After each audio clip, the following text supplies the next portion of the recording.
Hello everyone, this is What If Fanfic and today I'll bring you What If Naruto Felt Lost in DC Verse. The link to the story will be in the description. If you want to hear a fanfiction, please comment down below. Now on to the story. Uzushiogakure unknown -15 years ago. The sound of pouring rain echoed in the darkness of Uzushiogakure. Kushina Uzumaki screamed as she pushed her newborn son out of her body. One of the maids instructed Kushina, "Come on Kushina-chan, push." After an intense few minutes, Kushina's baby boy had finally born. She looked at her son and smiled. She said, "His name will be Uzumaki Naruto. Yes, he shall be a powerful heir to the throne." A gruff voice echoed through the room. She tiredly looked at her father, Uzumaki Arashi. His hair was white but still had red tufts in places. He wore the royal Uzumaki armor, which was black with a red spiral imprinted in the middle and a golden cloak bellowing behind him. The Uzumaki clan were a clan descended from the old gods and ancient demons, most notably Odin and Kagaya Otsutsuki. The clan was split into two categories: the royal bloods that were the most powerful of the clan and the branch members who were practically the foot soldiers. The Uzumaki had long since hidden themselves from the world due to the fact that they believed humans to be evil, and they were right in a sense. They watched as war after war plagued this earth, and most recently the surge in superpowered beings. The Uzumaki clan's powers were derived from the source and their demonic heritage, hence their powers varied. An example would be Uzumaki Kushina, who had the ability of instant regeneration and can summon the chains of hell capable of sealing any being. The strongest were even proclaimed gods amongst their own clan members, and that was exactly what Naruto would become. Arashi looked at his daughter and said, "Rest, my daughter, we have much to discuss when you have returned to full health." His armor rattled as he walked out of the room. 8 years later. Naruto sat in a circle where 20 branch Uzumaki warriors surrounded him. The branch members were dressed in white armor with a red spiral and had okatanas in their hands. Naruto wore a miniature black armor with a golden cloak. He had red hair and glowing purple eyes. Uzumaki Arashi looked at his grandson and said, "Naruto, today we will begin the process of finding out what your powers are. The first task is to defeat these warriors." Arashi clapped and the group charged at Naruto with supernatural speeds. Arashi instructed, "Find your inner powers, Naruto, or you will die." Naruto closed his eyes and began focusing on his core, something that all Uzumakis had. When he opened his eyes, he saw a warrior about to stab him in the chest. However, it was as if he could see the warrior in slow motion. He quickly dived to the side and so the man slowly miss him. Arashi smirked, "Super speed, huh? How interesting. It's been a while since an Uzumaki was born with this ability." Kushina, on the other hand, was worried sick. She did this test and only survived due to her immense regeneration.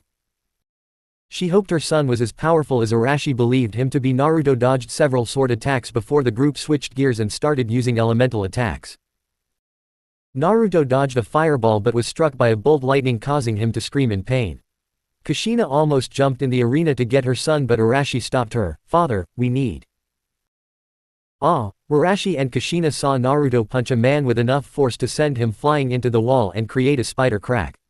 Naruto began dodging and punching. He managed to defeat 13 enemies, but the other 7 were on a class of their own. One branch member floated in the air and began using his unique power, which allowed him to produce explosive fire. Naruto dove to the side, but the explosive shockwave made him fly high up into the air. 2 branch members used their lightning powers to fire bolts of electricity at the 8-year-old. Naruto saw the incoming bolts and he knew that he was toast if they hit. He felt a primal energy erupt from him. The bolts were deflected back to their users as the earth beneath him shifted. Naruto's eyes glowed white as he began subconsciously manipulating gravity around him. In a second, everyone in the arena, including Kushina and Arashi, were sent to the ground as the gravity was increased a tenfold.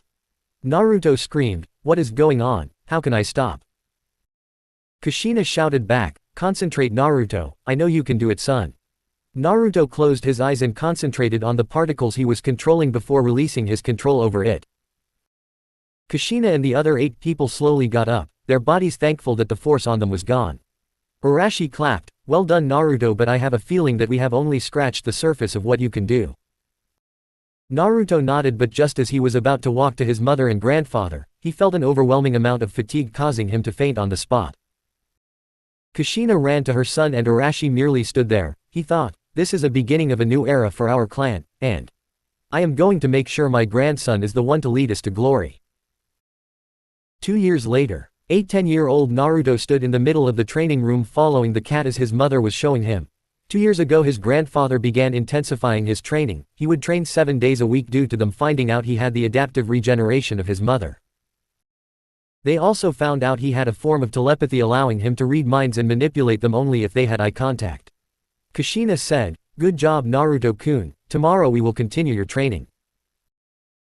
Naruto nodded and trudged off to his room. Kushina turned to the dark corner in the room. "What have you found out?" A shadow erupted from the corner and then turned to a hooded figure. The figure replied, "The Branch family are preparing to wage a civil war. Your uncle is responsible for the rise in riots outside the citadel." Kushina scratched her chin. "I suppose you have told my father this." The figure merely nodded. "We must guard the orb. If they gained control over it, they could use it gain control over the world." The orb was a flux of energy that contained the energy of every dead Uzumaki. Each Uzumaki had an energy core allowing them to create clones, walk up walls and do various other things. When an Uzumaki died, their dead body would be taken to the citadel and they would harvest the remaining energy, adding it to the orb of energy that lay underneath the citadel. 5 years later. Over the last 5 years, tensions began increasing and recently the entire branch had risen up against the smaller royal family, stating they had a right to have everything that the royal family had. They were being led by a man named Ryu Uzumaki who was Kushina's uncle. The branch members had began to siege the citadel in the last year and the elite guard were the only thing capable of holding them back. The other lords were either old or very young to fight and they were running out of water and food. Arashi had declared that they had only one choice and that kill them all until they stopped resisting. Unknown to them, Ryu had begun using secret tunnels he knew as a kid to find his way to the orb. So a day later every Uzumaki in the royal family who could fight attacked the branch family who camped outside the citadel. The battle was intense but the royal family's superior powers overwhelmed the branch family's vast numbers.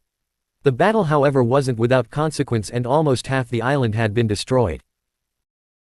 The citadel towers being heavily damaged and many casualties had occurred. Women and children were caught in the crossfire and had perished.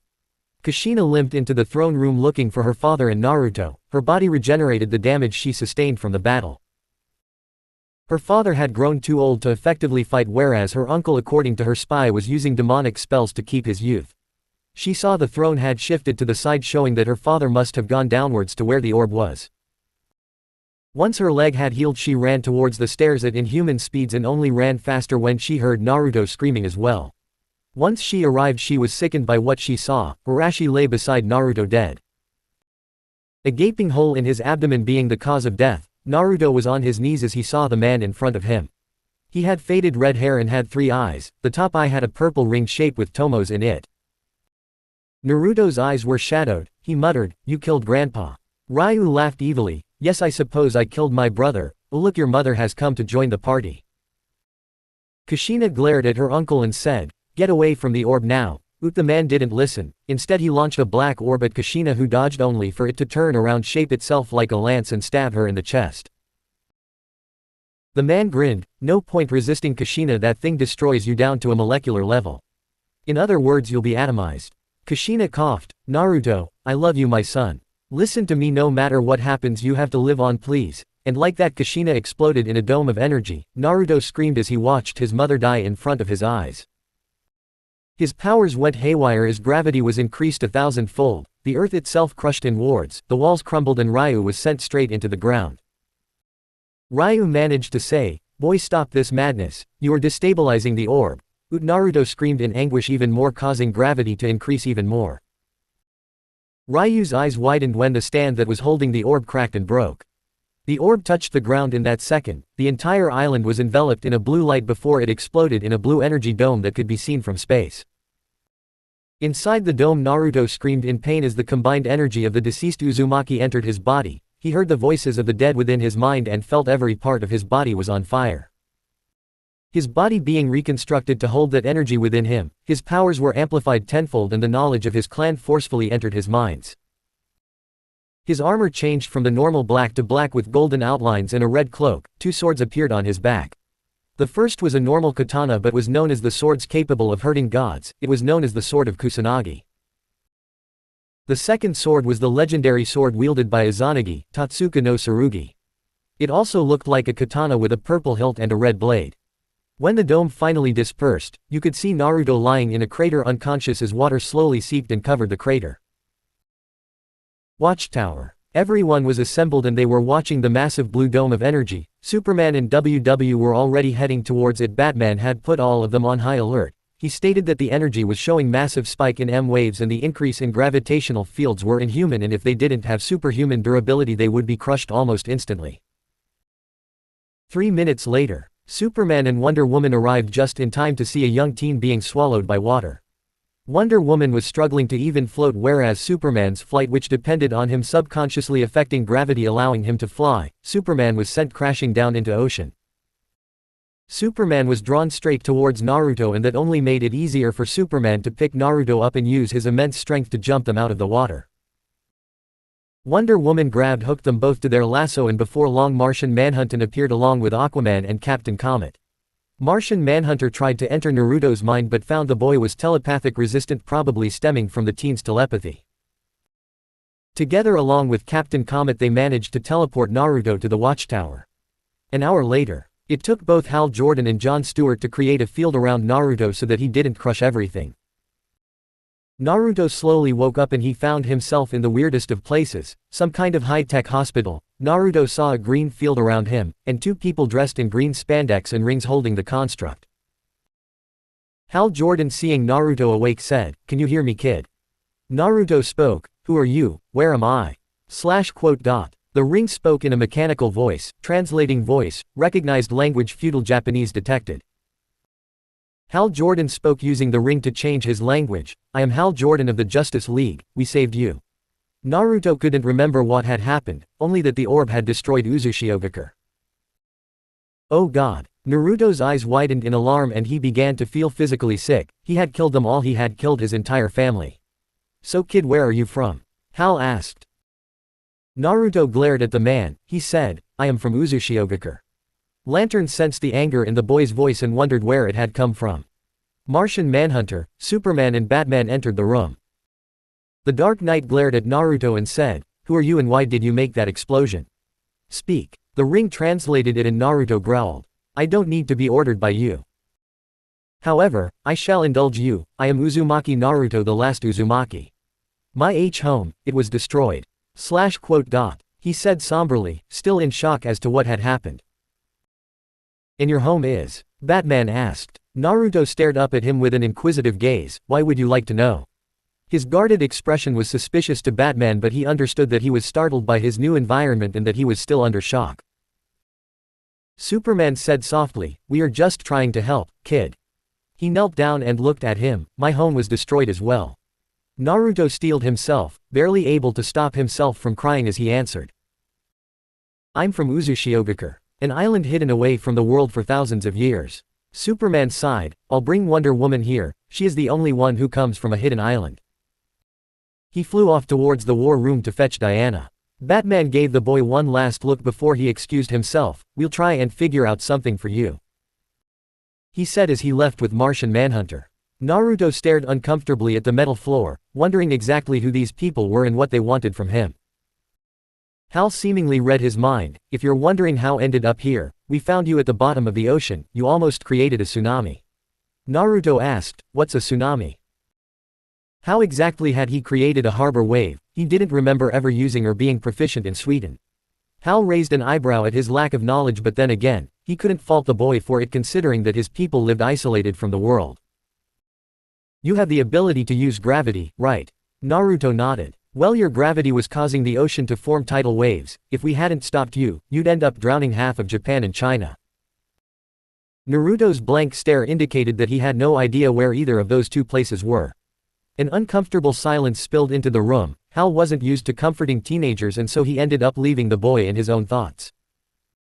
Naruto didn't like this hollow husk that he was being held in. It made him miss his home even more, but dwelling on such thoughts only made him feel weak and miserable. He had to stay strong, it was his mother would have told him. Especially considering that he didn't know who these people were. "So what do you guys do?" Naruto asked. Hal grinned confidently, "We save the world." Naruto raised an eyebrow at his boastful comment but found no indication that he was lying, and his negative emotion sensing wasn't flaring up like a red light, so he knew that they didn't want to attack him. So you are heroes then? He said. Warriors like me. Hal said, yes, we are like you. He didn't know enough about the kid to make such a judgment, but Hal knew that he had to be accommodating. It was rare enough to meet a metahuman with the ability to be a planetary-level threat. It was even rarer to meet a recluse with said ability. It made him dangerous, in the wrong hands of course. Still, that didn't mean he couldn't befriend the boy. Sometimes, a good distraction was all that was needed to help someone out of their despair. Justice League War Room. Batman, Wonder Woman, Hawkgirl, Jon Stewart, Superman, Martian Manhunter and Flash sat in the war room. Batman said, "This is Uzumaki Naruto. He says that he is from a hidden island. What do you think?" Superman replied, his heartbeat was normal, he wasn't lying. Green Lantern also answered, he was startled by the hospital, he probably isn't familiar with advanced tech. Batman nodded, we have a bigger problem, he has the ability to manipulate gravity and he seems to be trained like Diana. That means he will kill any villains as a warrior, he needs a mentor. Wonder Woman replied, I can mentor him. Superman has Supergirl, Green Lantern is busy, Martian Manhunter has his niece, Batman and Flash have their students, so that leaves me and Hawkgirl. Batman nodded, yes, out of all the people here, you are probably the only one who could show him the ropes. Does anyone object this proposition? No one raised their hands and it was decided, Uzumaki Naruto would become the protege of Wonder Woman. Wonder Woman stood up and said, I guess I'll greet my new student. She flew towards the med bay where she saw Naruto chuckling with Hal Jordan. He appeared somewhat more different than what she had assumed he would. Depressed as he was, Hal had done a good job of keeping him distracted. Naruto peeked up from Hal's dazzling light show as soon as he sensed a new presence. She floated in, landing effortlessly in front of him. Hal shut of his connection to the ring as Naruto and Diana stared at each other for a while, both wondering what this sense of familiarity was. She asked, are you Uzumaki Naruto? Naruto grinned as he looked the hot woman up and down. He asked, what of it? Wonder Woman replied, I am Diana of Themyscira, I have a deal for you. We of the Justice League can provide you with money and support however we would like for you to train under me so you can familiarize yourself with this world. It sounded like a very good deal, Naruto admitted to himself. He had no idea what the world was like beyond Uzushiogakure, but his mother had told him that they had isolated themselves from the world on purpose. But he knew about the history of the one that stood in front of him. He frowned, Themyscira, huh? You expect an Uzumaki to take orders from an Amazon. I am the last son of Uzushiogakure, I will not be commanded by a silly little girl whose mother taught her that men are the devil. Even in his loss, Naruto still had enough pride not to be ordered by someone that his family had proclaimed as an enemy. Wonder Woman drew her sword and glared at the boy, say that again, I dare you. Naruto flipped of his bed and took the Totsuka blade from his back, a black flame danced around the red blade. Naruto glared at the woman, but she glared back. Hal quickly vouched for her, Naruto, Diana is a good person. She is just trying to help. He sighed, fine, I accept your offer. He lowered his blade and gave her an even stare, but I will not enter Themyscira. Wonder Woman nodded, that is acceptable I suppose. Now first thing first, we need you to learn English. What is English? He asked. Diana gave a simple look to Hal that asked why he had not at the very least given the boy a rundown of the world. Hal shrugged, I wouldn't get my hopes up, he's even more clueless than you were. Wonder Woman ignored the lantern as she looked at her protege one last time. It's the language that we speak. Naruto merely pointed towards the door, well then lead the way princess. Naruto pondered as he left the med bay, and he thought that maybe, just maybe he might be able to move on from what had happened. Naruto sat on a couch reading The Art of War by Sun Tzu. The past 6 months had been extremely boring. Wonder Woman had told him that he wasn't allowed in the Justice League until he turned 18 years old and he had to be homeschooled at the Wayne Manor. However, that wasn't a problem considering Naruto's speed reading and vast telepathy. It was pretty easy for him to recall everything he read. It took him a while to understand a few things like physics, but his tutor had stated that Naruto could easily reach the level of people his age in a few more months. He however was allowed to train with Wonder Woman and the two would spar for hours. It was a fact that they were even in hand-to-hand combat and weapon proficiency, making each of their spar extremely competitive. So far it was 30 to Naruto and 29 to Wonder Woman. He did however question the rule the Justice League had on not killing their enemies. He didn't understand the purpose of leaving a foe alive if he was a murderer, but since he was dependent on them, he would just follow the rule for now. However, considering that most of Wonder Woman's fights involved going to Greece, it was no surprise that no one even knew of him apart from the occupants of Greece. He had been shown once or twice helping Wonder Woman defeat Cheetah, but that was all really. He was getting antsy at not being able to fight a worthy foe.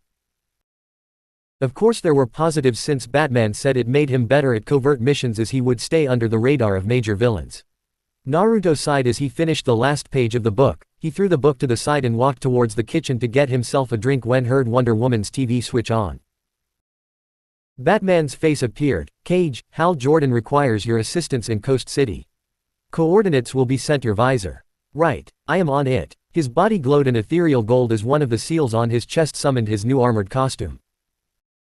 Naruto still had the same body armor, except he now had a black metallic mask that had a red visor on it. Batman said it would be wise for Naruto to have a navigating system since he didn't know the exact map of America and would simply get lost. However, unknown to Naruto, Batman had a secret agenda, which was to analyze Naruto's fights and make a contingency file against Naruto if he decided to go rogue. Naruto flew out of the penthouse and towards his target with speeds equaling that of lightning. Meanwhile, Hal Jordan was fighting Sinestro and the two were equally matched. However, the tides changed when Solomon Grundy showed up. It suddenly became 2-on-1 and he called for backup, but most of the league were already fighting their own foes, so he was going to get backup in the form of his favorite teenager, Uzumaki Naruto, or as everyone else knew him, Cage. He dodged to the side as Grundy threw a car but was hit in his back by a beam from Sinestro. Hal was sent crashing into the ground and was about to get hit by Grundy when all of a sudden a blur smashed into Grundy with such force that it drove him through several buildings. Grundy landed in Coast City Park with Naruto floating over him. Naruto said calmly, "Give up, you gray monster." Grundy shouted, "Grundy, kill Armor Boy." Grundy jumped and tried to tackle, but Naruto dodged and cut him across the chest with Kusanagi. Naruto smirked, "This is my blade, Kusanagi. It can cut the strongest of beings, and you are from having such a status, but you will be enough to entertain me for now." Naruto sheathed his sword and said, "Come beast, I will fight you with my fists." Naruto flew towards the standing Grundy and delivered a punch that shattered its jaw but watched as it healed with ease. Naruto grinned, "Yes, you will be a worthwhile foe." He appeared beneath Grundy, who was clueless as to where Naruto had vanished, and delivered an uppercut that sent him soaring into the air. Naruto merely used his gravity powers to send Grundy spiraling downwards into the ground. Grundy hit the ground hard enough to make a massive crater, however he only had minimal damage. Naruto watched as the beast rose with an enraged face before it charged at him. Naruto let the beast hit him with a massive hook that sent him flying into the water fountain. Naruto rose from the water unharmed and his red visor turned flashed blue as Naruto fired a massive beam of blue energy from his eyes that knocked Grundy back hundreds of meters. Grundy roared, but Naruto shook his head, "You've gotten boring, beast, it's time to end you." He flew towards the beast and struck a flat palm that hit Grundy in the middle of the chest, making him stumble. Naruto performed a tiger hand seal and muttered, "Fuinjutsu, prison seal." Fuinjutsu marks spread all over Grundy's body, immobilizing the beast. Naruto said, "I'll leave you here for the police. I hope that next time we meet you will give me a better fight." Naruto saw Hal Jordan fly towards him. Hal shouted, "Great job, Naruto, although you could have done with less collateral damage." Naruto snorted, "Where is the fun with that? So where did Sinestro go?" Hal Jordan replied, "He left via a portal. He wasn't expecting for me to have backup." Naruto said, "Well, I should be heading back. Diana will have my head if I don't get to the penthouse for dinner." Hal laughed, "She has you whipped, man. It's like you two are dating." Naruto retorted, "She has a boyfriend, remember, Superman." Hal shrugged, yes, the Boy Scout managed to bag an Amazon, but for a long time their relationship has been strained. Nearly every hero in the Watchtower betted on how long they would last. I still say that won't even last the rest of the year. Naruto replied, "Well, they seemed pretty good to me this morning. Got to go, Jordan." Hal waved by as he saw Naruto blast into the air, traveling at transonic speeds towards Washington, D.C. Diana's apartment. Naruto flew through the open window and saw Diana sitting on the couch talking to Superman through Skype. Naruto landed softly and Diana looked at her protege and asked, "Where did you go?" Naruto replied, "Coast City, fought Grundy, he was an interesting beast." Diana said, "There's some lasagna in the oven if you want some food." Naruto grinned, "Thanks, I'll eat it later." Wonder Woman merely nodded and returned to her conversation with her boyfriend. Naruto looked back at his mentor with a frown. He didn't understand what she saw in the Kryptonian, but he dare not say his opinion in front of her. Next day, April 5, 2010, Naruto walked out of the Wayne Manor with Alfred Pennyworth, who was the loyal butler for the Wayne family. Alfred spoke, "Same time tomorrow, Master Uzumaki." Naruto wore a black muscle shirt and leather jacket with a pair of blue jeans. He wore a heavy backpack that contained all of his books. Naruto said, "Thank you, Alfred." Naruto blasted himself into the air using clouds as cover, traveling at a cruising speed of 400 miles per hour, his telescopic eyesight allowing him to see the dark city known as Gotham. Gotham was an infamous city known for having the highest crime rates in all categories from theft to mass murder. It was a haven for criminals, mercenaries and corrupt government officials, and the increase in metahuman villains like Poison Ivy and Clayface didn't help. Naruto suddenly heard a scream from downwards, and the mental laughter that followed sounded feminine. He spun him towards the direction of the sound before diving with enough speed to surpass that of a bullet twice. Down at Gotham docks, Harley Quinn, Catwoman and Poison Ivy laughed as Plants held onto to a female cop. "You came at the wrong time, darling, we were just about to steal some expensive shipment." The cop screamed as Harley Quinn drew a gun, but before she could pull the trigger, a massive amount of gravity pushed them to the ground. Naruto hit the ground, his voice dark as he spoke, "You will not be killing anyone today." Catwoman looked at the teen curiously, and she could tell he would kill them in an instant. However, Harley jumped and tried to clobber Naruto with a bat. Naruto grabbed her and threw her straight at a container, almost as if she was a mere ball to him. She hit the metal container with her head and dented it before slumping unconscious. Naruto's grin didn't leave his face. "She won't remember any of this. Now who else wants to get beaten?" Poison Ivy looked at him. "You're strong, why are you on the sides of the angels?" Naruto grin turned demonic. "Oh darling, me on the side of the angels. You don't know me at all." He charged at her but was stopped by a batarang. He turned and saw Batman looking at him. The man shook his head, telling Naruto he would handle it. Naruto smiled. "Well, that's my cue, girls. Hopefully we won't see each other under such unpleasant circumstances." Batcave. Bruce replayed the fight between Grundy and Naruto. He typed a few things into his Batcomputer and the face of Silas Stone appeared on the gigantic screen. Silas asked, "Batman, I suppose you want the data from what Grundy was restricted with?" Batman merely nodded. Silas continued, "Well, from what I can deduce is that the boy used an unknown energy to induce the immobilization. However, I found that in the middle of Grundy's chest there was text written in Japanese and translated as prison or something." Batman asked, "Have you studied the energy?" Silas answered, "Well, we only had residual energy to work with, but from what we can see it is unlike any energy we have encountered. The closest it resembles is Kai from the ancient texts and the energy that the new gods use for their powers. However, it functions as an energy source that can be converted into other types of energy like thermal or electrical energy." Batman scratched his chin. "So what you're saying is that this energy has many applications?"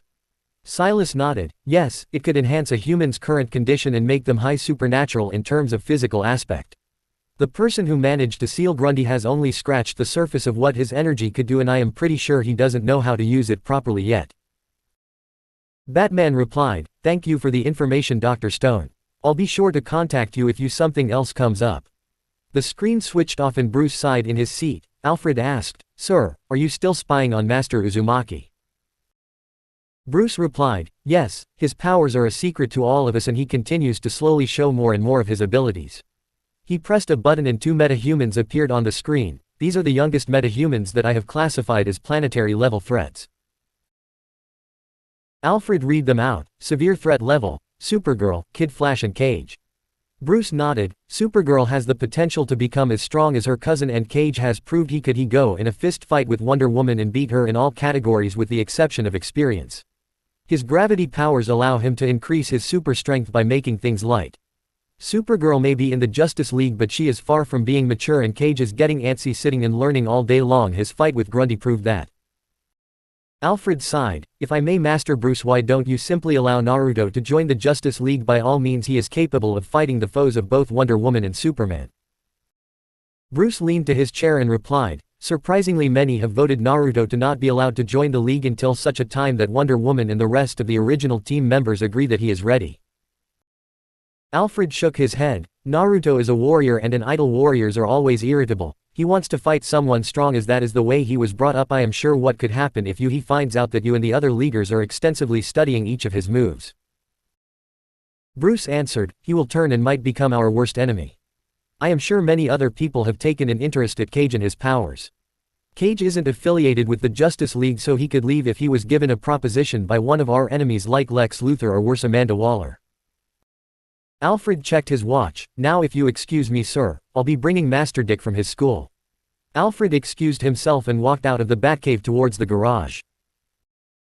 Bryce sighed as he looked at the screen. He had a lot of thinking to do on the question that was ringing in his head. What does he do with Uzumaki Naruto? Diana's missions usually involved her traveling to Thymezakara, but Naruto swore never to enter a place that the Greek gods have full jurisdiction over. It was pure blasphemy if a child of the Shinto entered the lands of the Greek god. So Naruto usually stayed in Washington, where the only villain over there was the mysterious Amanda Waller. So Bruce thought of a way to ease all these young sidekicks into the Justice League. First step was to take them to the Hall of Justice and from there allow them to work in a few low-profile missions. Now the only question that remained was which sidekicks would join Cage.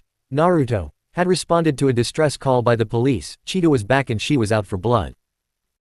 Naruto flew towards the humanoid cat's location. Wonder Woman had disappeared somewhere last night and Naruto didn't have the luxury of being able to contact her. Barbara Minerva aka the Cheetah cackled as she began slicing the policeman's weapons. They had surrounded the shopping mall which she currently occupied. The sounds of gunshots scared the people in the mall into a frenzy, which gave Cheetah the needed distraction to get close and begin the massacre. Cheetah began chalking the last policeman and hoisted him upwards. She heard the familiar clicking of armor in the distance. A bloodthirsty grin placated her lips. Cage. It's been far too long. Naruto landed in a crater formed in the middle of the mall. I would have thought you would have learnt your lesson by now, Cheetah.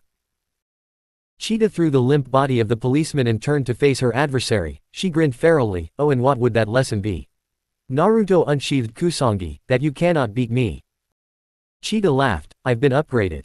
She dashed towards her, long claws unsheathed. Naruto stepped backwards in surprise at Cheetah's newfound speed.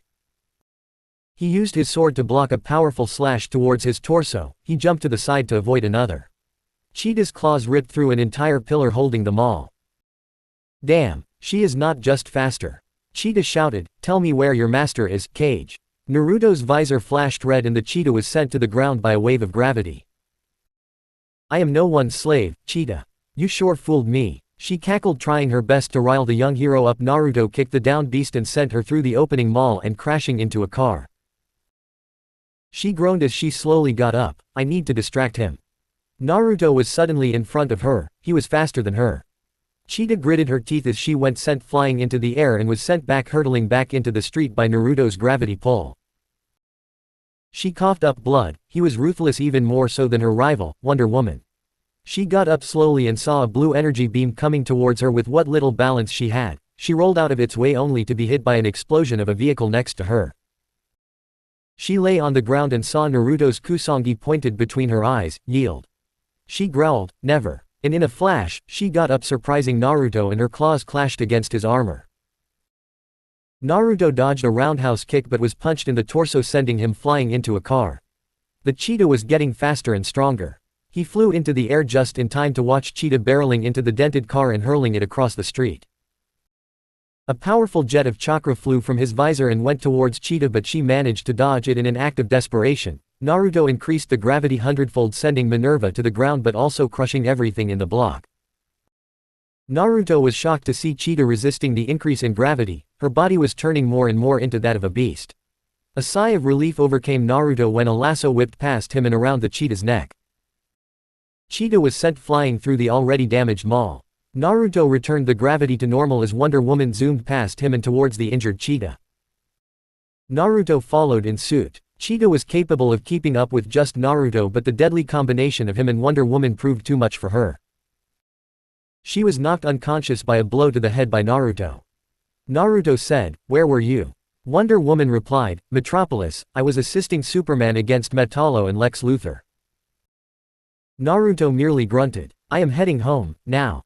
Wonder Woman shouted, "Aren't you forgetting what today is?" Naruto shouted back as he was about to take off, "No, I will preserve my excitement should it prove it to be everything that was promised."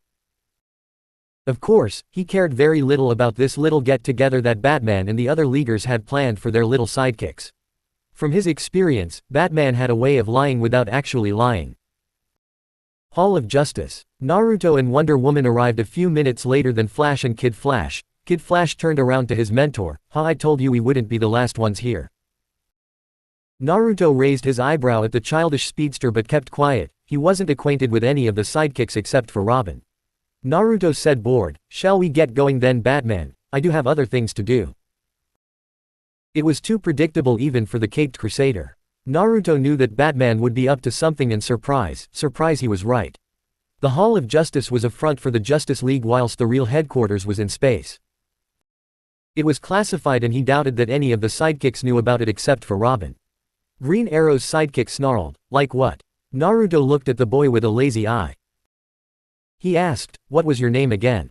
"Red Hood." "Red, Speedy. That was it." Speedy's eyebrows twitched. "You damned." He was silenced when he was faulted to the ground by Naruto flexing his arm. Naruto said, "I can control gravity, Arrow Boy. There is nothing you can actually do that will harm me." Kid Flash announced, "Gravity manipulation, that is so cool." Naruto sighed and pushed past everyone as he made his way to the Hall of Justice. Batman and Wonder Woman both heard Naruto muttering something about immature brats and that he would collapse the building if he was put on a team with them.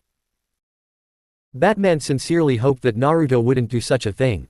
Inside Hall of Justice, Naruto was reading a book written by Arthur Schopenhauer as he watched Batman and the rest of the Justice League mutter a few unimportant things.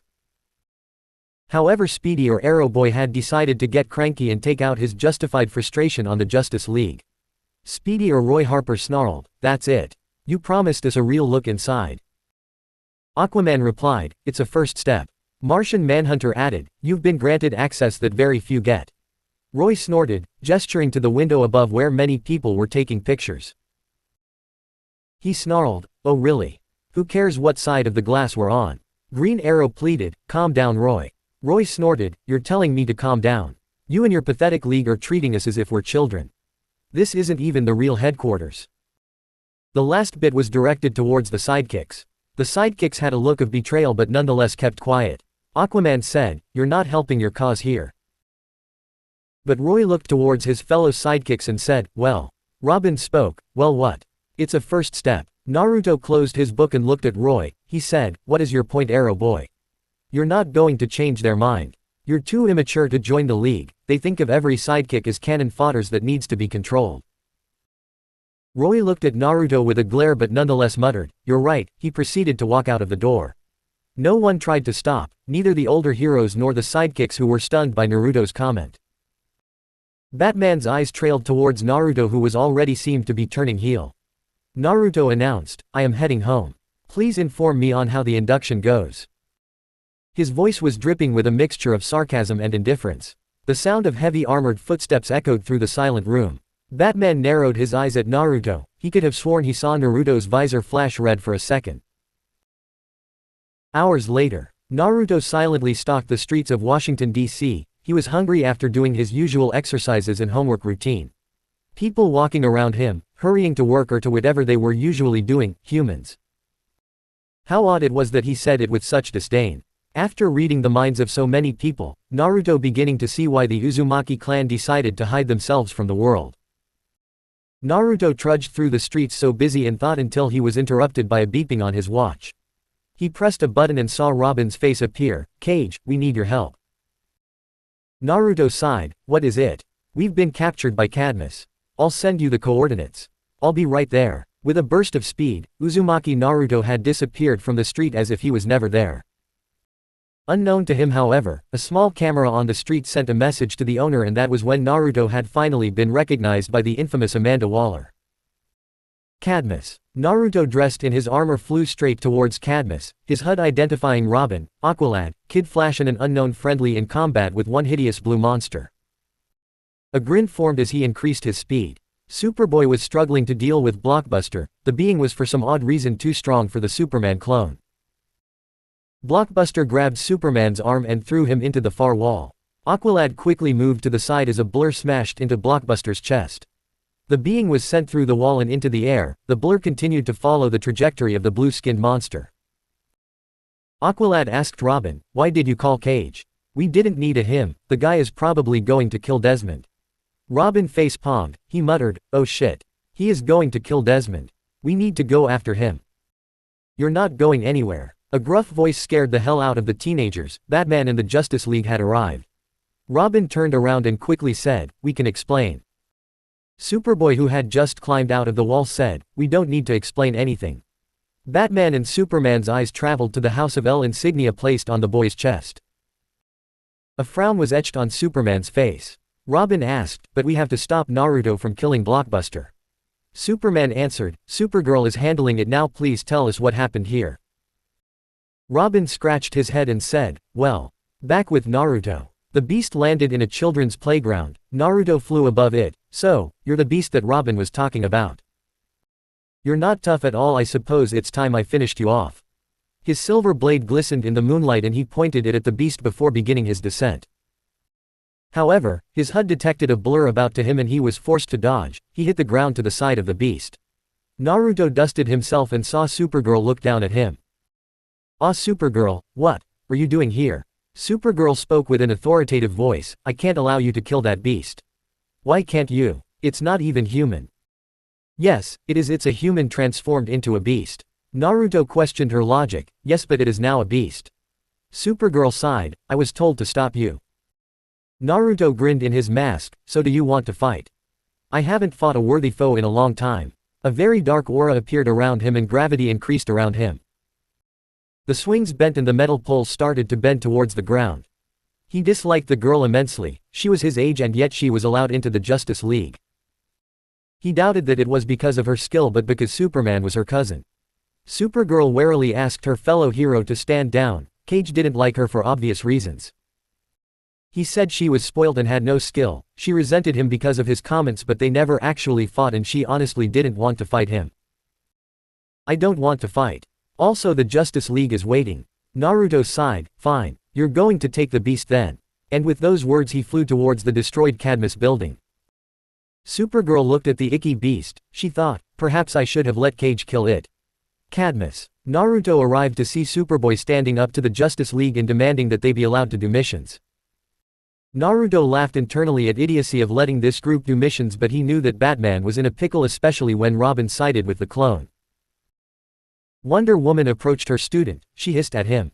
Please tell me you weren't involved with this. Naruto answered with a smirk, no, sadly this isn't my handiwork, although I must admit that they make a good demolition team, but I would have wiped this building out of existence and the clone wouldn't be standing here. Wonder Woman nodded, we are going to talk about what you said in the Hall of Justice later. Naruto merely shrugged. Batman said, fine, but there will be some conditions as to what you can or cannot do. You can be overruled by any member of the Justice League. That last bit was directed towards Naruto. Supergirl, who heard Batman, looked smug but decided to keep her expression neutral when she saw Naruto's visor flash red. Naruto said, if you excuse me, I have to head home. Everyone watched as Naruto blasted himself into the air. Superman gritted his teeth at the blatant disrespect the teenager held towards his elders, and WW narrowed her eyes dangerously. Her protege was doing this on purpose and she would find out why, one way or another. Wonder Woman quickly flew after Naruto. She arrived at her penthouse seconds after Naruto. She quickly moved to grab Naruto's shoulders. She watched as Naruto's masked face turned towards her, his visor flashing red. Ignoring the threat of violence, she asked softly, Naruto, what is going on with you today?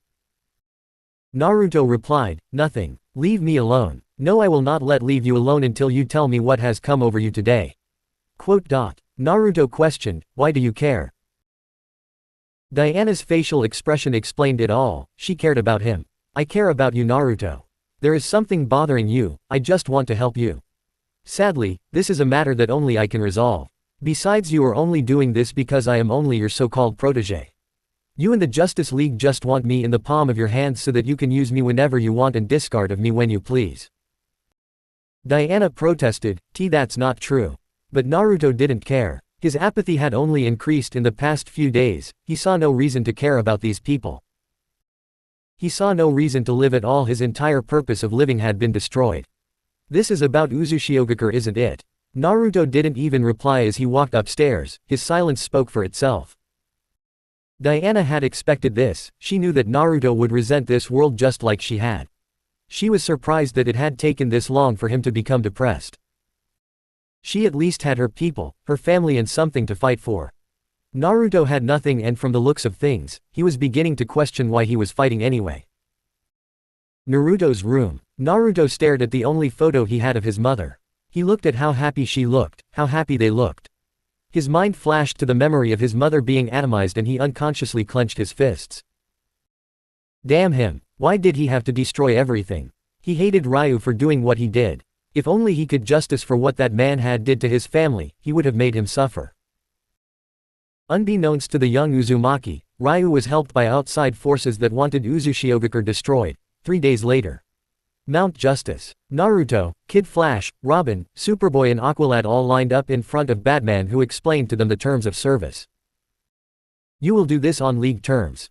He pointed to Red Tornado. Red Tornado has volunteered to live here and supervise you. Black Canary will be your fighting instructor and only I will deploy you on missions. Batman finished with a tone of finality. He gazed at each of the young sidekicks and paused at Cage who gave him the tiniest of nods. You will be deployed on covert operations. Aquaman began to explain, the existence of Cadmus and their operations has shown us of the need for a team that is capable of acting under the radar. Batman finished, the 6 of you will be that team. Kid Flash excitedly exclaimed, awesome, I can't wait to kick ass. Robin asked the more obvious question, wait, you said 6. Batman pointed to the Zeta tube and the team turned to see the Martian Manhunter escorting a young female Martian with red hair. That is the Martian's niece, Miss Martian. I believe she will be a unique asset on missions. Everyone began to introduce themselves to the new addition. Miss Martian seemed very flustered with all the attention. Naruto turned heel and walked towards the Zeta tube. Batman said, Cage. Naruto turned towards the Caped Crusader. What? Batman said, the Justice League has decided to put you on this team to see whether you can be inducted into the League. There are conditions. Naruto snorted, a scorching fire emitted from his armor. Do not think me so weak to beg, Batman. Batman narrowed his eyes as Cage left the mountain. Unknown location. In the middle of a dark room, several screens with silhouettes made out of light watched the footage of Cage fighting Cheetah and his attack on Blockbuster was played throughout the room. A deep and gruff voice asked, I thought all the Uzumaki had been destroyed. A childish boyish voice replied, he is the last one, I have been keeping tabs on him and might I say, he is more than I expected. A feminine voice said uncaringly, he was not responsible for the destruction of our Cadmus facility, I don't see what is so interesting about this Cage. The boy replied, of course you wouldn't, you don't appreciate anything besides your goddamned hive. A growl was emitted from the screen with the silhouette of a woman. The first voice replied, from the intel we have received Cage can still be swayed to our side. Another voice agreed, yes. He would be an irreplaceable asset and his unique physiology would allow us to create more powerful clones. No one voiced any opposition. The first voice announced, very well. It is decided, Uzumaki Naruto will see the light one way or another. Metropolis. STAR Labs. July 10, 2300. They say that, knowledge is power, and it wasn't until a few days ago, that Naruto realized how much it applied to him. He may be a metahuman that could fight with the upper echelon of super-powered beings but he was destitute of information. Information that could provide him with the means to leave the Justice League. Currently, Batman had all the keys, he could always go rogue but without any contacts and any means of hiding, Naruto would be running without a sense of direction. He would essentially be blind and he would rather not have the Justice League hot on his tails every day and night. Even he was not naive enough to believe that he could beat all of the Justice League. Wonder Woman was the only person that could kill him and some like Superman had enough power to severely injure him. He had therefore decided that he should procure some information on the Justice League. STAR Labs were known to have a large database on metahumans, he had recently developed an affinity for computer hacking. He realized that STAR Labs was virtually unhackable from the outside and so you would need to infiltrate the building. He was dressed in a common thief's clothes, a pair of gloves and a black balaclava.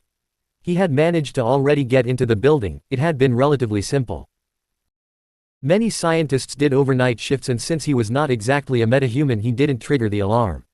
He stole on of the computer scientist's ID badge and used short electric to bursts to disrupt the electric systems. He had already knocked out the security guard and placed a constructed loop.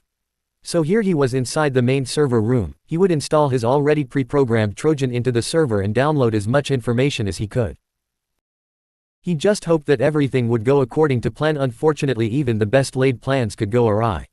He had installed the Trojan and subsequently began to copy all the relevant data. He sent out several other Trojans and download irrelevant data to get STAR labs of his tail.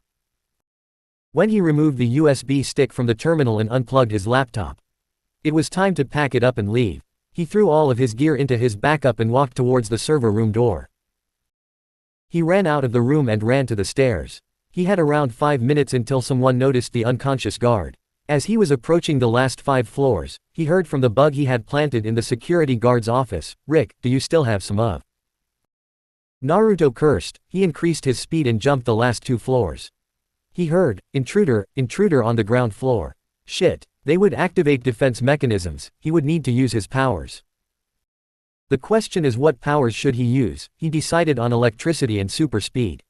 He sped out of the stairwells and emerged in the lobby area. Superhuman powers detected. A scanner was about to scan him, but Naruto was not having that. He released a powerful wave of electricity that short-circuited all of the equipment. Freeze. The clicking of a gun was heard behind him. Naruto sighed, and in a flash the man's weapons were dismantled and Naruto was behind him. He saw the doors were closing and a metal door was beginning to lower. Using his superhuman speed, he ran through the door and sighed in relief as he managed to escape STAR labs. He would have thought that their security system would be advanced enough to tackle Superman, but he guessed wrong. Then again, he was reminded why exactly they didn't need such an advanced security system when Supergirl appeared in front of him. She said calmly, "Turn yourself in and I won't have to harm you." Naruto didn't want to have to deal with her, so he used the one thing he brought to counteract her. A very powerful flashbang. It would cause her to momentarily lose her sight. He threw it at her face and it exploded. A bright explosion of light covered her vision and she was forced to cover her eyes. By the time she had recovered from it, Naruto had disappeared into an alleyway 10 blocks away. Supergirl growled as she flew up into the air. She knew how he looked like. She would find him. Using her X-ray vision and superhuman magnification, she scanned the city. It was a slow process. She was looking for the man. Unfortunately, he had seemingly disappeared like a ghost. July 11th. Mount Justice. 10 a.m. I tell you, Batman, he was a pro. He didn't leave a single clue behind. Supergirl told Batman about everything that had occurred. He fried the security footage. He didn't leave any DNA and he managed to stun me. Batman was impressed, although he would never express it. This young thief had showed the panache of an expert strategist. He had planned everything from cover to cover. Even if he was found, which would be very hard to do, he wouldn't be able to put him in jail. Any evidence the detective had gained beside what he actually stole would be circumstantial. Superman and Supergirl had 2 main weaknesses, kryptonite and magic. This thief exploited one of their strengths. He knew about Kryptonians' overpowered senses and he used that against them. Batman gruffly answered, "I will look into it." He marched towards the Zeta Tube, intent on investigating this later on, but he needed to head over to the company first. Supergirl wanted some food and she smelt something very delicious coming from the kitchen. Naruto was using his superhuman hearing to listen on the conversation. A smile played on his lips. Despite the minor setback and the fact that he never wanted to be seen by anyone in the Justice League, he was still happy that everything was going according to his plan, or at least the rough outlines he had come up with. He flipped the egg and the bacon, making sure that they were cooked to his standards. He heard, "Something smells good in here." Damn it. He turned around and he and Supergirl exchanged eye contact. She asked, "Who are you?" It was of course the first time she had seen him without his visor on or his full body armor. Batman had advised that he need not wear his visor in front of his new team. Supergirl stared at the teenager in front of her. He was quite tall, around 6'3". He had gravity-defying spiky blood-red hair and glaring purple amethyst eyes. He had a very muscular build, not as muscular as Superman but muscular enough to tell Supergirl that he was a fighter. Naruto smiled. "Oh, I forgot you don't recognize me without my visor, K." Supergirl almost stepped. "Cage." "Yes, that's me." To Supergirl, the awkwardness of being with her rival, Cage, was enough for her to want to leave. "So tell me, Supergirl, what is a member of the Justice League doing here?" Supergirl sighed. "It doesn't matter, I should probably get going." Naruto decided to cut the teen some slack. "You can stay, I made enough for 2." Supergirl said nervously, I don't want to interrupt your breakfast. Naruto chuckled, it's fine. Take a seat and I'll finish up for you. Supergirl looked at Cage with surprise. He seemed very mellow compared to his fiery persona as a superhero. If he hadn't given her the clues to figure out his identity, she would have sworn that he was a different person. Thanks, Cage. Naruto said, my name is Naruto. Supergirl decided to reciprocate, I am Kara. A part of her wondered why he was being so friendly and a creeping suspicion was beginning to sink in before she quashed it. Naruto quickly plated the food and led Supergirl to the dining room. This is great. Kara complimented his cooking as she finished her breakfast at record speed. Naruto merely chuckled as he sipped some orange juice. He asked, so what made you decide to come here? Kara replied, there was an incident in Metropolis last night and I needed Batman's help. Her Justice League signaling device began to vibrate telling her that she was needed at the watchtower. She looked at him apologetically but Naruto gave her the briefest of nods and she flew out of the room at breakneck speeds. Naruto grinned. It was necessary for his plan that he acted as if there was nothing going on. He needed the Justice League to trust him and to feel as though he didn't hate them. He finished his drink and headed towards the exercise room. Recognized B03 Aqualad. Recognized B02 Kid Flash, B01 Robin. Naruto saw the three of them emerge from the Zeta beam. They seemed rather unhappy but their venture to pick up Speedy and recruit to the team.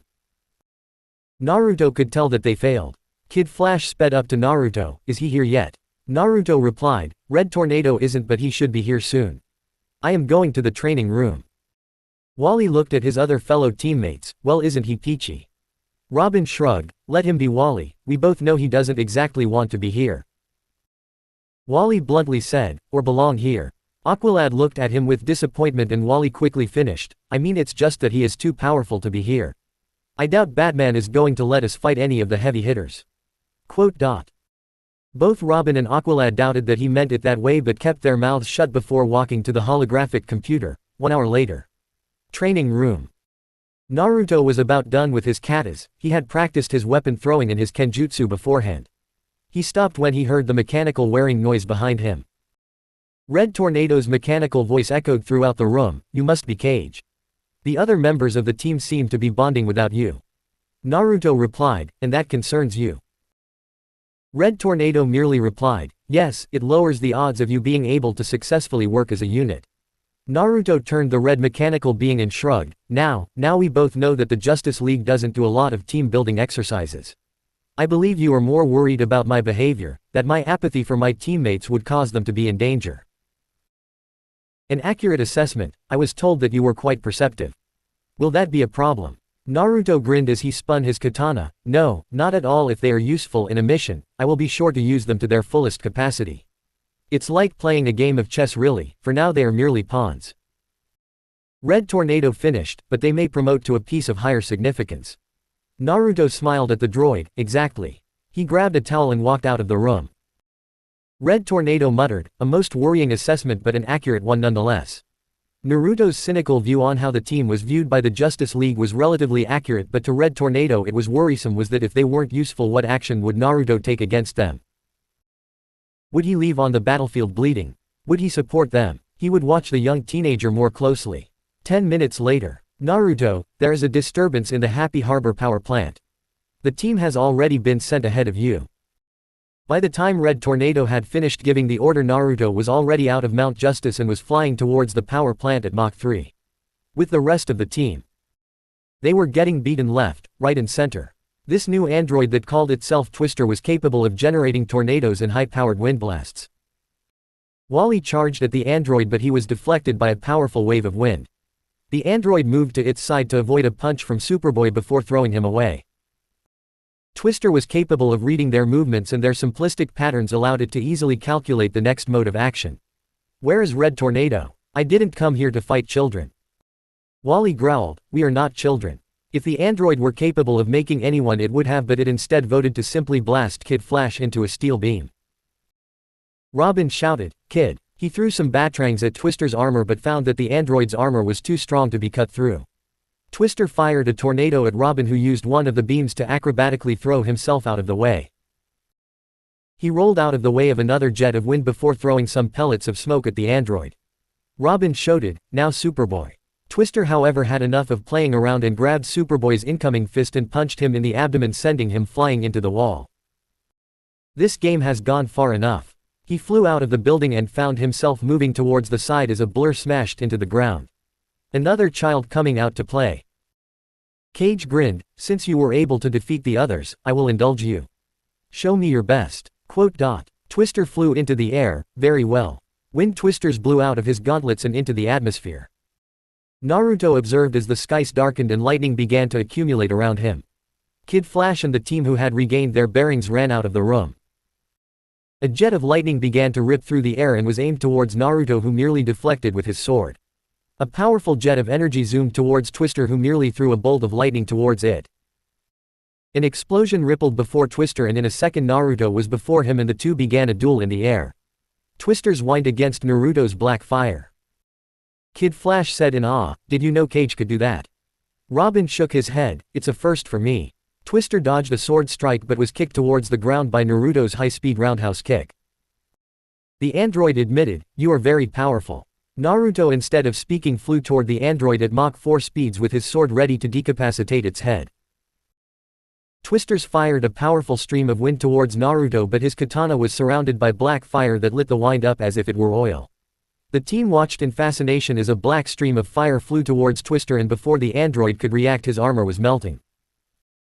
Naruto's sword impacted into the android's core, causing it to die. With a snap of his finger, the black flames disappeared. Kid Flash sped up to the standing Naruto and the now disassembled android. He said, "Dude, that was sick." Naruto's visor and flashed red. Kid Flash gulped as he saw daunting and threatening Naruto looked with his armor. "I was just doing my job. Return the broken pieces back to the cave. I believe that Red Tornado would want to have a closer look."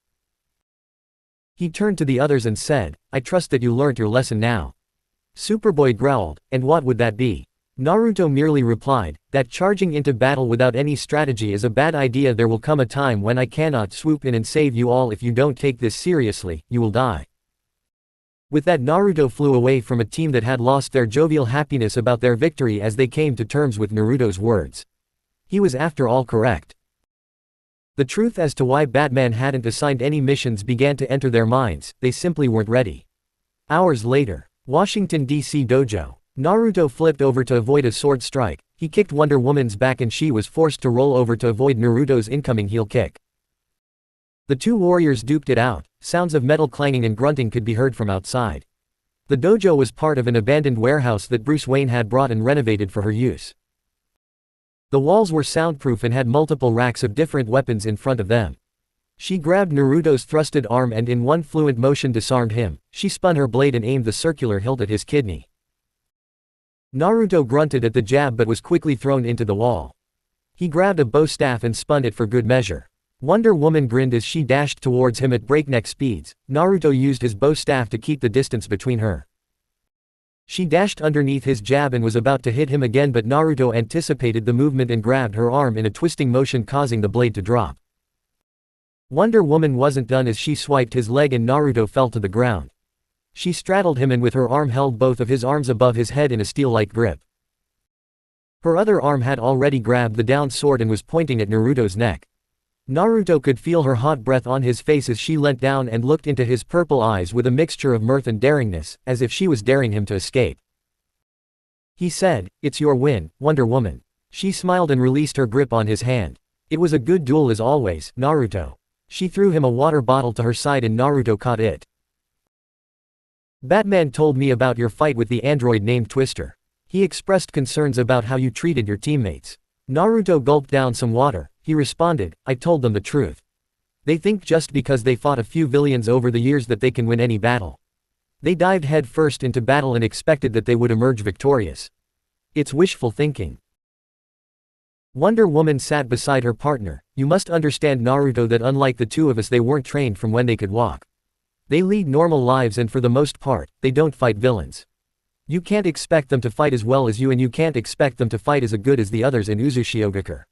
When I first joined the Justice League, I saw the same thing you see with your team. I saw a team of powerful people and capable of working as a unit. It was only due to Batman's tactical knowledge that we were able to win. So give them a chance." Naruto sighed. "Fine." Diana smiled. She stood up. I am heading over to Metropolis, I trust that you will be fine. Naruto merely nodded. He watched as she headed out of the dojo and towards the shower room, no doubt getting ready to go see Superman. Naruto found himself wondering whether he was beginning to develop feelings for Diana. He thought, that's absurd. I would never fall for an Amazon. Besides, she was with Superman anyway. He looked at the fallen bow staff and picked it up. He spun it around his neck and impaled it into the wall. He quashed all of the emotions he was currently feeling as a darkness spread through his body. He had a plan, and the plan was the most important thing right now. It was more important than the powerful feeling of loneliness that he was feeling. He thought, back in Uzushiogakure, you were royalty, you were important, but here you are nothing. It had taken a while to come to terms with that, but he realized that it had its perks. He was in effect a ghost, and ghosts didn't leave a trail. Wonder Woman's apartment. DC, Washington. Batman had easily snuck into the apartment. Wonder Woman and Naruto both relied on their skill to ward off intruders rather any form of technology. He walked into Naruto's room, he saw a tripwire and jumped over it. Well, it appeared Naruto was quite paranoid. The young Uzumaki's room was quite plain. A queen-sized bed was situated in the middle of the room. A rather intricate computer set up onto the left side beside the wooden wardrobe. He walked to the computer and pressed a few buttons. He narrowed his eyes when he saw the level of encryption that Naruto had put on the machine. He returned the computer back to sleep mode before walking around the room. He stopped at what seemed to be an Othello board with checker, chess and shogi pieces being placed around the board in a seemingly random way. The detective retreated from the room and thought, what game are you playing, Naruto? He couldn't stop feeling the nagging feeling that Naruto was planning something big. Back at the dojo, Naruto grinned as a kanji seal on his arm glowed red. He activated the camera bug in his room and found Batman walking out of his room. His experiment had worked. He figured out that Batman was a master of infiltration, but he was incapable of detecting any of his seals. A weakness that Naruto would happily expose. It was time for his next move. Uzumaki Academy. Branch. Classroom. The Uzumaki Academy was where the branch members trained their children. They taught them how to use their unique powers, their abilities, and most importantly how to wield chakra to its fullest potential. The royal family were more independent and were trained in the citadel. That wasn't to say that they never brought their children to the academy. The Uzumaki clan had a tradition of a yearly tournaments. The branch members would pit themselves against the royal family. In one classroom, the leader of the branch family, Ryu Uzumaki, was sitting in front of a classroom filled with children. He was giving them a lecture of the importance of learning how to control one's chakra. A student eagerly asked, Ryu-sama, could you show us a jutsu? The old Uzumaki sighed and smiled. This technique is one of my favorite and most versatile in my arsenal. It's called the Kage Bunshin no Jutsu. He crossed two fingers from both hands in a cross-like fashion and spiked his chakra. In a plume of smoke, two identical versions of Ryu stood on both sides of him. The image began to fade and another one became clearer. Ryu stood on a large pedestal in front of hundreds of people. He shouted, for too long we have suffered under the tyranny of the royal family. They take out as ours and claim it belongs to them. They brand as slaves whilst they enjoy their lavish lifestyle. I say no more. I say we take back what is ours. A roar of approval followed. Naruto. Robin's voice caused the Uzumaki to jolt out of his dream memory viewing. He was getting more and more vivid memories as of late. He was learning things that he had never learned before. Batman wants in the hall for a briefing. We have a mission. Finally. Naruto thought. Naruto followed Robin, wincing slightly as information about the Kage Bunshin Jutsu flooded his mind, as well as the variations that other Uzumakis had created. Naruto had learned that he would get memories and information via certain cues. They were sometimes random, but it was usually an object, a word, or a place of familiarities. Isla Santa Prisa. This island nation is the primary source of a dangerous and illegal steroid, a strength-enhancing drug sold under the street name, Venom. Atman explained what the island was. He continued, infrared heat signatures indicate their factory is still operating at full capacity, but all shipments of Venom have been inexplicably cut off. A holographic projection of the factory was showed to the team. Batman turned to the team. He told them the mission's objectives. This is a covert recon mission only. Observe and report. If the Justice League needs to intervene, they will. Naruto zoned out of the rest of the meeting. His HUD was accessing the League's database. He was currently reading files about Santa Prisa. They were not only the largest distributor of Venom but were suspected of money laundering. A grin quirked Naruto's lips. He thought, where there were drugs there was usually a large amount of money. His plan was progressing rather well. Naruto saw the team heading off to the bioship and Batman walking away. Naruto asked, "Why us?" Batman turned. He replied monotonously, "I'm sure you'll figure that out." With that the caped crusader walked away. Naruto's grin faded. Batman had been keeping tabs on him ever since he had invaded his room. When Naruto returned back to the penthouse, he wasn't surprised to find the house was bugged in rather well. He would have shown it to Wonder Woman, but considering that she was beginning to spend more and more time in Metropolis and only came to Washington when she had a diplomatic meeting or for their routine spar, he didn't really see the need. Naruto had seen the team were still edgy but were beginning to train more. Calder and Robin lead the team through a number of simulations whilst Naruto monitored their actions and flaws. He wouldn't say that they were combat ready or even capable of working as a unit, but they were getting there. Bioship. Drop Zone A and 30. Calder stood up and pressed the golden trident on his belt. His usual red armor turned black. He said confidently, "Ready." Emgen nodded and the bioship responded to her command. The floor in front of him opened and Aqualad jumped out into the ocean. The ship was already in camouflage mode.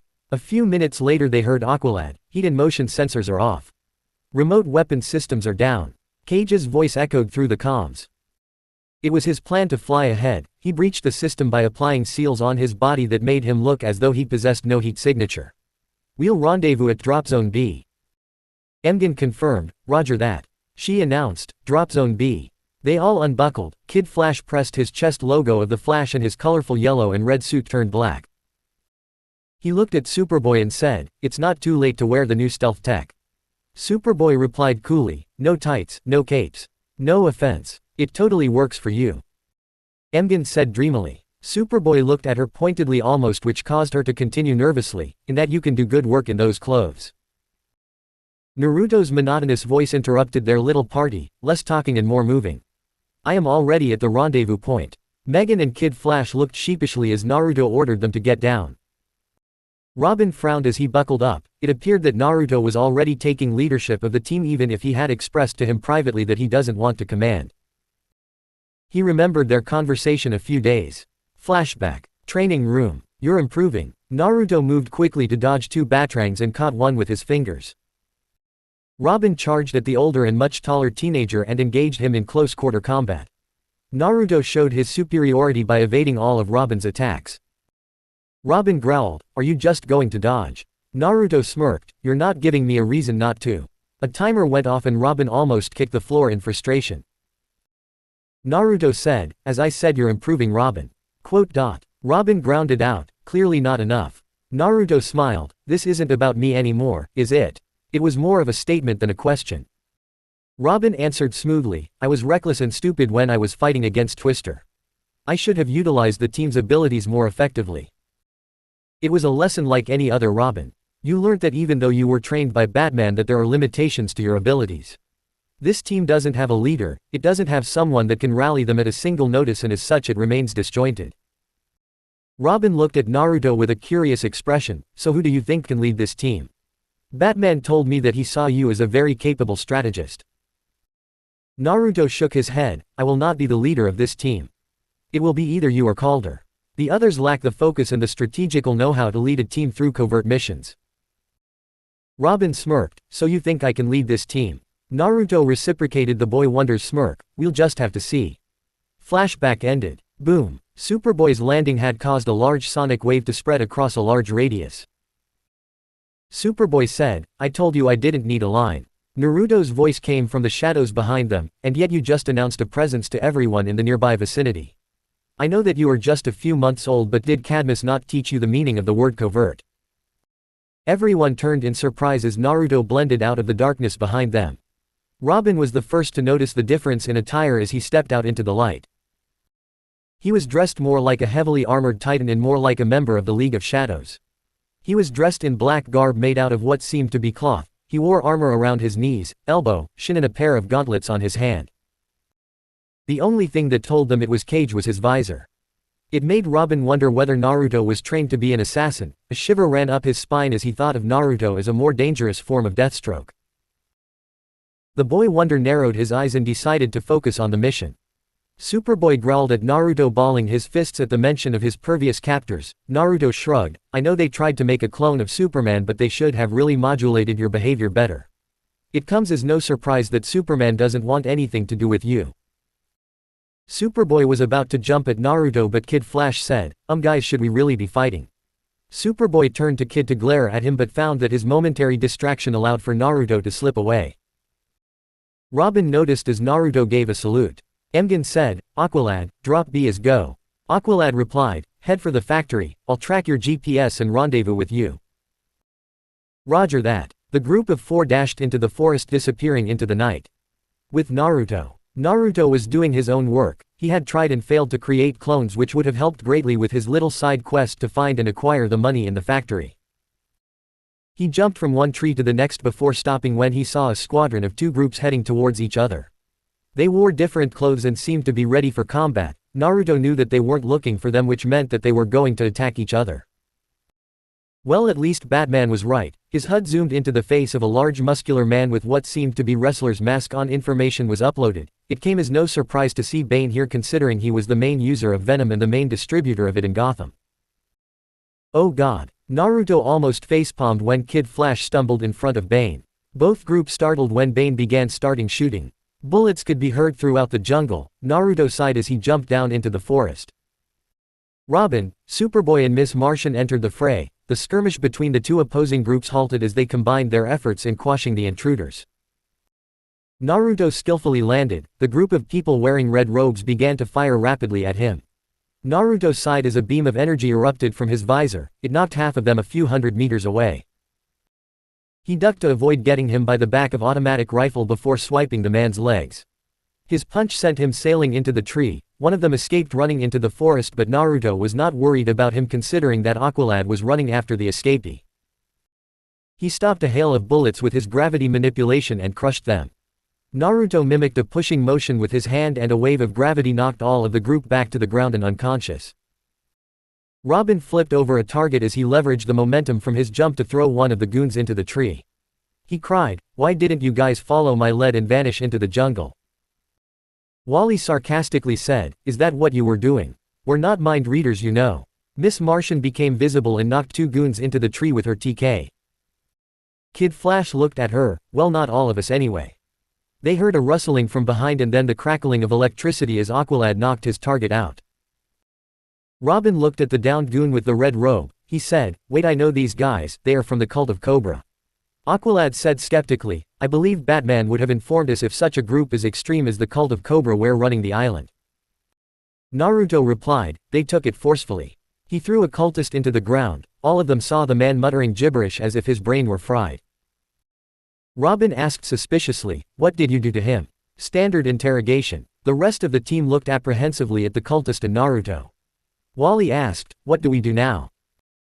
"Since you decided to inform all of the island of our presence, Wally, we have 2 choices: go to the factory and get ready for a large amount of resistance, or withdraw and inform Batman that the team was incapable of performing a simple reconnaissance mission." Kid Flash shouted at Naruto, "Hey, I know you don't want to be placed onto this team and all, but you don't get to always mock us. We never wanted you in the first place." Superboy seemingly agreed with Kid's opinion. Naruto snorted, "Fine, find your own way into the factory. I am going by myself." He sped out into the forest. Kid shouted, "Can you believe that guy? He thinks he is all high and mighty." Robin replied coolly, "Well, it was kind of your fault." "Well, excuse me if I don't stack up to your expectation. We are not all trained by Batman." It was true, Robin was the only one in this team that was trained in covert operations except for Naruto. The rest of the team were forced to improvise, and the fact that this type of environment along with the pressure made them prone to making mistakes. Robin looked at his mini-computer and sighed. Cage switched off his GPS. "We are on our own now." Aqualad looked to his team, "How will we get into the factory?"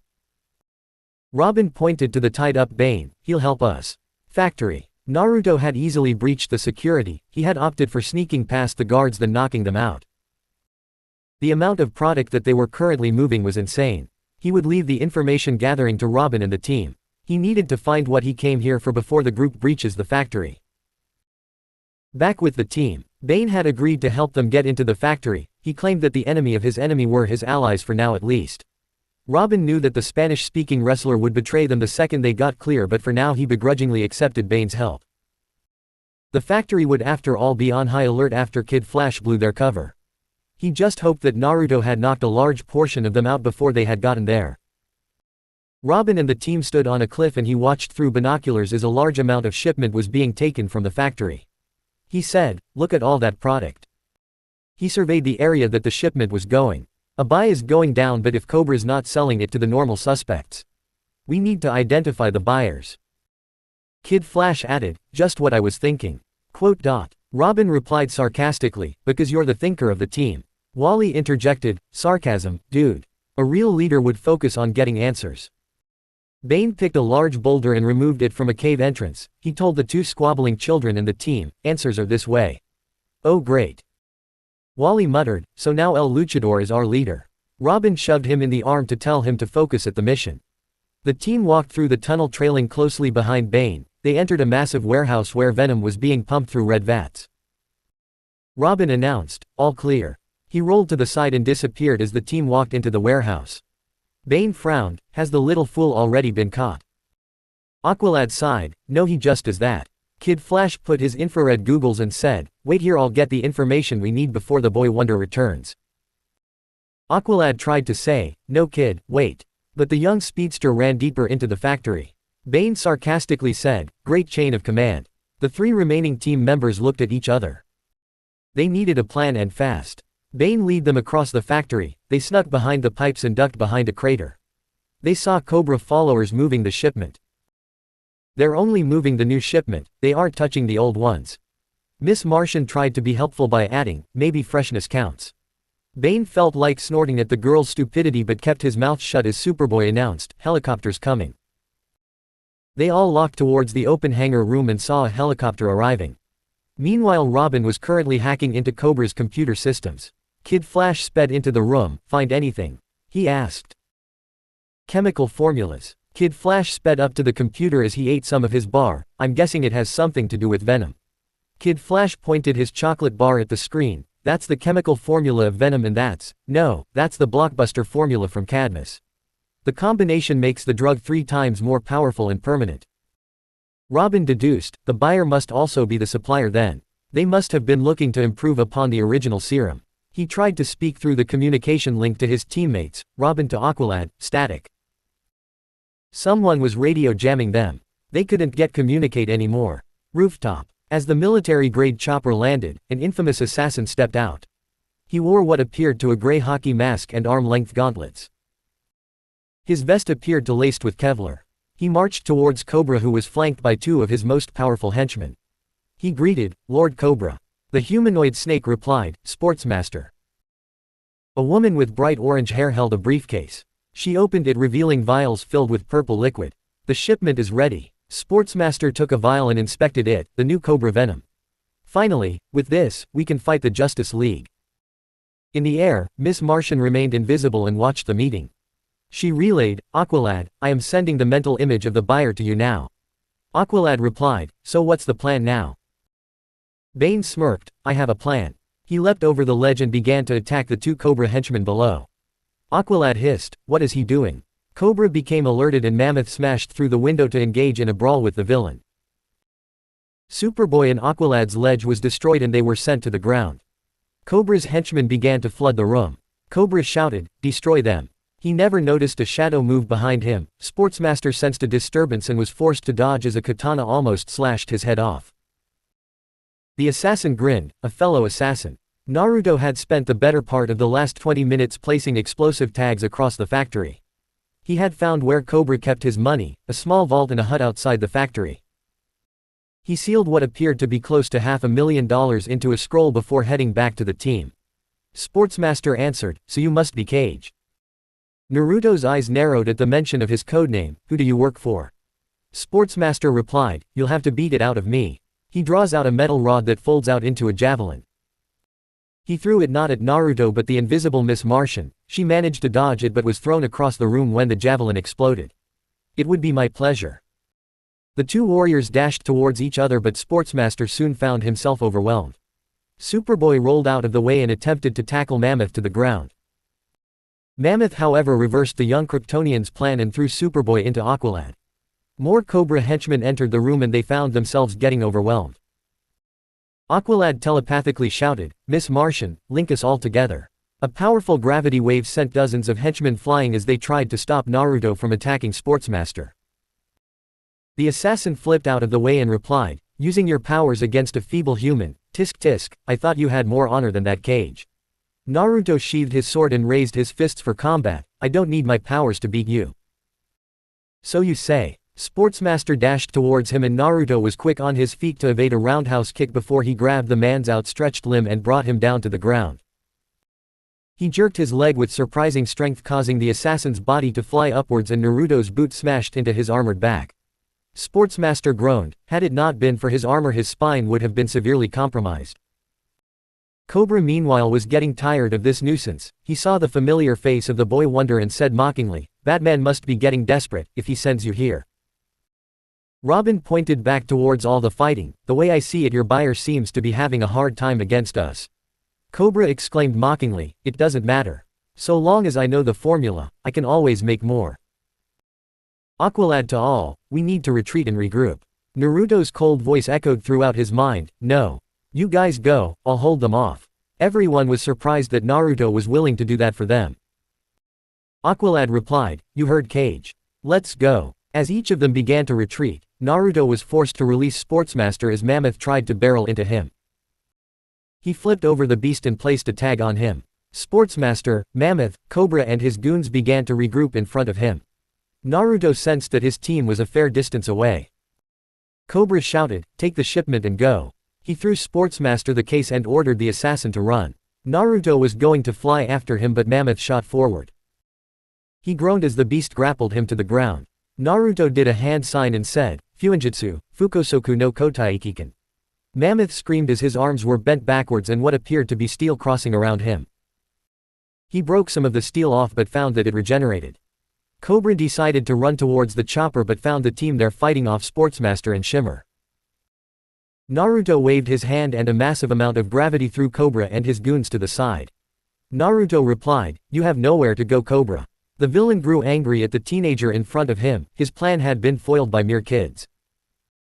Such blasphemy could not be tolerated in his eyes. He would make Naruto bow before him. He took off his robe and raised his hands to get ready for combat. The sound of a chopper rang throughout the factory. Cobra chuckled, "It appears your teammates are as not skilled as you believed them to be. You can either stay here and fight me or you can try and stop the shipment." Naruto flew out of the window to see Shimmer getting tied up by Robin. An injured Superboy was holding Miss Martian. Naruto saw the plane flying in the distance. His visor flashed red as a jet of blue light ripped from him and straight at the chopper. Miss Martian grinned as she activated the C4 and the plane blew up. Naruto turned to see that Cobra had vanished and would most likely not be found. Naruto, in hopes of catching Cobra, decided to activate the paper tags that were placed around the plant. An explosion shook the area where the chopper flying straight into the plant. Had Naruto been paying attention he would have seen Sportsmaster jump out of the plane and into the forest. Aqualad and Kid Flash appeared before them. "Bane is secure." Aqualad told them, "The Justice League should be arriving soon." Robin cackled, "I'm glad I didn't take up the leadership position." He looked pointedly at Aqualad, "I'd hate to have to tell Batman how this happened." Kid Flash slapped the Atlantean on the back, "Cheer up. At least we can say we took down a major villain." Only Miss Martian noticed Naruto vanishing into the night. Naruto heard in his mind, "Thank you." Not hearing a reply, Miss Martian shut off her mental link with Naruto and peered into the night with a frown. Was he ever going to trust them? It took the rest only a minute or so to recognize that Naruto had disappeared. Kid Flash said, "I swear to go he's like a ninja." Robin could merely nod. Naruto reminded him of Batman. Robin had still not gotten better at detecting his tutor when he disappeared. Naruto was just as good if not better at disappearing, but that could be due to his super speed. A simple recon mission. Observe and report. Each of the team members lined up in front of the caped crusader dressed in civilian clothing. He walked around and said, "You'll each receive a written evaluation informing each of you of your many mistakes. Until then, good job." Apart from Robin and Naruto, the team seemed utterly surprised at Batman's sudden praise. No battle plan survives first contact with the enemy.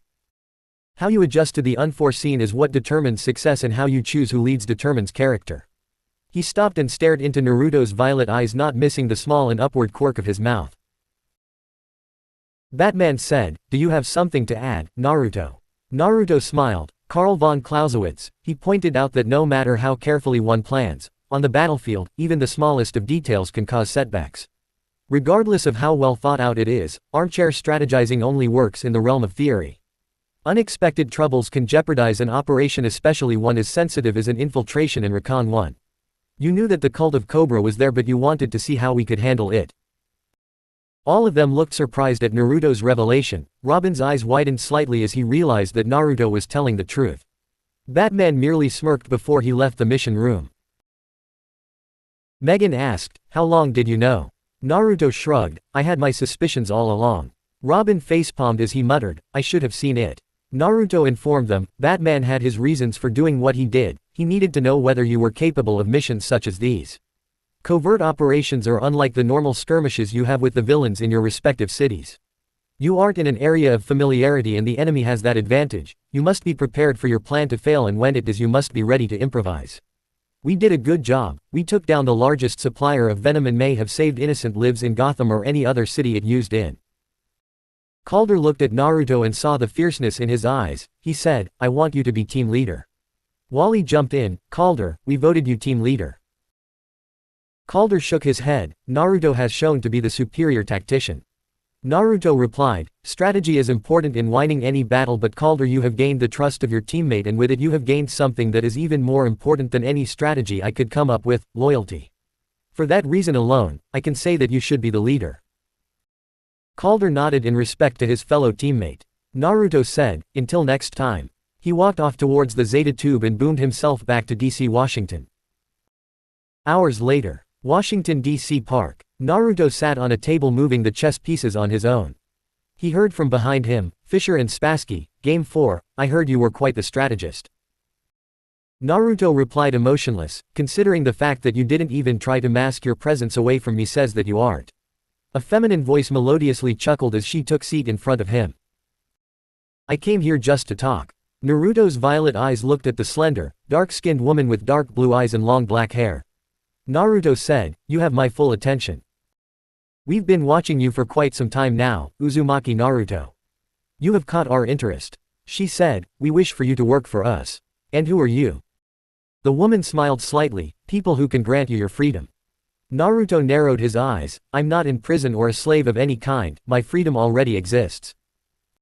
She passed him an envelope. "The Justice League has been monitoring your activities for a long time.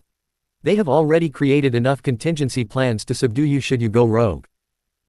I have known of this for a long time. Batman has made it no secret that he doesn't trust me. You still haven't given me any initiative. Open the envelope." Naruto did as he was asked and saw a audio player. He played the tape. "Diana, have you found Cage's weakness?" He heard Wonder Woman's reply, "It's me." "Then it's decided. You will remain close to Cage, earn his trust." Batman's voice could be heard. Naruto's grip on the table increased until small cracks formed beneath the chessboard. She smiled, "So do we have a deal?" Her coy voice seemed to be almost mocking him. Elsewhere, Sportsmaster said, "I only managed to procure a single ampule of Cobra venom." He stood in front of 5 screens with light figures. The screen allocated to L4 was switched off. The French voice of L6 said, "Perhaps the drug can be reverse engineered." L1 spoke, "What of our young heroes? First, Cadmus, then Mr. Twister. Now, Santa Prisa. Once as happenstance, twice as coincidence, but 3 times as enemy action." He spoke with voice filled with pure power. "Enemies of the light must not stand." Naruto stared intently at the dark-skinned woman. "How do I know that you're not lying? Considering the fact that you managed to bug the Justice League's headquarters means you have a lot of power and resources. Surely someone of your stature has the resources to fake the tape." Queen Bee chuckled with mirth. "Oh come now, Mr. Uzumaki, I am sure you are intelligent enough to know that such a course of action is counterintuitive."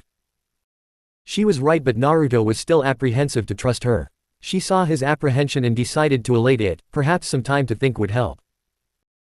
She smiled as she stood up. "I'll be sure to contact you, my liege." She bowed royally before she stalked off into the night. He gripped the stone table harder as it strained to remain standing. She was mocking him, reminding him of what he was. The fall of Uzushiogakure left him with nothing except an empty title, a title that meant nothing anymore. He was after all a king of nothing. Kyoto, Japan. C1, in position and ready. C2, in position and ready. Naruto surveyed from a hill the location that he was meant to be targeting. It was a relatively large Japanese-styled mansion. Batman had said that intel had shown that the owner had used his connections to steal a Quake pulsar. Batman wanted it returned to STAR Labs as soon as possible. The branch in Japan had authorized Naruto to take it to American soil in hopes that it wouldn't be stolen again.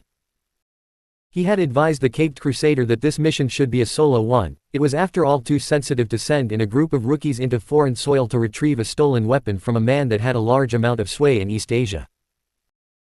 Batman had seemed to agree after some research into the man. Naruto was not even allowed to wear anything remotely similar to his normal attire. If he was spotted, the US would more than likely extradite him to the Japanese, and since he had no records, it would be rather easy for him to be silenced if he were a normal human. So here he was dressed in a track suit with a balaclava. He had spent the better part of 2 days tracking the whereabouts of the Quake pulsar. His clones had already flanked the building. They had placed seals across the building. He had created them specifically for this mission. The seals would release a powerful knockout gas that would flood the mansion. It would give Naruto a window of 10 minutes to get in, take the pulsar and leave. All without leaving a trace. All right, flood it. C1 and C2 replied, roger that. The guards, unaware as the colorless knockout gas flooded every inch of the mansion and surrounding area. Naruto said, you know the drill. The two clones nodded and dispelled. His head throbbed as an influx of information entered his mind. Naruto jumped from the hill, his body rocketing towards the front of the mission. It took Naruto 8 minutes to find the safe that held the Quake pulsar. He unsealed a scroll and began the process to seal the pulsar. The owner was on his desk, unconscious and drooling over his paperwork. Naruto packed it up and sped out of the house. Bang! Naruto merely raised his hand and the bullet stopped right in front of him. Judging by its size and the speed that it had been traveling, Naruto assumed it had come from a sniper rifle, and a very powerful one. He closed his eyes and pulsed out his chakra using it as a form of echolocation. He sensed 9 people in the forest directly in front of him. He shouted, come out, you cannot hide from me. A demented laugh echoed as a group of 8 people walked out of the forest. The last one was perched on a tree branch. Naruto stared at them. He knew a large portion of the group. They were all villains of major heroes like Batman and the Flash. He listed their nicknames in his head: Killer Frost, Harley Quinn, Captain Boomerang, Killer Croc. The sniper perched on the tree top was most likely Deadshot. He looked at the remaining 4 people that stood in front of him. He had not been able to recognize them. Harley Quinn swung a baseball on her back and said, give us the Quake pulsar and we may let you live. Her tone sounded like that of a jovial child, but Naruto didn't miss the hidden deadliness undertone. No uniform. No swords. Minimal use of powers. Batman's orders floated to the forefront of his mind. Naruto's eyes narrowed and he remembered that each of the villains was meant to be locked up tight in Belle Reve, one of the only facilities capable of holding these monsters. Batman to Cage, do you have the package? Batman's voice echoed through his comms. Naruto muttered, yes, I do, but I have a little situation. Do you have any idea why Harley Quinn, Killer Frost and a group of villains are here in Japan? Cage, disengage now, they are the static. Naruto removed the comm and crushed it with his boot. Harley Quinn shouted, now we can't have you calling in reinforcements. Naruto growled, don't need any. But he guessed it was time to withdraw. He drew a flashbang and threw it on the ground. The team turned around for a few seconds before they turned their gaze back to Naruto's previous position only to find that he had gone. Waller, he's gone, and he took the package. A woman wearing what appeared to be modernized samurai armor and a white porcelain half mask that covered the top half of her face approached the site of Naruto's disappearance. She saw a paper tag on the ground. It was inscribed with a special writing, centering around the kanji for explode. She muttered, by Kami. She turned to her teammates and shouted, everyone run. They didn't have time as the paper tag began to ignite. Killer Frost ran to her teammate and used her cryokinetic abilities to make a dense ice dome around the explosive tag. The explosion shattered the ice as if it were glass. Killer Frost muttered something about how her ice should have stopped the explosion from ever occurring. All of the Suicide Squad heard, this is Waller, prepare for immediate extraction and debriefing. Amanda Waller had realized that her team's secret existence was probably severely compromised when the Quake pulsar turned up in STAR labs in Gotham. Would Batman become more aggressive in his tactics to shut down the Suicide Squad? Why was the Caped Crusader using a covert operative to retrieve a very dangerous weapon? Amanda Waller wanted answers and she would get them, by force if necessary. Next day. Morning. Washington, D.C. Wonder Woman eyed her protégé suspiciously. For the past few days he would rarely speak to her. When he did, he sounded tired and incredibly cold. What happened to him whilst she had gone to Metropolis? She needed to know. She said, "Naruto. I made us breakfast." Naruto, who had been working intently on a computer program, merely gazed up from his laptop screen. He replied in a tone that seemed incredibly cautious, "I don't want any, but I thank you for making some." To Wonder Woman, his words never reached his eyes. He didn't seem at all grateful. She narrowed her eyes, but before she could speak, her Justice League communicator began to vibrate, indicating that she was needed. She gave him a pointed look, telling him that they would talk about this later. Naruto let out a soft growl. He didn't want anything to do with the Demaiscaron. He heard a robotic voice from his laptop. "I hate to disturb you at this hour, but I am sorry to report that I have absolutely nothing on the woman you told me. Her name is Queen Bee, but that is just about it. Her origins are unknown, and whoever this group is, they seem to be smart enough not to leave a single trace behind. If I didn't know you, I would say that you were lying." Naruto merely muttered, "Thank you." The voice droned, "Anytime, mate." Whilst it was true that Naruto didn't have any contacts that would be able to match the caliber of this mysterious organization, he did know a few people on the dark web that he had helped on more than one occasion. He didn't exactly trust them with his life or anything, but they were the closest he could get to an ally at the moment. He walked towards his bedroom. He needed some time to think. He needed a plan, but his mind was so addled about Wonder Woman's apparent betrayal that he simply couldn't think straight. His eyes narrowed at the Othello board. He knew for one that he couldn't trust anyone anymore. Even the mysterious woman he had met mostly likely had a secret agenda. The question that remained was, which one was the lesser of two evils? Was it the Justice League, or was it this mysterious organization? Or perhaps it was time that he walked his own path. He had much to ponder about, and he was destitute of both time and information. Happy Harbor. Mount Justice. Zeta Chamber. August 3rd. 13. Recognized B05, Cage. Recognized B04, Superboy. The two appeared out of the neighboring Zeta beam chambers. They briefly looked at each other before Superboy turned away, huffing. Apparently, the clone was irritated by something, not that he was in the mood to socialize himself. Megan asked, "How was Metropolis, Superboy?" The clone didn't even reply, but instead continued to walk through a holographic hockey table that Kid Flash and Calder had been playing on. Naruto raised an eyebrow. It appeared that Superman wanted nothing to do with the clone. That was after all quite understandable. Naruto wouldn't know what to do if someone had made a clone of him. He probably wouldn't go near the abomination. Ahem. A small cough was heard from one of the tunnels adjacent to the Zeta BAM chambers. Ready for training, everyone. The team turned to see Black Canary and the Martian Manhunter enter the room. Megan shouted happily, "Uncle Jean." She ran up and hugged him. The elder Martian replied, "Emgen, I was in the area, so I came to see how you were adjusting to life on Earth." "A few bumps on the way, but I am learning," Emgen said. "Glad to hear that." Naruto and Black Canary both observed as Superboy frowned and began to walk out of the room. "Stick around. You might learn a thing or two," the superheroine told him. "Class is now in session." She walked into the center of the circular projection pad and it lit up. She turned to the group, "I consider it an honor to be your teacher. I'll throw a lot at you. Everything that I have learnt from my mentors." She winced slightly as she took off her jacket. "And from my own bruises." Both Superboy and Naruto watched with disinterest, one because he believed that the metahuman had nothing to teach him and the other because he believed that the heroine was much too weak to beat him.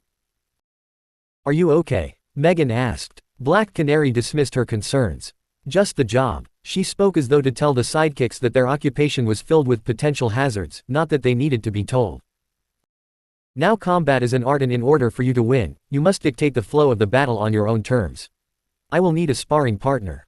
"Ooh, me," Wally said excitedly. He did a flirtatious pose that seemed to amuse instead of disgust Black Canary. Probably because she was dating the Green Arrow. "After this, I'll show you my moves." Naruto almost shook his head in pure exasperation. He could see the minute details of Black Canary's body, her muscles tightening, her pulse quickening and her facial features beginning to slack as she entered a mode that allowed her to react passively to Kid Flash. It was obvious that her senses weren't quick enough to handle Kid Flash's speed, but she was trained to react the second he tried to attack her. Of course, this method had plenty of weaknesses, but it was her best bet and it wouldn't have worked against those with the full set of superhuman physiological traits. They would outmatch Black Canary with ease. Kid Flash was unprepared, but Naruto saw her movements in slow motion. She began a frontal assault that led to Kid Flash stepping back. She saw the opportunity and swept his leg. The young speedster fell on his back. How pathetic, Naruto thought. He closed his eyes and sighed. He had no idea why he was still here. Superboy Rant snapped him out of his stupor. Oh please, with my powers there is no way I would lose. Naruto smiled. He had a chance now. For once I agree with the clone. You are a low-level metahuman, Canary. Both Superboy and Black Canary snapped their heads to the armored teenager. Black Canary seemed unfazed. Perhaps a demonstration then, Cage. Naruto stepped onto the ring. He said monotonously, such hubris coming from you, Black Canary. Allow me to bring you back down to earth. She never spoke but instead chose to charge him. Naruto merely dodged each of her attacks. Black Canary thought she was pushing him back. She aimed a kick to his knee. Naruto simply shifted his body forward and pushed her. She nearly stumbled to the ground. You cannot beat me, Canary. Even if you were to use your pathetic bird cry. She growled and then she screamed, but it never reached her vocal cords. Naruto moved at a blurring speed before delivering a powerful kick to her diaphragm. Canary was flung from her spot to the wall. Naruto's gravity powers stopped her from hitting the wall. A stunned silence filled the room and none of them even noticed the appearance of Batman on the screen. Naruto turned and said, perhaps you should assign a stronger teacher next time, Batman. He walked out of the room. The silence that permeated across the room was interrupted by Batman. I have a mission for you. Batman didn't need Naruto for this mission. He would talk to the kid later. With Naruto atop the ocean that once held Uzushiogakure, Naruto looked at the rampant tides and then back to the sky, as if he would get an answer to his unspoken question. He felt so hopeless. He didn't want to be here. He would rather he died with his mother than living in a world like this. His life in Uzushiogakure was a simple and fulfilling one. His life here was anything but that. It was complicated. Everyone was out to get each other. A war that was fought in the shadows, one where the heroes were not heroes but a group of self-righteous warriors who fought for their definition of what was justice. He had no idea how long he had been here. Hours must have passed as he sat levitating over the ocean. His mind lost in memories of his past. Metropolis. Diana had just arrived to see Clark walk out of the diner. Her eyes went to Bruce Wayne, who remained seated with a stoic expression on his face. She walked up to Bruce and said, "What are you doing here?" Bruce narrowed his eyes at Diana. Her facial expression indicated that she was under a lot of stress. Superboy has become increasingly volatile, and it is because Clark doesn't wish to take responsibility. His history with his clones makes him believe that Connor will turn out to be just the same. Bruce continued, "Diana, I need to know. Is Naruto going to turn on us?" Diana seemed apprehensive. "Why would you believe that?" Bruce narrowed his eyes at her apprehension. Diana began to feel uncomfortable as Bruce peered right through her. "What do you know?" he asked. "No," demanded from the Themysceron. "Nothing definitive or anything that could help you with your investigation. All I know is that he began to harbor a lot ill will towards me recently." Bruce looked into the distance, his mind trying to connect the seemingly disconnected points. Perhaps. He believes that we are just using him, or perhaps he knows something that would cause such animosity to arise. It's too real to be random. But why me? Diana asked. Bruce looked into her blue eyes and replied, "He knows." He stood up abruptly and walked out of the room, leaving without his pie. Diana seemed all the more confused about what was going on. Shrugging, she took Bruce's pie and began to dig in, knowing that he wouldn't come back for it. She understood that Bruce Wayne now saw Naruto as a very dangerous enemy. God save them if Naruto were to access his demonic form. She would have to return to Themyscira in due time. Only Hephaestus would be capable of forging a weapon that could bring down an Uzumaki. Back with the team, they had failed to complete their objective. Professor Ivo's Amazo had been stolen from right under their noses by a horde of robotic monkeys. It was an embarrassing defeat. Once again they had realized that they were weak. It seemed so surreal that when Batman and the other Leaguers addressed them that they weren't ready to join the League, that they would be so right. Right now, they made a bad strategical error as it was only a matter of time before Amazo would awaken and perhaps amass more power. This was bad. If Amazo became any more powerful they would stand no chance against the android. It would be helpful if Naruto was here. Superboy in blinded rage decided to chase after the monkeys and Amazo leaving behind his earpiece and a team that had no idea what to do next. Megan said, "This Professor Evo, if he is alive, seems to be 2 steps ahead of us." She asked apprehensively, maybe we should contact Red Tornado." Aqualad disagreed. "Tornado always tells us to handle things ourselves. And the mission can still succeed if we recover the parts before they're reassembled." Kid Flash sarcastically, "Well, that's a great plan, except for the part about us not knowing where to look."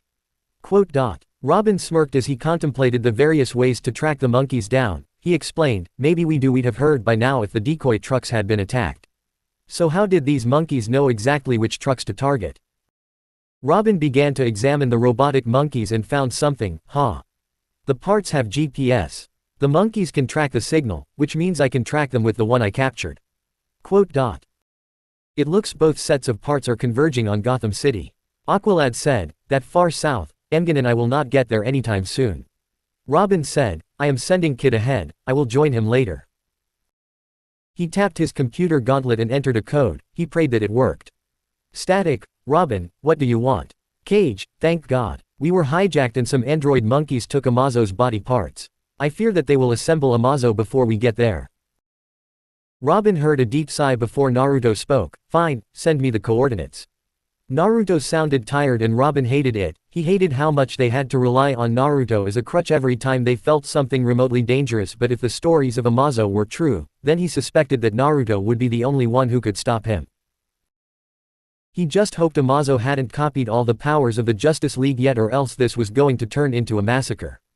Gotham Academy. The entire team lay defeated on the cracked wooden floor of the basketball hall. At first they seemed to be winning. They even managed to attack Evo to depower Amazo, but then it changed and some advanced protocol allowed it to access the full power of those that he had copied. With MM's psionic abilities and Atom's ability to manipulate energy and molecular transmutation, it was a losing battle. Evo cackled, "Each of you is pathetic copies of the originals. You could barely handle a weak Amazo, let alone one that has access to the full power set of those it has copied. I guess this is goodbye, children." Robin ground his teeth as he tried to get up, but he felt so tired, his mind barely hanging on to consciousness. Where was he? Did he leave them? The last thing he saw was Amazo charging up an atomic blast and a blue energy wave rushing towards the android. "I guess I am late to the party." Heavy footsteps echoed as Naruto entered the hall. Evo felt the amount of power permeating from the armored behemoth. Naruto twirled his blades and said, "I heard that you copied the Justice League's abilities. Let's see how much you compare." With insane speed, Naruto rushed towards Amazo, who had begun to fire a barrage of atomic blasts, but Naruto's blades deflected each of them. Amazo was forced to backpedal as Naruto almost cut off its head. Access Martian Manhunter. His sword passed through the android, but Naruto merely smiled as the blade began to vibrate and a screeching electricity emerged from the blade.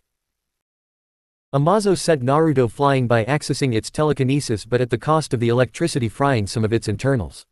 Access Superman. A scorching beam erupted for each of its eyes, but Naruto replied with his own optic blast. A large explosion rung through the hall as both Naruto and Amazo met in the center. No holding back, Naruto thought. He dodged a punch from the android and released a gravity-enhanced uppercut that sent it flying straight into the night sky. Naruto rocketed upwards and fired an optic blast that sent the android further into the sky. The android tried to halt Naruto's ascension by releasing a powerful gust of air from its mouth, but Naruto's acceleration was powerful enough to rip through the wind. Amazo reacted in time to dodge Naruto's sword but found itself being launched straight to the ground by a kick. Naruto once again released an even more powerful optic beam, causing Amazo to be forced to access Martian Manhunter. Naruto noted that there was a time lag before the android could activate its abilities. It was around 5 seconds. He grinned as he began to formulate a plan to destroy the android. He felt himself being jerked towards Amazo through some sort of telekinesis. Naruto let himself get dragged as he slowly enclosed gravity around himself and the android. The closer he got, the stronger the gravity became, and Amazo felt its circuitry begin to snap under the unearthly amount of gravity. Down below, the earth began to crack and the team who had just awakened found themselves being face-faulted to the ground. Naruto grinned, under such conditions only he could function. Amazo tried to phase but found Naruto throwing his Totsuka blade straight through it. A million amps were discharged from the sword and Amazo was shocked back into rematerializing. Severe damage detected, access. Super ARG. A dull thud echoed as Naruto's Totsuka blade pierced Amazo from behind.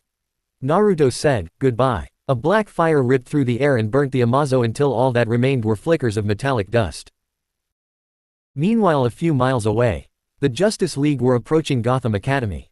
Batman asked, "Status report." Superman, "What do you see?" Superman replied, "Cage has destroyed the Amazo." Flash asked worriedly, "What about the others?" Superman's eyes glowed white as he scanned the area using his X-ray vision. "They are currently in the basketball hall. They seem to be fine." That was all Flash needed to hear as he rushed towards the hall. Wonder Woman said, "I am going on ahead. I need to speak to Cage." Batman said, "No, Diana, wait." But she wouldn't listen as she flew towards where Naruto was levitating. "Superman, Supergirl, Zatara, Captain Marvel and Captain Atom. I want you all stand by in case Cage does something." Supergirl questioned, "Why would he do something?" Batman seemed apprehensive, "I made a mistake." All the Justice Leaguers looked at the caped Crusader who was cruising on his jet in slight shock. Batman was not one to admit his mistakes.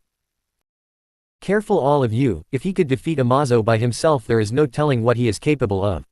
With Naruto. Naruto heard Batman's orders and simply smiled. It appeared that Batman's deductive skills hadn't waned in the slightest. "Naruto." He heard Diana shout and he merely turned to his mentor, his visor flashing red and ethereal black flames dancing around his armor. "What is it, the Maiscaron?" Diana froze when she heard him call him that. She steeled herself and replied, "Tell me what I have done to receive such hatred." It sounded like a plea. Naruto merely chuckled, "Don't pretend to like me, the Maiscaron. I know of the accord between you and Batman." Diana looked puzzled but then she remembered, the first day that she learnt that Naruto was an Uzumaki. Batman had approached her and asked if she knew of any of the boy's weaknesses and she replied that it was her. Naruto growled, "So you finally remember. It was a ploy, wasn't it, Amazonian? I thought that your people were one of honor, but I guess I was wrong." Diana said firmly, "I acknowledge my mistake, Naruto, but I ask that we move past it. You were like me, lost in a world that you had only hatred for, and I know what that path leads down, but after I got to know you, I choose to ignore Batman's orders." Naruto replied, "Then I can only assume you know what will happen now." Diana understood that this meant he was going to leave. "And you understand that I cannot let you leave." Naruto grinned, "Is that so?" A blue jet emerged from his visor and zeroed in on Wonder Woman. She raised her bracelets as they deflected the energy beam harmlessly into the air. Wonder Woman dashed towards him and they two began to fight in the air. Naruto flipped backwards to avoid Wonder Woman's sword strike and released a gravitational wave that knocked her back several hundred meters. Naruto unsheathed his swords as he blocked two incoming beams of heat visions. Diana, who had already recovered, was now standing with Captain Marvel, Superman, Supergirl, Captain Atom and Zatara. Superman said, his eyes glowing an ethereal red, "Give up, Cage. You cannot win." Cage Bunshin no Jutsu. 100 clones erupted from the smoke. "Scatter," they all said. Supergirl and Superman tried to scan each of them but found that they all looked the same internally. Instead, they chose to pursue them. Lasers erupted from their eyes and attacked clones that simply turned back into smoke. Diana closed her eyes and prayed for Apollo to show her the direction, and he did. She followed in pursuit of 10 clones that were flying at Mach 300. Naruto smirked as he gave the clones a discreet signal. They slowed down and allowed Diana to halt them. Diana replied, "Stop this instant, Naruto." The clones said simultaneously, "Okay." As Diana floated forwards to try and speak, the clones all made a single hand sign and shouted, "Katsu." A colossal explosion struck Wonder Woman, who was stunned by the force of it. She could not react in time as Naruto tagged her before punching her straight down into the city of Brussels. Naruto made another hand sign. Another explosion resounded just above the city. He dive-bombed towards where Wonder Woman landed. As she was getting up, Naruto smashed straight into her back, causing her to groan. Another kick to the midsection and she was sent flying into a skyscraper. Wonder Woman raised her bracelets to avoid a jet of blue energy but was sent crashing down by a wave of gravity. She could hardly react in time as Naruto raised his palms and released 1,000 amps through them. She screamed. Naruto merely raised his palm to stop Superman's punch, and with a gesture, the Man of Steel was flung through several buildings. Wonder Woman kicked Naruto's knee, and as he body shifted, she quickly took him down.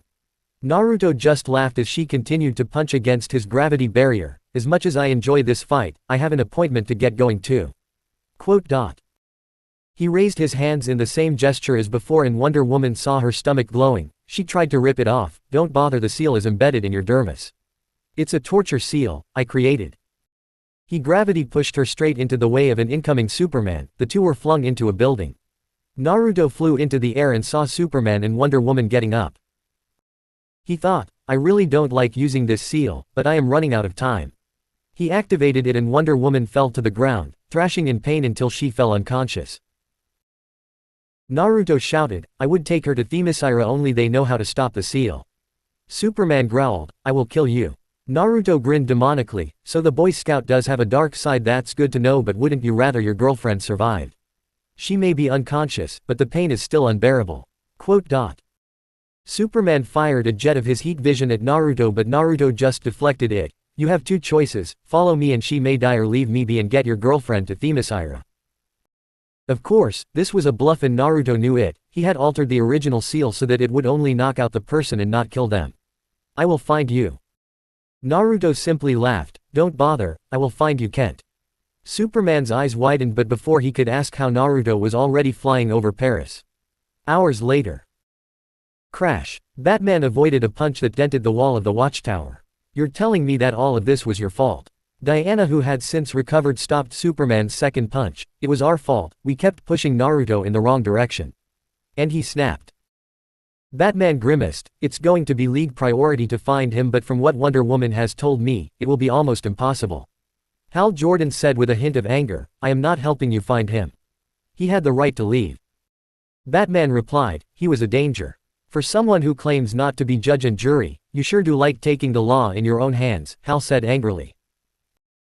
He turned to the rest of the people on the table, I vote we give him time to settle down. If he does something illegal, then we can act, but until then leave Uzumaki Naruto alone. A show of hands for those who agree. A large majority raised their hands, including Wonder Woman, shocking those who hadn't raised their hands. Batman merely turned around and said, you're all making a big mistake, Naruto is more dangerous than you think. He left the watchtower without saying another word. An uneasy silence fell upon the rest of the Leaguers. Penthouse. Gotham. Penthouse. I take it you are comfortable with your current living arrangements. A voice echoed from the TV screen. Naruto sat comfortably on the expensive sofa. It is more than adequate, but I do hope for some action. Already. I see that you got rid of your helmet. Naruto replied, just need to make sure it isn't bugged. Anyway, have you found what I was looking for? I sent the file to your computer. I wonder what you wanted with the data of young metahumans. Naruto smiled, the young are the easiest to sway. And if they don't? He replied, no matter, they will see the light. The voice chuckled, welcome to the Council of the Light, Uzumaki Naruto. The screen switched off and Naruto walked towards the computer. He pulled up the file and began reading. A smile played on his lips. The game had begun and neither the Justice League or the Light were ready for his endgame. Naruto watched the sun rise above Gotham and smiled. He muttered, the Red Dawn is coming, and with it, the Uzumaki clan will rise again. There was for Miles was death, Uzumaki's dead, Amazonians dead. All for nothing, all for their pathetic pride. The stench of burnt flesh permeated the air and hung over the one living person like a cloak. The man's silhouette flapped in the air, dark flames flickered across his body. He heard a booming laugh, and then the heavy footsteps of Amazonian soldiers coming towards him. What do you have left to fight for? The man stood there, patiently waiting with his sword drawn as he felt the speeding arrival of the world's mightiest warrior, Hippolyta. Nothing, the man said. His purple eyes shifted into red eyes with concentric ripples and tomios. Amazonian. The man's fire spread away from him and he dashed towards them. His mind bloody with rage as he butchered everything in his way to get to Hippolyta. The woman stood above him, watching as her comrades were killed, as the young Uzumaki was injured from her battles. An ethereal blue armor surrounded the man as he activated his Susanoo. Hippolyta flew into the air, her eyes glowed a divine white as she screamed, for Olympus. For Themyscira. The skies crackled with lightning, the wind blew with ferocity and the water around them raged in anger. The Greek gods had given Hippolyta their blessing. The young man could barely avoid Hippolyta's attack, her sword cutting his armor in half, leaving him exposed. She threw her lasso around him, containing him. "You have done enough damage, Uzumaki." She threw straight into a temple and returned him back to her feet. He struggled fruitlessly against the divine hold of her lasso. "This is the end. This war, 1,000 years of bloodshed because of your clan." The man chuckled. "It was you Amazonians who killed my mother, who butchered the elders of our clan. No, if you kill me here, it will only cause the war to escalate." Hippolyta looked down at the young man with harsh eyes, her sword slashed down and cut across his neck, cutting his carotid. His last words still haunted her to this day, "Amanamahashira." His body glowed an ethereal yellow, then blue. His scream of pain could be heard throughout the battlefield despite the blood in his mouth. Then he exploded, a pillar of energy shot straight to the heavens and then expanded, scorching the earth and disintegrating everyone. Hippolyta's world turned white as she awoke to a decimated island. That was the day that Themyscira fell, the day that the war ended. Naruto and Hippolyta awoke with a gasp, despite being in different parts of the world. Hippolyta frowned in sadness. She had taken an afternoon nap. As she looked outside her window at the now flourishing island, it seemed so long ago that war had brought the worst out of her. She remembered her daughter being brought by Superman. That seal made her shiver and she had the urge to hunt the Uzumaki down, but she realized that it had been modified to only knock her out.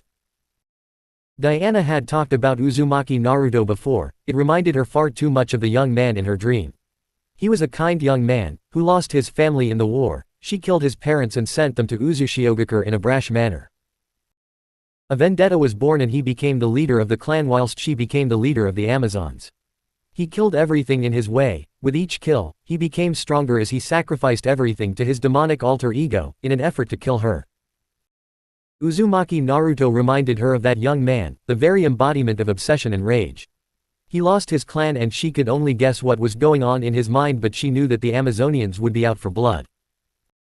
They took his attack on their princess as a direct provocation of war. Naruto awoke to a dream that felt so surreal. It reminded him of the other dreams that he had experienced over the past months.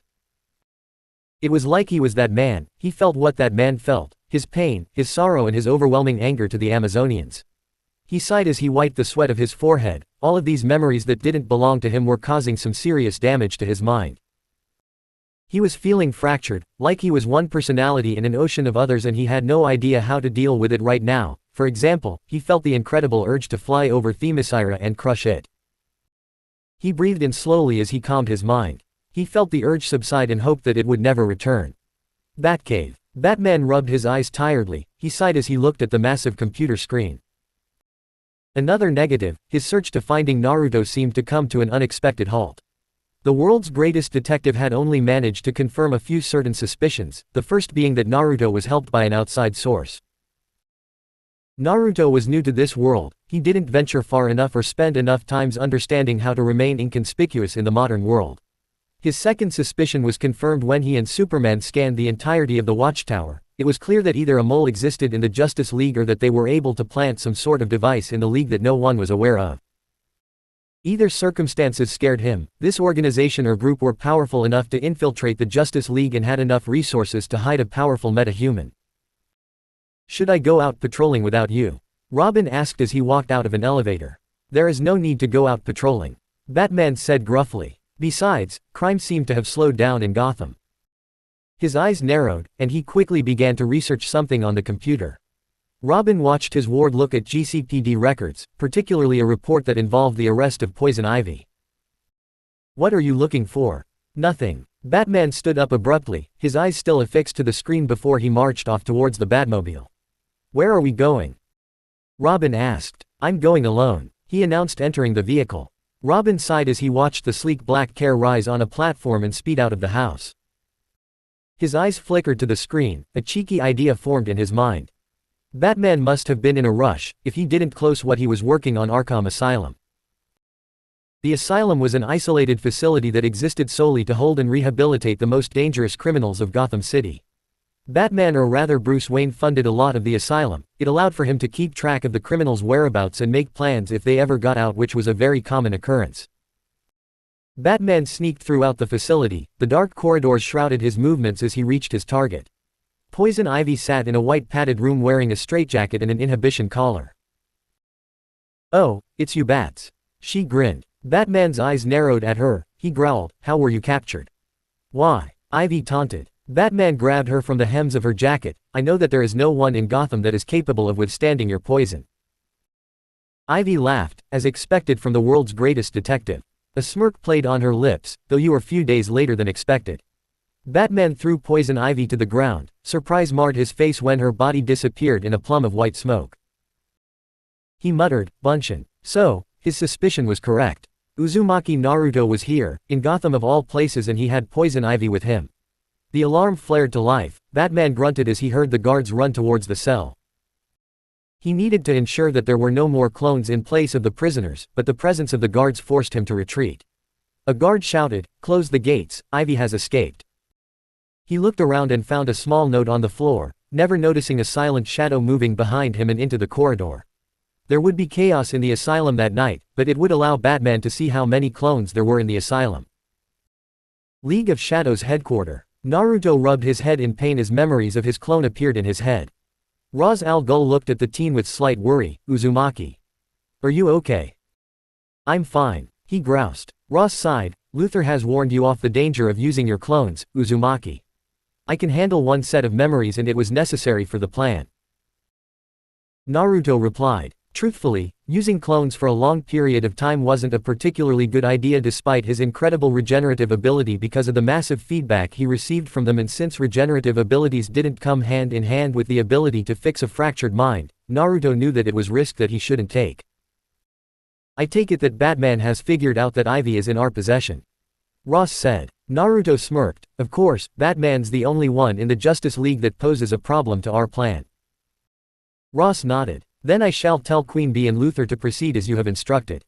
He gave Naruto a pointed look. For your sake, I hope that it goes well. He walked off to the comforts of his own chamber. Naruto grunted, stupid old man. They had forced him to play mastermind. Savage had said that the inner circle never did anything that would bring suspicion among them. Since he was affiliated with nobody, he was the logical choice in this plan of action. They wanted him to play the role of the diversion whilst they stole something. Naruto stood up and flew out of the window at Mach 20. I guess, it was time to show my face. He never noticed the red arrow that pierced the wall next to the window he just flew from.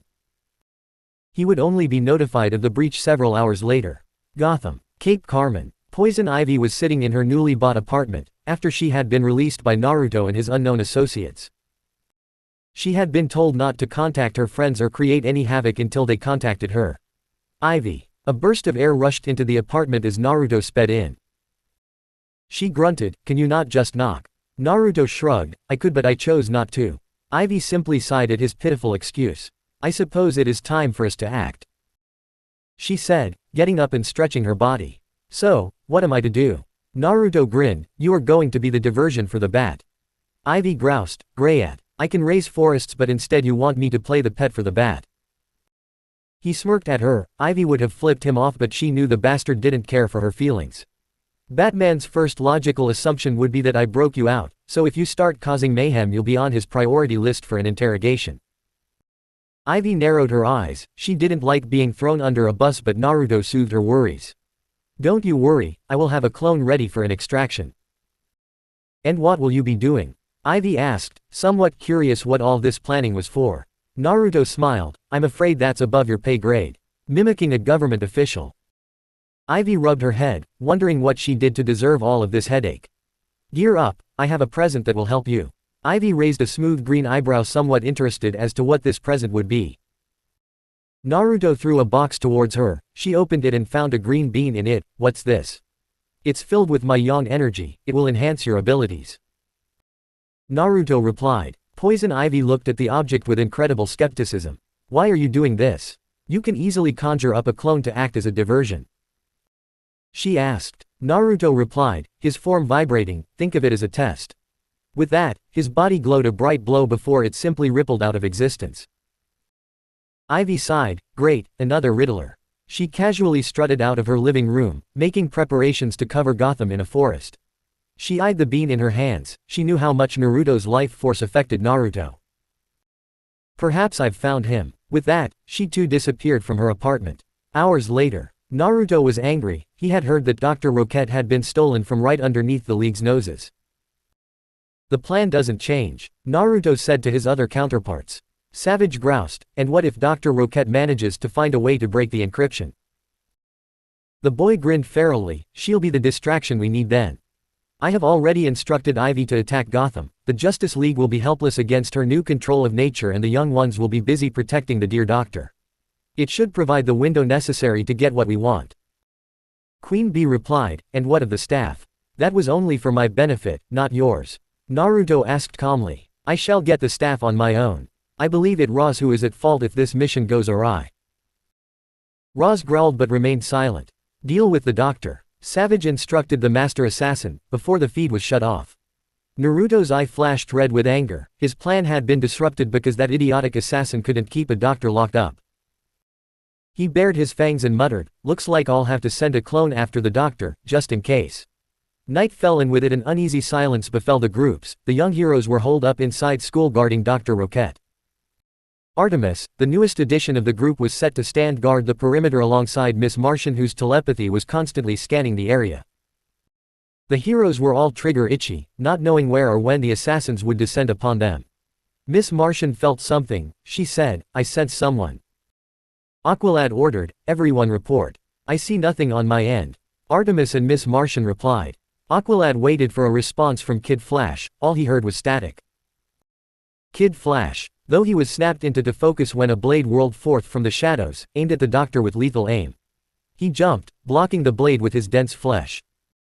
The assassin stepped out. That looked like it hurt. She mockingly added. Aqualad grimaced, drawing one of his water blade and getting ready to battle.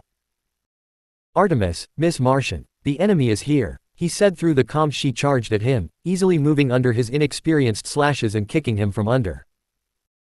Aqualad grabbed the water from his now unmaterialized sword and used it to throw her across the room. The assassin jumped onto the desk before she hit the wall, throwing one of her sais at Aqualad's now heaved-over body. Clang! An arrow deflected the blade away. The assassin grinned, now this is interesting. Artemis replied, 2 against 1. She fired several volleys of arrows at the assassin, all aimed to maim her target. The assassin laughed, moving with incredible athleticism and flexibility. She spun around, deflecting each of Artemis's arrow onto the doctor. It's over. What's over? Kid Flash smirked. The arrows lay in his hands. He ran at her with the intention to knock her over. The assassin jumped back but was thrown by Miss Martian's telekinesis. She grimaced. This was not a fight that could be won. A canister shot through the glass window, and a dark smoke filled up the room. The assassin was unprepared to be grabbed by a blur. The figure stopped a second later in the woods. She pushed herself away from him. Who are you? Her vision still blurry from the high-speed movement. Boss, I got her. The figure said. The assassin muttered, Naruto. Cheshire. Boss says hello. The clone replied. Her vision slowly returned back to normal. In that moment, Cheshire grabbed Naruto's clone and growled. Why did you that? I would have escaped. I had reinforcements. Naruto growled. Boss says that Roz is too idiotic to see how much value the doctor truly has. He wants her mind for himself. Besides, you wouldn't have been able to beat them anyway. His grin was far too sinister.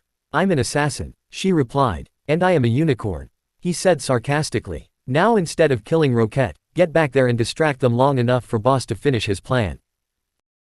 The clone puffed out of his existence, leaving an angry Cheshire walking back to the school. Gotham. Batman dodged another tendril from Poison Ivy. The woman moved at incredible speed, or was it that he had become slow?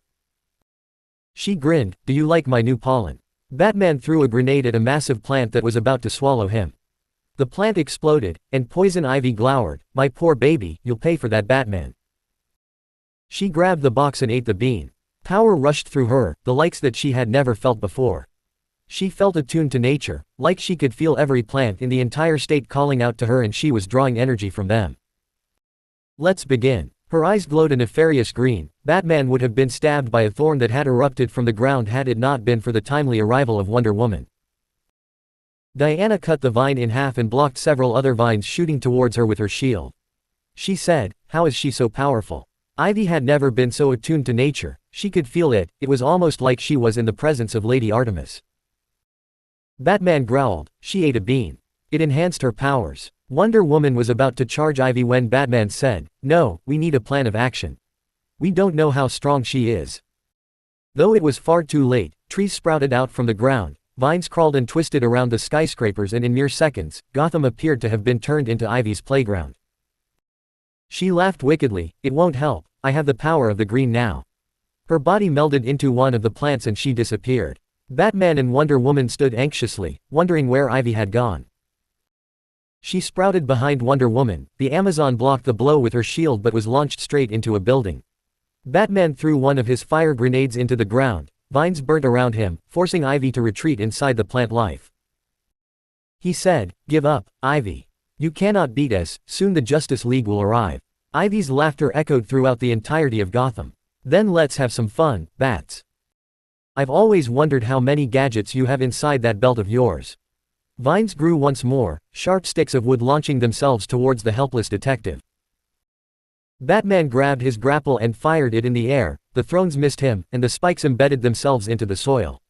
Batman landed into the cockpit of his plane. The Batwing dove downwards, firing volleys of missiles that lit up the plant life. Ivy screamed as her plants burned. She could feel them crying out in pain, it hurt so much. Vines shot forwards, ripping the machine apart into a fiery explosion. Batman flipped out, gliding towards Wonder Woman, who was now cutting every vine in her way. He said, "We need to burn it. Arif n rub civi stnalp. Nrut med otni hsa." Zatanna's voice shouted as he descended down towards the central plaza to assist Batman alongside Captain Atom, Superman and Flash. Ivy screamed further. The magic burned her plants before they disintegrated into piles of ash. She growled, her eyes glowing further. Energy pulsed out of her. She wouldn't let Naruto's gift surmount to nothing. Her body began to bulge, growing into the size of a giant. Vines surrounded her body, making her look more like a plant-shaped humanoid than a human. Captain Atom said, "I sense some sort of energy inside her. It feels similar to nature, like chakra." Wonder Woman's sword glowed with electricity. Zeus was asking for this woman's death. Batman muttered, "I told you," though his words weren't heard by the group because Superman flew towards the giant Ivy in a fit of pure rage. "Naruto!" The Man-Steel roared. His punch snapped Ivy's chin back, forcing the giant to fall onto several buildings. Luckily for the Man of Steel's stupidity, Zatara had protected the buildings from damage with his magic. Superman pummeled the giant harder and harder. Ivy felt each of his blows crack the hard armor of her plants. She eventually had enough, several vines gripping the Man of Steel by his legs and throwing him to the side like a ragdoll. Captain Atom said, "I'll eradicate her energy." He flew at a slow pace, deliberately trying to get Ivy to zero onto him with her vines so he could understand the molecular structure of her form. Vines wrapped around him. Ivy cackled. She said, "How slow." Clasping her hands together, the vines squeezed against his form. Captain Atom's body leaked radiation. The plants began to wilt and wither. Soon the radiation reached Ivy's main body and Atom began to use some of his molecular manipulation to eradicate all traces of chakra inside her body. Ivy screamed. She could feel her power dwindling and radiation beginning to seep into her body. Batman shouted, "Atom, stop. She'll die." Captain Atom watched as Ivy's form exploded into a million pieces of wilted flowers and vines. She fell towards the ground, body raked in pain. Superman grabbed her and shoved her against the wall. "Tell me where Naruto is." He cracked the wall with the force of his shove. Poison Ivy coughed, "I don't know." Static. "Bruce, it's Wayne Tech," Alfred said through his calm. Batman punched a wall. Superman looked towards his friend, somewhat in concern. Ivy grinned, "You fell for it, ha ha ha." The almighty detective was too slow to realize what was going on. "Tell me what he was planning," Superman hollered. Ivy smirked, "You'll have to beat it out me, Boy Scout." His arm was cocked, wanting to smash her through several buildings, but he was held back by Diana. "Don't," she said. "I'll be the one to get information out of her." Her lasso wrapped around Ivy's neck. She asked, "What was Naruto planning?" Ivy replied truthfully, "I don't know." Batman continued, "Naruto is intelligent. He planned for her capture. He knew she would attract our attention, used her as a diversion and provided her with no information as to clue as into his whereabouts." Ivy laughed, "There is one thing that you should know about Naruto. He would never leave an ally to bleed on the battlefield." Diana smirked, "Then why are you here?" A mist began to settle throughout Gotham. It was barely noticeable at first. It began as soon as Ivy lost. Diana felt it, his presence was undeniable and her blood lurched for his blood. She drew her sword, on guard. He is here. The mist grew until it was thick enough that not even Diana could see through it. Adam, Superman and Batman used infrared vision to see through the mist but merely gasped. That's impossible. I can't see, Superman said. Adam commended the mist. Interesting, his chakra is everywhere. I'll have to use that. Wonder Woman removed her lasso from Ivy and began to spin it around, ready to capture any moving life form. She threw it and something was drawn towards them. Hey, it's me, Zatara said. Diana replied, I'm sorry. Batman said, no, he's not Zatara. Zatara laughed, of course I am, I just fought with you. They all looked on edge. Why are you all on edge? It's not like Naruto can shapeshift. Batman grimaced. And that made them even more on edge. Zatara sighed, if we take Ivy, Naruto will have to follow. So let's take her to headquarters. Wonder Woman smiled, I agree. Naruto can't fight all of us. Zatara grabbed Ivy, I'll see you all there. A beam of radiation almost hit Zatara's chest. You're not Zatara, Captain Atom said. Zatara grinned demonically, wanna see a magic trick? He laughed. A burst of gravity rippled and struck all of the Justice League members, sending them flying in opposite directions. And that's how you make a grand entrance. Zatara tipped his hat. He stared at Batman who had grappled onto a wall. I thank you for playing Batman. With that Zatara vanished in a blue energy form. Dark room. So, did we manage to get what we wanted? Savage asked. Ra's al Ghul grimaced, thanks to Naruto we managed to procure the Star Lab data as well as some useful Wayne tech. Naruto replied, even after all that help, you still couldn't breach the Wayne tech database. Savage supplied, it doesn't matter. The young heroes have interfered once more in our plans, so it's fortunate that we have an operative, on the inside. Ra's smirked. Naruto answered, we have a new ally to cause, Poison Ivy. Queen Bee chuckled, after today's spectacle, none can argue that she was a worthy ally. So it begins. Luthor finished. Outside Gotham, several armored figures landed gracefully on the roof of a skyscraper. One of them said, this is the last place, I felt his presence. Her eyes glowed an ethereal white as she stared at craters formed by Ivy. The Uzumaki was here. Another spoke with a growl. Sisters, we must remain calm, his time will come. The leader spoke. Today is the day, Uzumaki Naruto dies. She said. Her spear struck the ground and magic surrounded the city.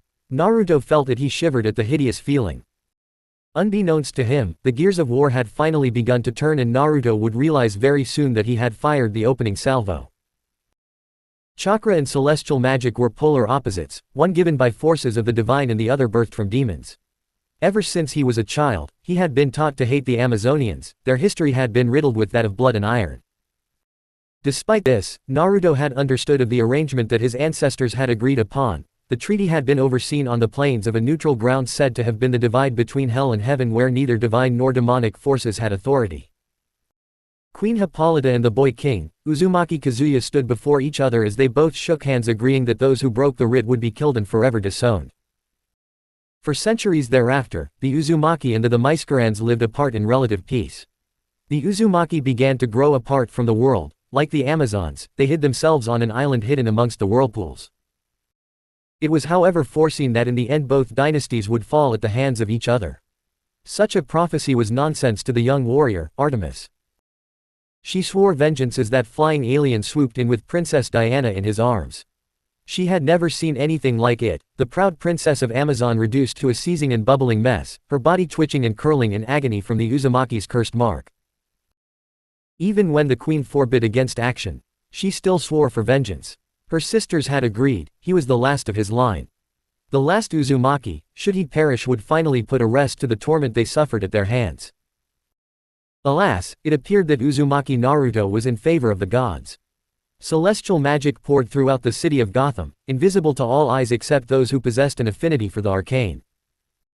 Its golden light flowed through the streets like a river of gold.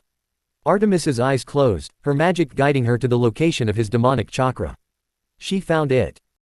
And they descended. Naruto had never seen it coming, or at least that was the impression she received when the boy had woken up to the smashing of his window. 7 Amazons standing at the foot of his bed, swords and shields drawn, they killed him before he could make a move.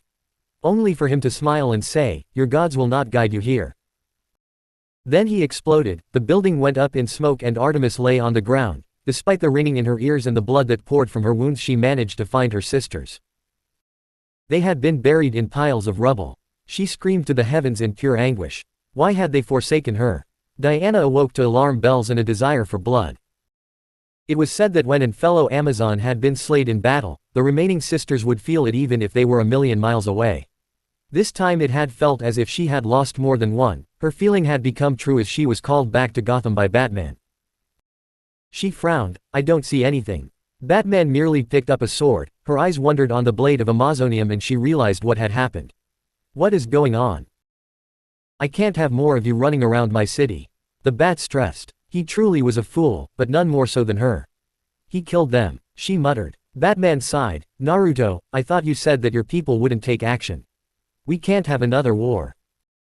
He had already had enough of the war of attrition taking place in this corrupt city. She steeled her gaze, gripping her lasso and sword with anger. They attacked him and he killed them. I'm afraid that not even my mother can stop more of my sisters from seeking out vengeance. Batman muttered, I have something else to show you. He guided her through the rubble, into the broken home. Diana felt her heart ache. The walls had been stained red with blood and laden with the weapons of her sisters. This was the bedroom. From the angle of impact and blood pattern, it appears the focal point of the explosion came from the bed. He gazed harshly at her. I don't care much for your war, I care for Gotham. Your sisters attacked Naruto in his sleep. Only Naruto had realized in advance that they were coming. He set a trap for them. I thought you said you wanted peace, but rather your people seem to seek war. Diana growled back, he is one boy and we are 1,000. We will not fall so easily. She began to tread away, her head spinning from the detail and the gore of what she had just witnessed. And what would you do? I wish for answers, she replied. I must return to Themyscira before my mother finds out what has happened. Batman narrowed his eyes as she flew away from him. He never told her of the hidden message that Naruto had left. That would only further the conflict that was brewing. Whilst Diana would be going to Themyscira to stem the fires of war, Bruce had a much more pressing matter to deal with. He had to find Naruto before any other Amazonian did. Whether to seek punishment for the murders that Naruto committed or to help him to avoid them, he didn't know.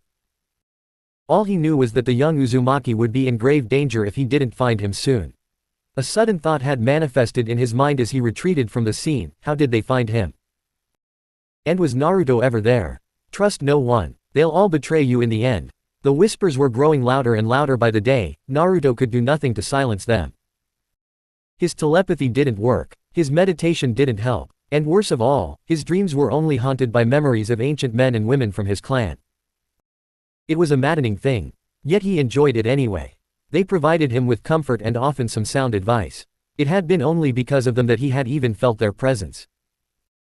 Amazonians. Curse the lot of them. If they were willing to murder him in his sleep, he promised he'd give the same courtesy. But first, he needed to retreat, away from everyone. Here. He heard a whisper. I must be going crazy. Naruto thought. There was nothing there apart from a small clearing enclosed by a forest. Can't you feel it, the magic? The voices hissed once more. Naruto closed his eyes, letting his chakra seep out of him and into his surroundings. His mother had taught him the most basic of sensing techniques, something he found that he had absolutely no talent for. Still, it did come useful for time to time. He felt nothing still, so he pumped more chakra out, saturating the world around him in his energy. He was sure that this was a particularly bad idea. He surmised that the Myskirans had only managed to track because of his usage of chakra, just like how he could feel their presence nearing his. They were like opposite ends of a magnet, except instead of feeling attracted, all you felt was pure dread. That feeling quickly returned as his chakra finally detected something. In front of him was a structure that was invisible to the naked eye, yet he couldn't deny its presence. By using his chakra in small waves, Naruto could sense tiny disturbances in the world around him.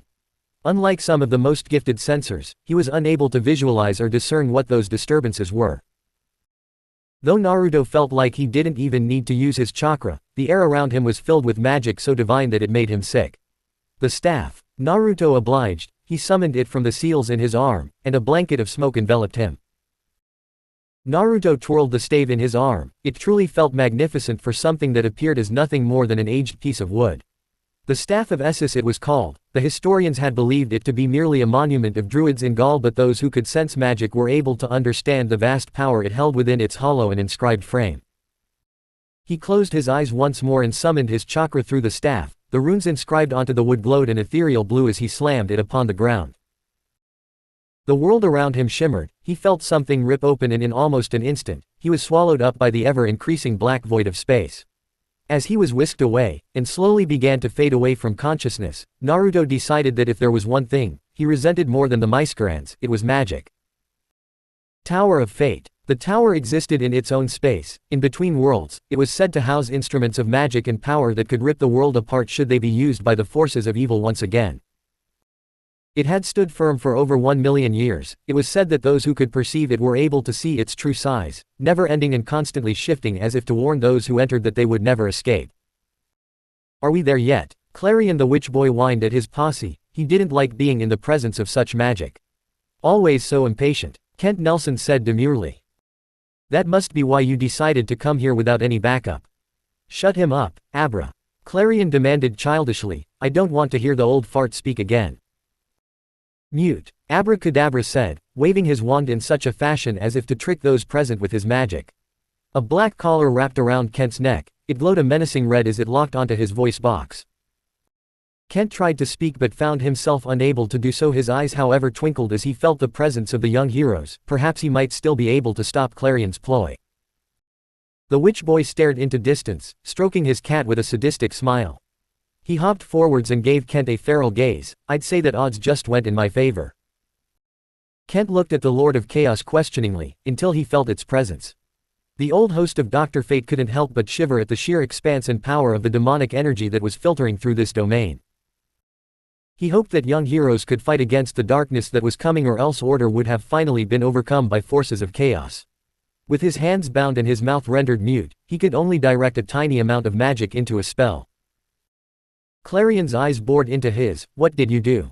He growled. Abra, sensing his master's anger, switched on the collar's shock setting and Kent felt 100 volts run through his entire body.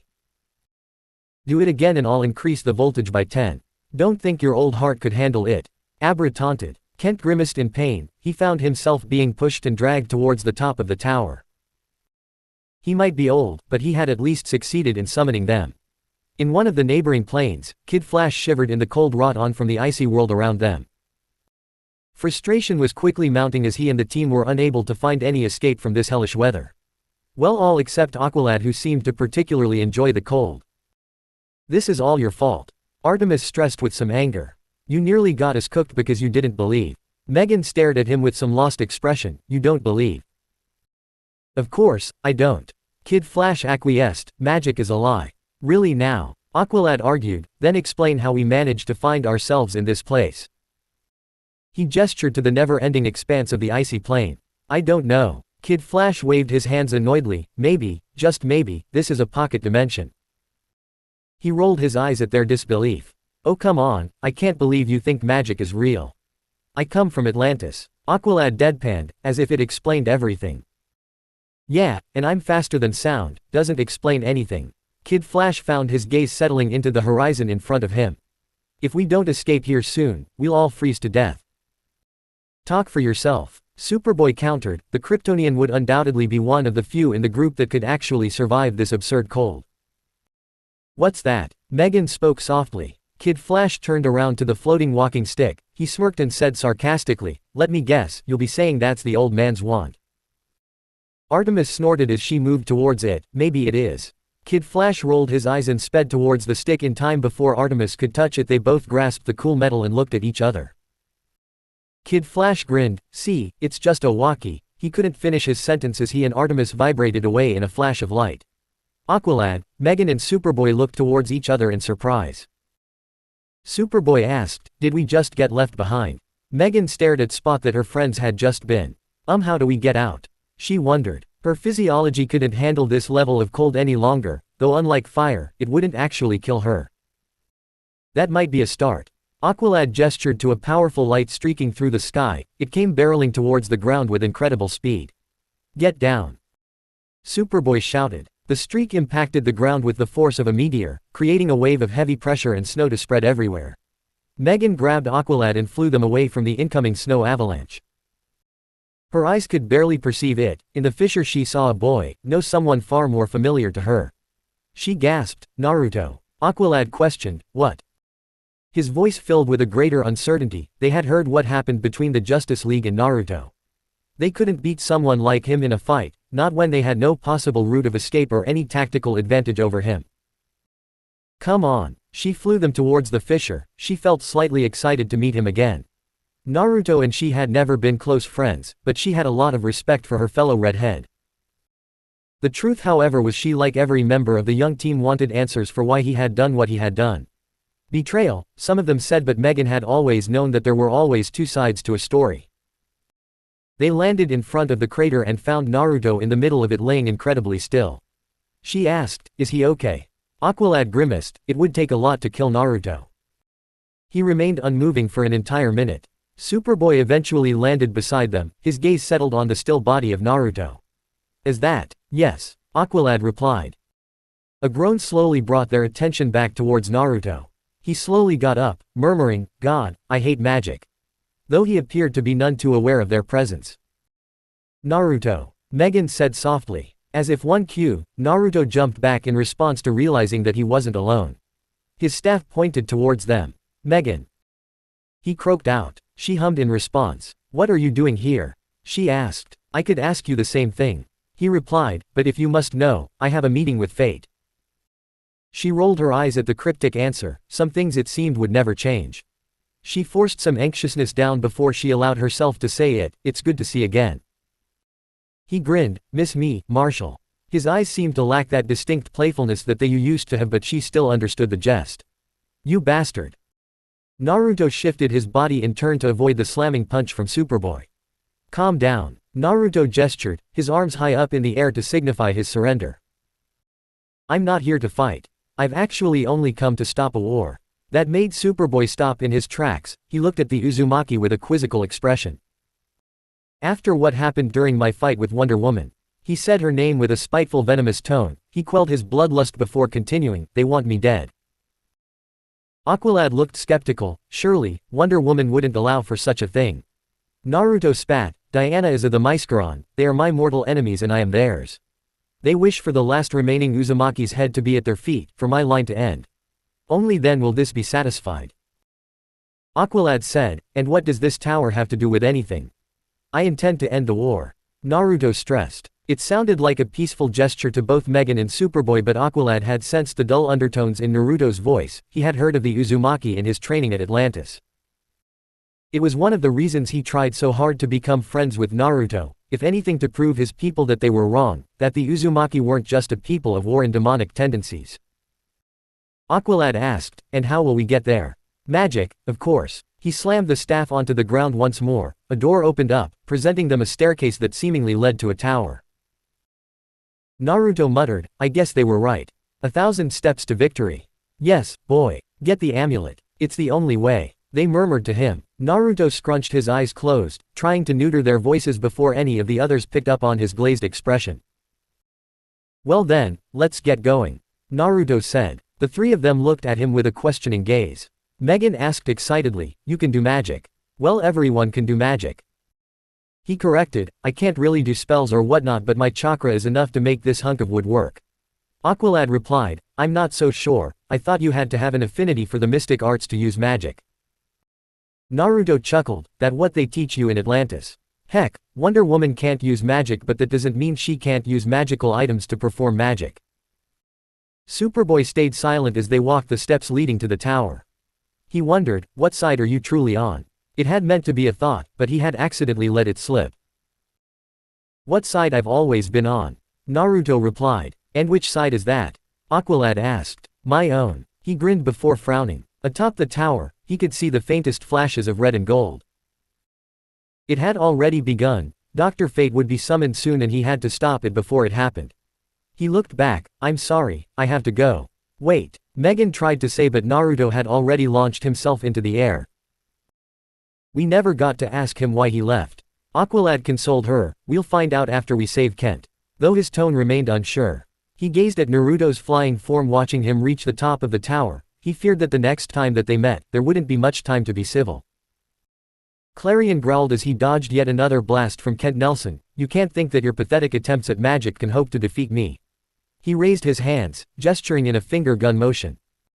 He grinned, let me show how it's done. As if his hands were guns, he fired a barrage of chaos magic onto the golden shield surrounding Kent and the mask. The barrage of magic cracked Kent's weak shield and shattered it like glass. Kid Flash watched in shock as Clarion's arms swung as if he were throwing a pitch. Clarion's sickening smirk seemed to grow. The speedster couldn't react in time to the invisible ball of energy that struck Kent in the chest. Red electricity arced upwards from Kent's body, electrocuting Kid Flash and everything in a 5-meter radius. Kent had enough energy to grab his staff and slam it onto the ground, generating another shield that blocked out several more energy blasts sent from Clarion. Boy, the mask. He tried to gasp but was unable to stop the electricity from stopping his heart. He fell to the ground unconscious and dying. Clarion screamed, no, no. He watched Kid Flash grab the helmet of fate and began to send out dozens of energy blasts towards him. Give it to me. I want it. He roared, but the shield stood strong. It appeared Kent's sacrifice had strengthened the barrier with far more powerful magic than Clarion was used to. Kid Flash felt the power in his hands. He grinned childishly. Is this what you want? He placed the helmet above his head. Hey kid, if you put that on, you're never going to get it off. Clarion tried to placate the teenager from running his plans. You hurt the doc, Kid Flash said angrily as he placed the helmet on his face. Clarion growled angrily. You'll pay for this. But as per usual, instead of fighting a child with the power of fate, Nabu floated above him, basking everything in his gold light. The Lord of Fate had always tended to be extravagant in his use of powers. Nabu sneered at the witch boy. You have come to my domain, Clarion. His hands glowed in an ethereal yellow. I don't enjoy trespassers. Golden energy rushed forth and smashed straight into Clarion's red shield. Clarion responded in kind, his power increased, and he whispered an incantation. Nabu couldn't dodge in time. His host's affinity for much was so small that he was required to use the barest of spells. A pentagram spread behind him, and out of it came several bullets of red electricity. He roared in pain. Clarion generated a whip that he sent sailing through the air. Its studded end pierced into Fate's leg and he forced it to come down. The Lord of Fate smashed into the ground with outstanding power. Your domain. You've grown rusty, Nabu, and I've only gotten stronger in your absence. The witch boy waved his arms in a maniacal fashion. Can't you feel the forces of chaos? They've become more powerful. Order is always the same, predictable and so, very boring. Quote. His grip on his whip increased as he sent Nabu sailing through the air. Nabu's eyes flashed gold. He would not be demeaned in such a fashion. Clarion's eyes widened. You wouldn't. Leave my domain. The Lord of Fate stressed. Clarion's lips tightened. You can't beat me, Nabu. But Nabu didn't have to. He charged his magic once more and released into a blast to scorch the earth that Clarion was standing on. The witch boy erected a shield that protected him easily from the blast, but his familiar, the cat, wasn't so lucky. Clarion felt his power decrease, his presence began to wane, he felt the damage that his tickle had taken. He glared at Nabu. I can't believe you'd hurt a defenseless pussycat. Quote. Nabu merely raised his once more, intent on banishing the Lord of Fate's presence from his domain. With the death of your cat, I can rest easy that your return to this plane won't be for a very long time. Clarion teleported towards his cat and grabbed it. He erected another shield to protect himself from another blast. Nabu was however far more intent on defeating Clarion. Gold chains spurred from the ground and began to wrap themselves around Clarion, coiling around his feet and arms. Tickle fell to the ground. The cat whimpered feebly at the incoming beam of light that headed their way. Doden Doryuheki. Something moved in front of Clarion and his cat. Nabu narrowed his eyes as the figure slammed his hands onto the ground and a 20-foot wall of earth and mud blocked his energy blast. I thought the Lord of Fate was meant to be all good. The figure joked, his fangs bared angrily, and purple eyes glowed sinisterly at Nabu's casting. You are not meant to be here, demon. Naruto laughed. Wait, little ol' me, a demon. I think you're mistaking me for someone else. Gravity shifted and Nabu found himself being thrust downwards by Naruto's immense gravitational pull. Clarion growled, get me out of these chains. Naruto gave him a sideway glance. He said, if I'm a demon then what are you? He gestured towards the bound boy. I never knew Lord of Orders liked to kill children. Nabu glowered, that is no child, boy. Move or I will deal with you as well. Naruto's eyes widened in pure shock as Nabu merely waved off his gravity. Impossible. Clarion watched as Naruto jumped away to avoid a torrent of golden chains before releasing a powerful surge of chakra to ripple away from his eyes. A golden ankh appeared in front of Nabu, blocking the energy beam and absorbing it. Naruto couldn't react in time as his own chakra struck him square in the back. Naruto groaned in pain from the blow. I can't win this fight, Naruto admitted to himself. Clarion's frown turned into a smirk as he felt Nabu's concentration on the chains begin to wane. He used that momentary lapse in judgment to shatter them and grab Tikal. Nabu turned toward him and conjured more chains, but Clarion was ready for them this time. Not this time, Nabu, Clarion said with a childish laugh as he teleported away. Naruto gulped as he felt Nabu's presence begin to focus onto him. You have made a grave error, Nabu said. His arms began to raise themselves once more and Naruto was struck by an invisible force that sent him spiraling into the air. The amulet. Naruto began to look for it but found he had little time to complete a surveyed observation of his surrounding as Nabu began to summon thousands of different chains from the air around him. Naruto dodged, dancing in the air and avoiding each of the chains from wrapping around him. Fool, it's a trap, he heard a whisper, but Naruto couldn't react to it. Nabu slammed his hands together and the chains coiled themselves into a ball-like shape that formed around him. Naruto felt the ball tighten around him, the divine chains began to burn his skin. Arg. He had barely enough wits about him to summon the staff once more and pump his chakra into it. Nabu narrowed his eyes. He had thought that his victory was assured, but the boy had summoned a powerful magic instrument to counteract his divine magic. A blue and gold explosion erupted in the air, blanketing the air in a wave of light that he could barely see through. Out of the light, emerged hundreds of Narutos rushing towards him with swords and weapons alike. The being of order should have banished them all away, but something happened that blocked his magic from working. His gaze settled on the Naruto in the middle of the pack, barely making out the etching on the wooden stave. He knew then that Naruto possessed one of the few items of destruction and chaos, the Staff of Essus. You are an instrument of chaos, Nabu questioned. Naruto frowned. I am what I have to be in order to survive. I didn't come here to fight. The being would have snorted if it could. Nabu's magic streamed forth and delved into Naruto's mind. The boy's mind was incredibly powerful for that of a non-gifted psionic, but it was not powerful enough to counteract his magic. Naruto's eyes rolled back in pain as he felt Nabu's presence pierce into his mind. You come for an exchange? Nabu asked. The amulet of Anubis for the Staff of Essus. Naruto croaked out. Nabu replied, you cannot ask for such a thing. Naruto challenged, I can give this to Clarion if that is what you want. I'm sure he'll love to be reunited with one of his favorite toys. He had hoped that Nabu wouldn't realize his folly. Nabu said, I cannot give you an instrument of order. Naruto narrowed his eyes as Nabu raised his hands to begin for another battle. But you will not be leaving this plane with that staff. Naruto smirked. He split half of his shadow clones into a separate contingent and exploded the others to create a huge smoke screen. Nabu could follow the magic of the staff as Naruto launched himself into the air. Nabu followed in pursuit, leaving behind the amulet that was secured around Ked Nelson's neck. The amulet of Anubis was one of the most powerful instruments of magic. It had one feature however that Naruto wanted to use. Its ability to make the user undetectable to magical detection. Nabu and Naruto launched themselves into a battle of wills, both wielding instruments opposite to that of the other. Nabu's magic proved futile against Naruto's and Naruto's blasts were nothing to Nabu. Boss, I got it. Naruto dove down to the earth. His unexpected turn in direction surprised Nabu, who couldn't get his teleportation magic to go quick enough to reach Naruto before he reached his destination. Naruto's second surprise for Nabu was to use his clones as a momentary distraction. The Lord of Order would no doubt feel nothing, but Naruto didn't intend for that. Nabu emerged from his ankh and he found himself surrounded by a dozen clones. He found Naruto grasping the amulet of Anubis from Ked's prone body. The Lord of Order wasn't prepared for Naruto to throw the staff towards him. Naruto shouted, and Uzumaki always keeps his promise. With that, as Nabu conjured forth his chains once more, Naruto gripped the amulet and whispered a name that was far too familiar.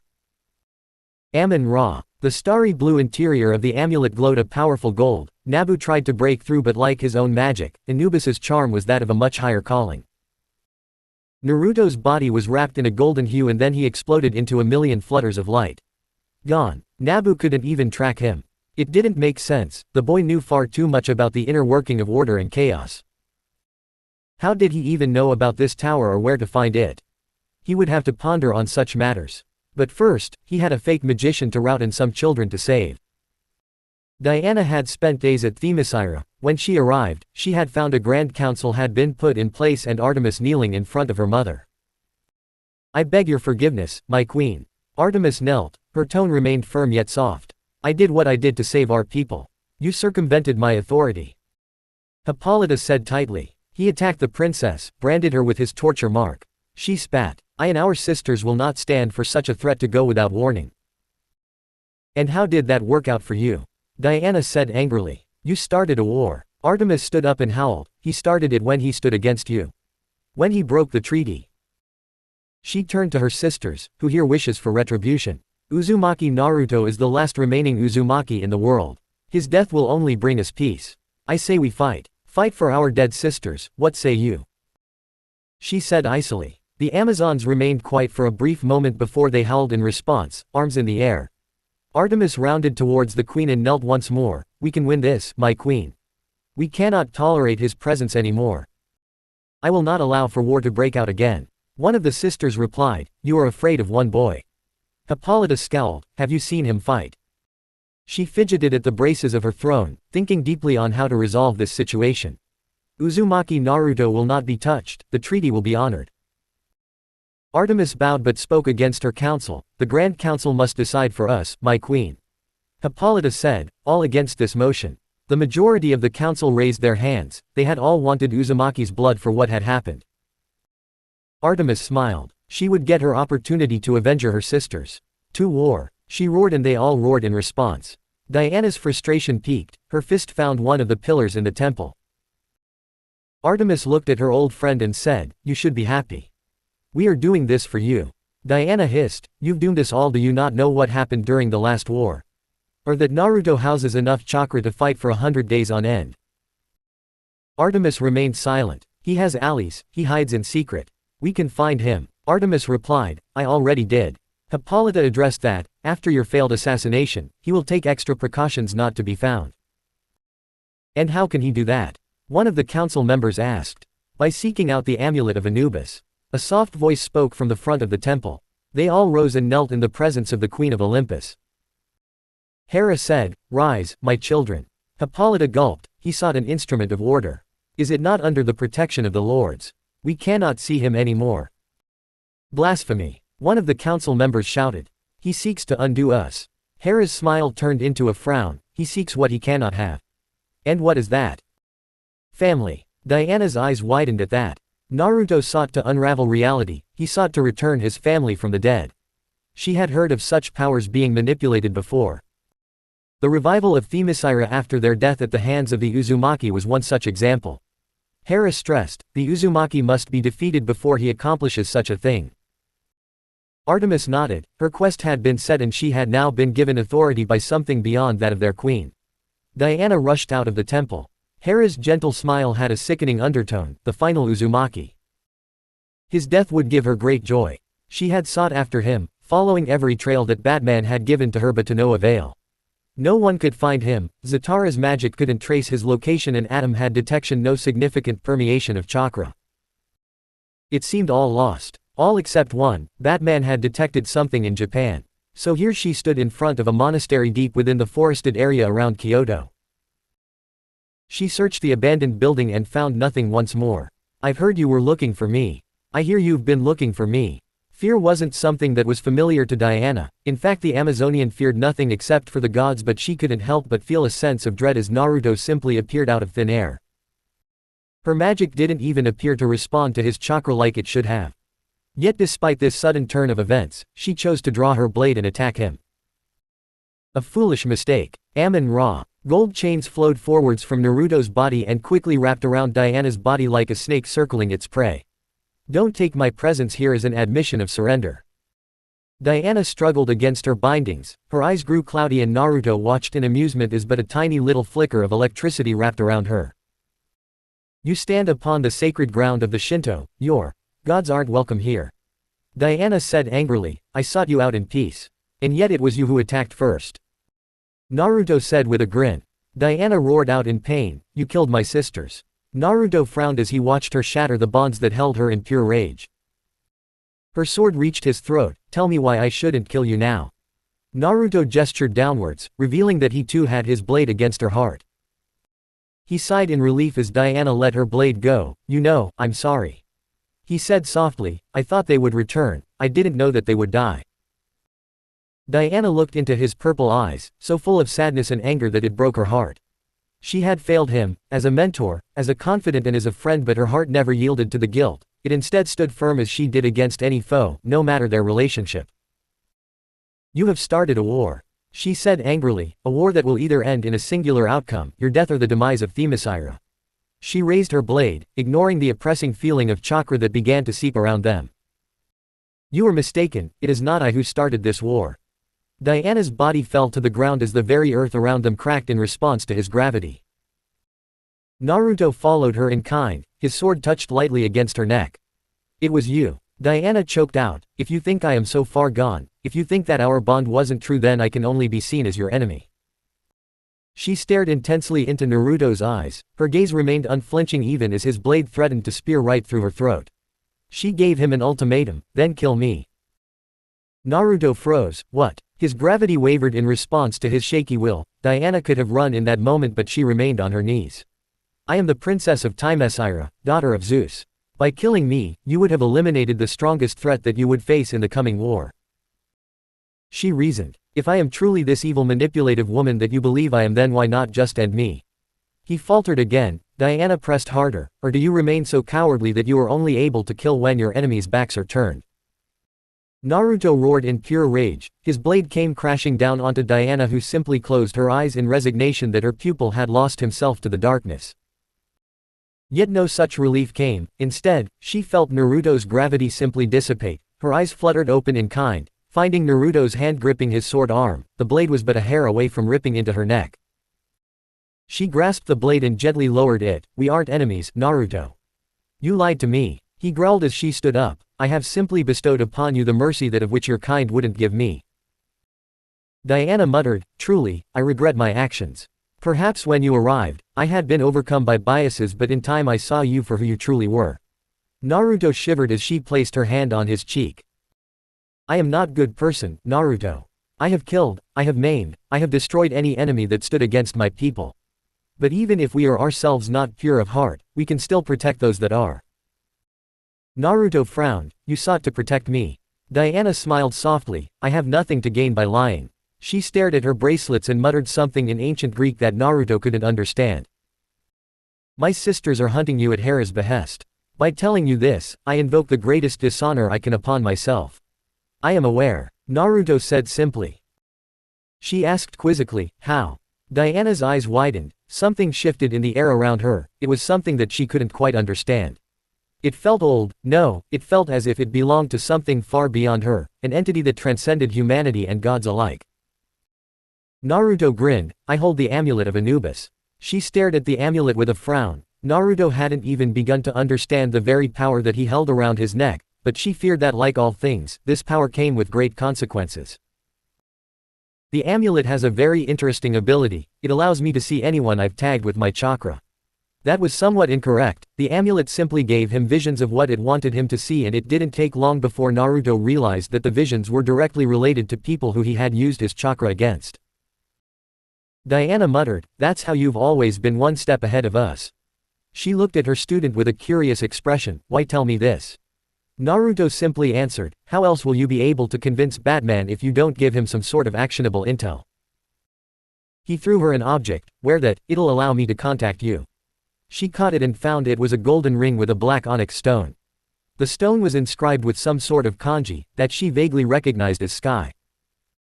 What will you do? She asked. Don't. Naruto couldn't finish what he was saying before a jet of scorching red heat slammed into his armor and flung him back several meters back.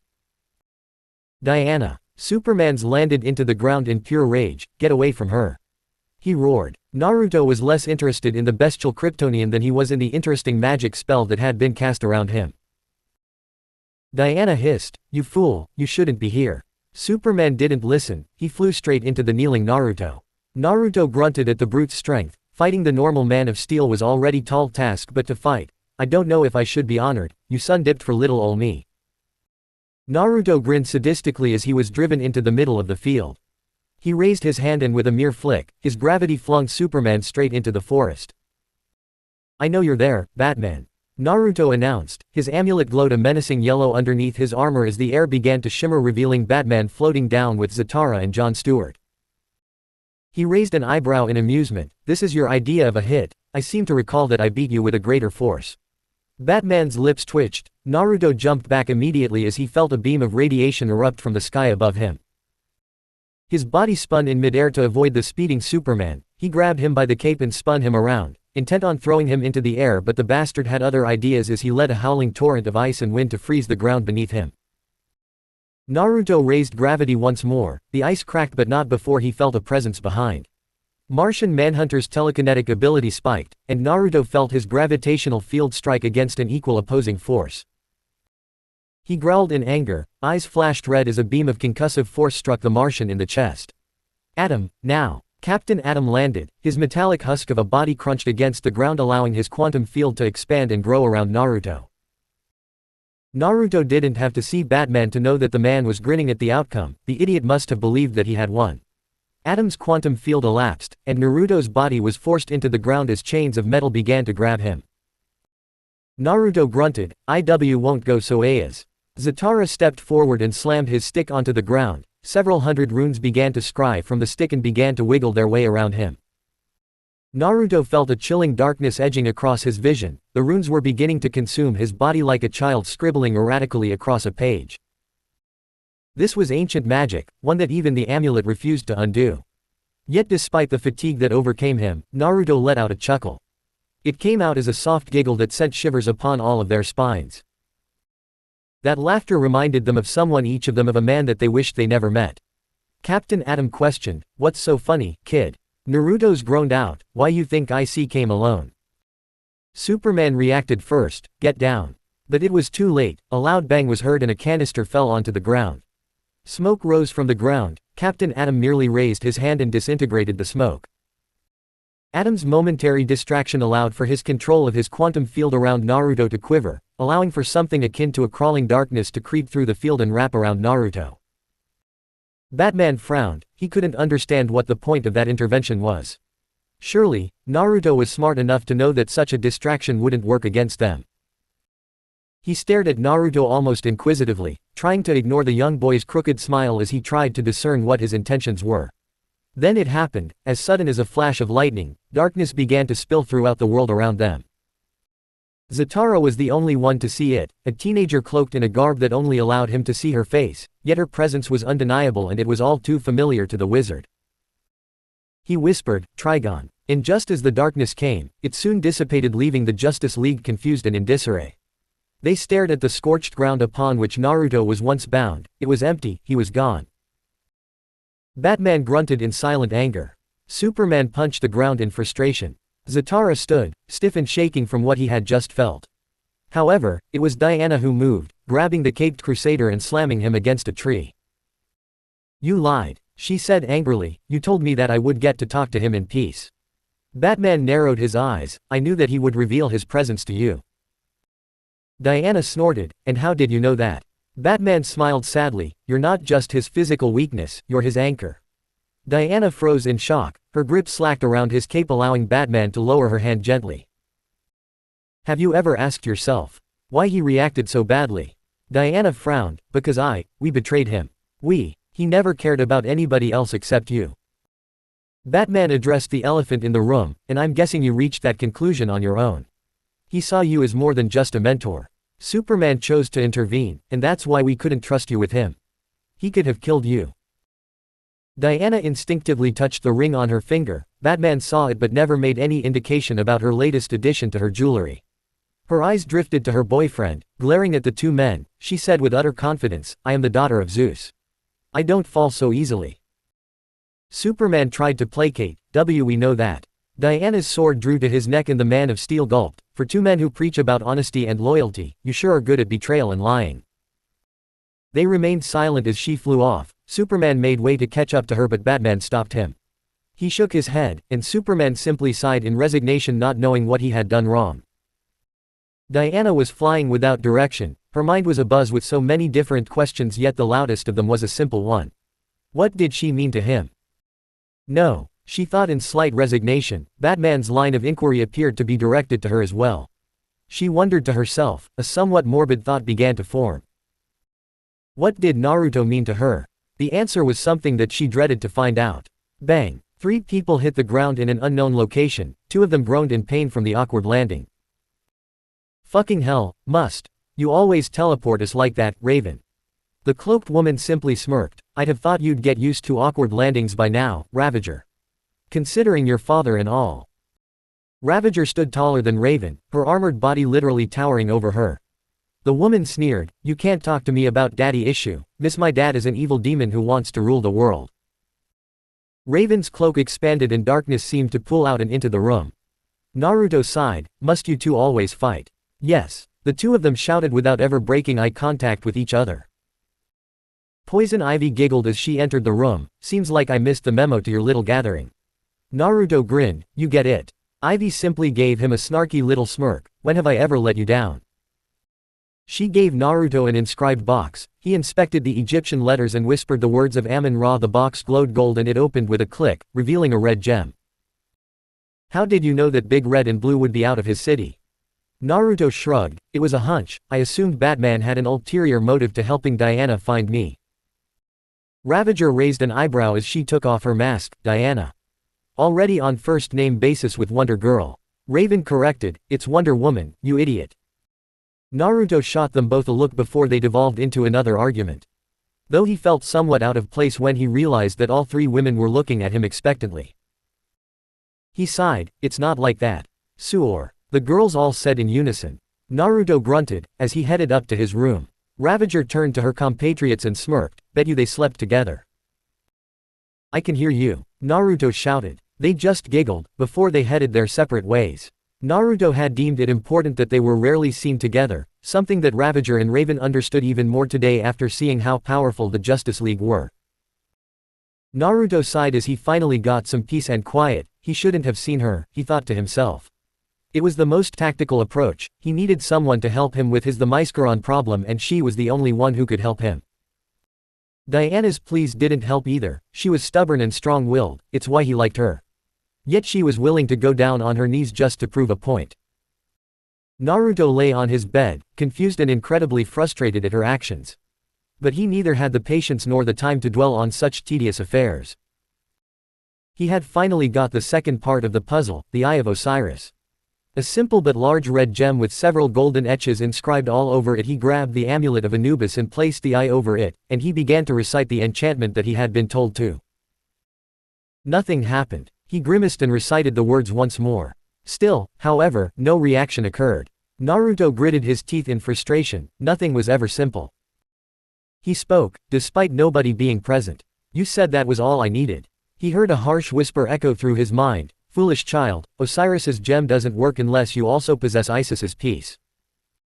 Naruto rubbed his head from the powerful mental presence. He peered at the box, and a small thought formed in his head. He placed the gem back into the box and placed the box on top of the amulet. What are you doing? Naruto grinned, it's just a hunch. Naruto began to incant. This time, the box glowed a menacing gold and red. He watched it intermingle with the necklace. A bright light blinded him for a moment, before it died down to reveal an ornate necklace piece that was reminiscent to that which pharaohs wore. The necklace was made of pure gold. Red gems spread evenly across the gold along with several hieroglyphics that Naruto vaguely remembered to represent the name of the 3 deities. He placed the necklace on, and felt a familiar power rush through him, except it felt 1,000 times more powerful than when he had adorned the amulet of Anubis alone. It was like he could feel himself to be one with the power that the amulet held. A dark grin spread across his lips, as he breathed, 3 down, 2 more to go. Good going, kid. Naruto winced in pain as heard the many whispers being to reverberate across his mindscape once more. He quickly chose to shut his connection off, something he was thankful that the crazy bastard Clarion taught him. Naruto was beginning to understand just how powerful the upper echelons of beings were. Clarion and Fate, now Atom, Naruto knew that he couldn't beat them in a fight. Captain Atom especially. Naruto had assumed that the stoic hero was only able to manipulate energy, but Lex Luthor explained arrogantly that Atom's power lay in his ability to manipulate strong and weak nuclear forces. Today, he felt exactly how powerful his quantum field was. It reminded him of that bastard Ryu. The ability to disintegrate anything, manipulate atoms as if they were your playthings, such a power was beyond even his own. Still, he was somewhat glad that Atom was bound to the Justice League. He shuddered just imagining fighting an evil Captain Atom. There was a part of him that wanted Atom on his side. Having an ally with the ability to manipulate the strongest forces in the universe was indispensable. Naruto pinched his nose as his thoughts drifted to the four members of his team. He remembered meeting Ravager last week. Flashback. Rose Wilson dodged a knife strike before the man's shirt and throwing him over her and into the ground. She broke his wrist before grabbing his head. She demanded, "Tell me where it is." "Where is what?" Someone walked out of the shadows of the alleyway. He wore what looked to be heavy armor and visor helmet. Impossible. How had she not detected this person? Is it perhaps this? The man held a ledger in his hand. Rose quickly drew her pistol and said, "If you know what is good for you." But a simple gesture and she was flung straight towards the wall. She growled and fired her pistol, emptying her barrel. Each of her bullets stopped a centimeter from the man's body and head. He commended, "You have good aim." "I have been watching you." She said, "I don't give fuck. You have been here for about 3 months. Looking for Daddy Dearest. Are we? This ledger is your last clue. I wonder what would happen if I burnt it." A flame danced on the palm of his empty hand. Rose gritted her teeth. "What do you want?" "I want you to join my organization." "What's in it for me?" She replied, "A life free from the shadow of your father." He said. He threw her the ledger and she caught it. "So do we have an accord, Rose Wilson, or is it Ravager?" A grin played on her face. "So long as I get some bloody action." She had a feeling that this man wasn't going to take no for answer and Russia was getting boring. The man extended his hand and she shook it. "So what do I call you?" She asked. "Cage." He said simply. "We should get going now, the police are on their way." "Don't tell me you're scared of the police." She asked, looking at him as if he were crazy. "No, but I am sure that you would rather not fight the entire Justice League." She shuddered slightly. Maybe it was excitement or maybe it was apprehension. Rose didn't feel like finding out. "So what is this organization called?" A smile played on his lips. "Akatsuki." Rose looked at him quizzically. "Dawn. Is that meant to have some kind of dual meaning?" "Think on it." She groaned. "Oh great, he was just like her dad." Raven on the other hand had found him. Naruto could remember when he found a shivering teenager in front of his door asking for help. Ravager tried to kill her the second she opened her mouth. The girl really did believe in the mantra shoot first, ask questions later. Apparently, Raven was the daughter of a powerful demon named Trigon. Naruto didn't believe her at first, well, at least until a demon appeared from the shadows and tried to take her. Despite his best sense, he allowed the girl to sleep in his apartment. As for Ivy, the woman was just crazy, always muttering about how good it felt to be in his presence and that he was an embodiment of the green. He didn't have much options, so he kind of just let her join. He would have more time to begin gathering members after he stole the last 2 artifacts. The new necklace gave him an even more intimate connection to the remaining pieces. He couldn't just feel them now, he knew exactly where they were. If he were feeling vindictive, Naruto would have enjoyed watching Rose spending a week trying to find a hidden temple in the Sahara. But time was of the essence, and if he knew anything about Batman was that he knew about the heists by now. He guessed he was heading to Sudan. Next day. Mount Justice. 6 a.m. Batman arrived at the headquarters with a tight grimace, whilst he had been busy plotting to find Naruto. He had allowed for several heists to go unnoticed. The smallest semblance that he could muster was that it hadn't been stolen from Gotham yet. Zatara had confirmed it, though the man was still afraid of something that he had seen during their time in Kyoto. He warned him that the person collecting these instruments wasn't interested in selling them. Sure, they were priceless, but to collect them all would simply alert all authorities about the thefts. No, Zatara said that they were interested in using them for something. What it was, neither of them knew, but Batman was sure that he would be damned if the last 2 pieces were stolen. He had asked Zatara to track the unknown piece, whilst he would have a team to guard to the one in Gotham. Thankfully, he had just the team to do such a mission. Batman walked into the training room with a raised eyebrow. It was amusing to watch the teens gathering and practicing their hand-to-hand combat. Robin and Artemis were locked in a fierce duel, dodging and weaving around a flurry of blows. Batman felt a sense of pride swell within him as Robin used his superior athleticism to twist his body away from a surprise back kick before spinning around and delivering a sweep kick that knocked Artemis to the ground. The group chuckled at Artemis's fall, to which she glared angrily at them. Batman frowned. They still hadn't accepted her. He decided to intervene before anything worse came from the altercation. Cough. The team all turned in complete surprise at the Bat's presence, many of them wondering how they hadn't sensed him. "I have a mission for you all." They stood at attention, watching as a hologram of the world appeared. Recently several high-value heists have been conducted across the globe. Each time the perpetrator or perpetrators have taken some powerful magical artifacts. Another heist is going to happen tonight at the Gotham Museum. I believe they are trying to complete a set, of which the Bow of Ra is the last artifact. Each artifact is worth millions, but together they could be sold for billions. Supergirl will be assisting you on protecting the bow. Wally asked, "Couldn't we just move the bow?" Batman said, "The museum have accepted help from the Justice League but declined moving it." Robin asked, "What makes you think that it's going to happen tonight?" Calder nodded in agreement, wondering how the Caped Crusader could know such a thing. Batman grimaced. "Whoever is stealing these artifacts has been getting more and more anxious. It's just a hunch, but I believe they wish to complete the set as soon as possible." He stared them with hard eyes. This person or persons are metahumans. He showed the footage in Metropolis Museum and they all saw a security guard stumble towards the glass that held the box, shattering it with his gun. He grabbed the box and ran out of the room. The camera shifted to outside the museum. They saw the man give it to a hooded woman who simply melded into the muddy ground. "She can control minds, so you will need Miss Martian with you at all times." Superboy snorted, "All she can do is control minds and teleport. We can beat her, we don't need Supergirl." Supergirl appeared on the holomakine with a smirk. "Would you like to tell the group what happened the last time you tried to go against a telepath?" Superboy sneered hatefully. "Amazo didn't count, that monster was something different. Surely this woman wouldn't be able to do such a feat." Supergirl took his silence as a token of her victory. She said, "We have a lot of work to do, I'll be waiting for you all at Gotham." Batman said, "You've been briefed, get ready and meet Supergirl at the museum. I will also be keeping an eye on you all." This made them all gulp. His cold gaze seemed to make them rush out of the room as quickly as they could. Wally whispered, "Something is definitely up." Robin agreed with his friend. Batman seemed different, almost morose. Supergirl stayed on the line. Her holographic clone looked at Batman with a raised eyebrow. "You didn't tell them." Batman frowned. "We aren't sure. It could have been any number of Earth elementals. And how many do you know that can manipulate people and meld into only mud?" Supergirl questioned. "If it is indeed Poison Ivy, we have to assume he is involved." Batman frowned. He tweaked his thumbs in quiet contemplation. "There is no proof."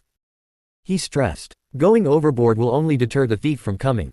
Supergirl shrugged. "Just know, if Naruto does appear, I will not risk the safety of the team just so he doesn't get the bow." Batman gave her a cold gaze. "If he does come, you run with it, he will chase after you." Supergirl sneered, "And get myself killed in the process. I'm not some lamb you can just put to slaughter. My sun-dipped cousin could barely hurt him, I'm not even a fraction as strong as him." Batman didn't get a time to reply. Supergirl shut off the connection in anger but also understandable anxiety. Bruce Wayne let out a breath that he had been holding in. He rubbed his head in slight frustration. This situation was getting out of hand. He needed to end it. Too many variables were at play here. What was Naruto's plan? What did he say to Diana? Why was he defeated easily at Kyoto?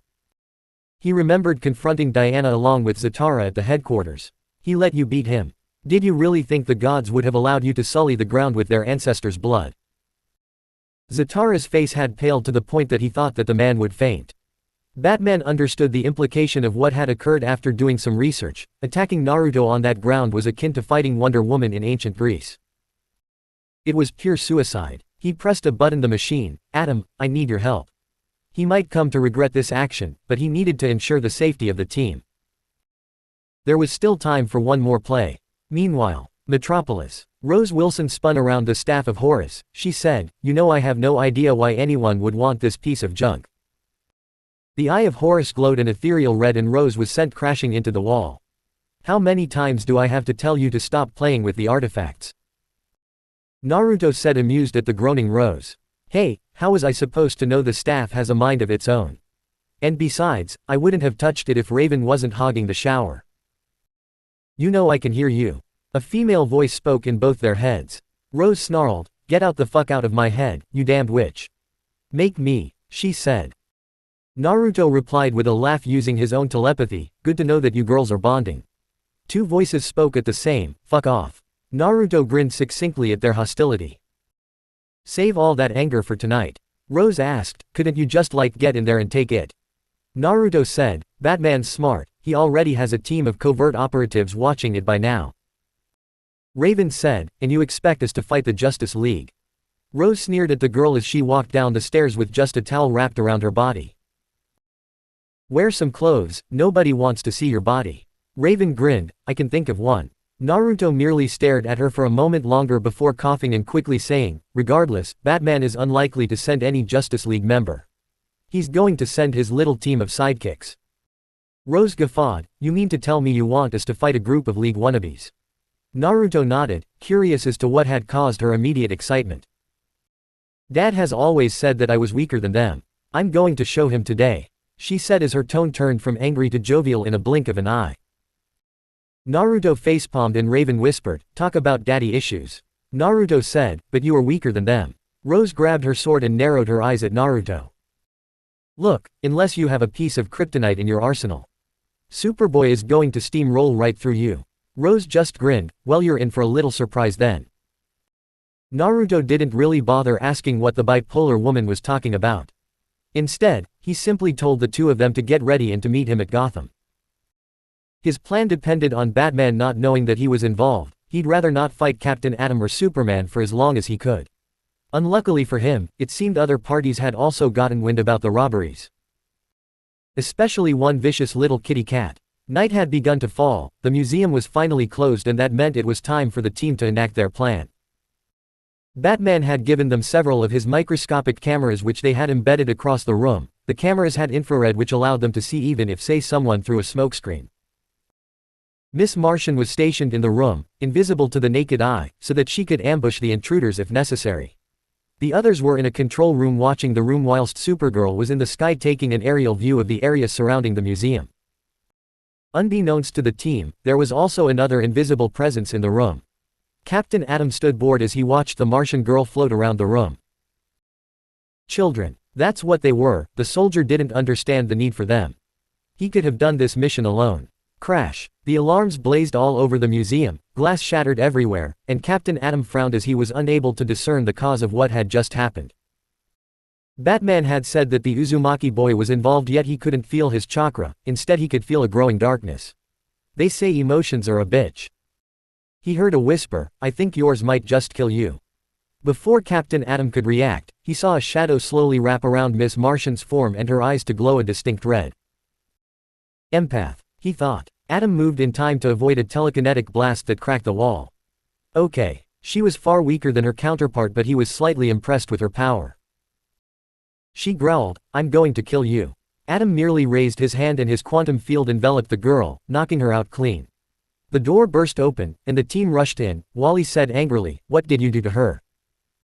Captain Atom stared the boy down. "She was possessed by an empath." "Keep your guard up and your minds clear." Calder raised his blade. "How do we know that you're not a shapeshifter?" Captain Atom raised his hands. He transmuted the glass cases to an indestructible metal. "Does that satisfy your line of inquiry?" Calder nodded. "Good, because I want you all in pairs. It takes a while for the effect to occur, so knock the other person out before they attack." The team looked at each other. Who is going to take Superboy? Atom narrowed his eyes at the impulsive boy. "I will. Now go, the darkness has to be coming from somewhere." Superboy said, "Couldn't you just turn it into something less harmful?" Captain Atom's lifeless eyes seemed to take a very dangerous edge. "My powers aren't a toy, I only use them when necessary." "What good are? Like now," he said. Superboy felt a cloth wrap around his mouth, muffling his speech. "Go, find it and bring it back to me." Atom was intrigued by its power. The darkness felt so real, yet it possessed no atomic structure. It was almost immaterial, as if it came from the astral plane. Oh no, this was bad. He had just taken out their only telepath.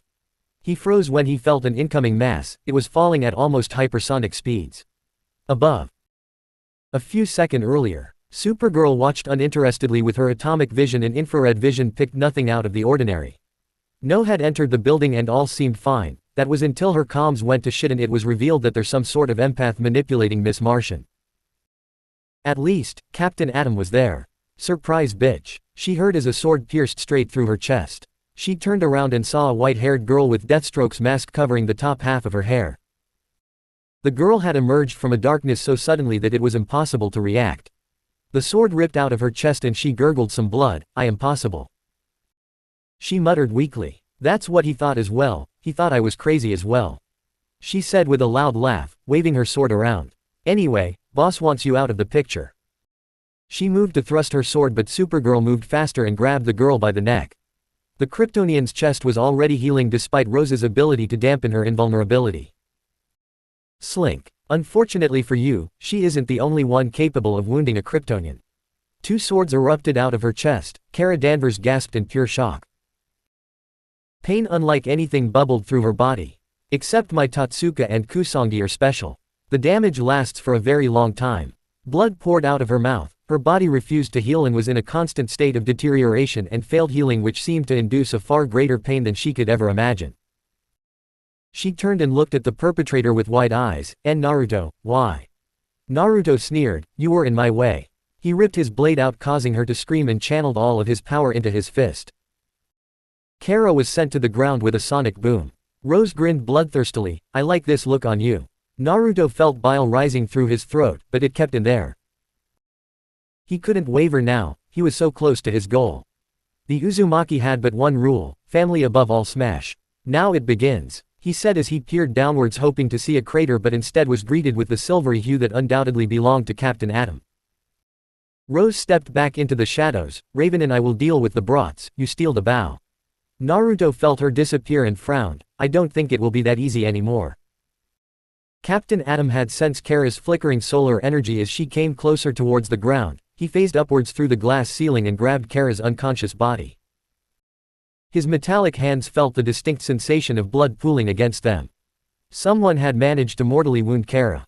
No, she was healing, he could feel her life force was fighting against the wounds. He inspected the wounds, his hands glowed a silvery hue and he found himself frowning. It was minute, almost impossible to detect, but it was still there. Chakra. Uzumaki Naruto had caused this. The boy had gone too far. Atom's power flared beyond that of which very few of his foes ever saw. He ripped the tiny amounts of chakra out of Kara and watched as her body healed itself back to normal. Captain Atom made the mistake of not using his full power against Naruto. He should have ripped every last bit of chakra out of his system when he had the chance. Atom wouldn't make the same mistake again. He peered down at Kara's sleeping form and the faint moving forms of the team in the hallways. He would take responsibility if he had to. He would do what a soldier was meant to do. Atom flew straight into the air, his speed so fast that it appeared almost instantaneous. He could feel the chakra in the air, around him, settling around. His quantum field expanded and took the form of a black hole. Everything was drawn in, everything except Naruto. "You should know gravity is my domain." Naruto's metallic voice echoed. Atom's body glowed. "That wasn't my aim." Naruto jumped back as he felt Atom's presence right next to him. Naruto was alarmed as he was caught into an expanded quantum field. "There is no mercy for people like you," he said in a cold voice. Naruto screamed in pain, his very essence felt as if it was being stripped apart atom by atom. Naruto gasped, "They will never accept you if you kill me."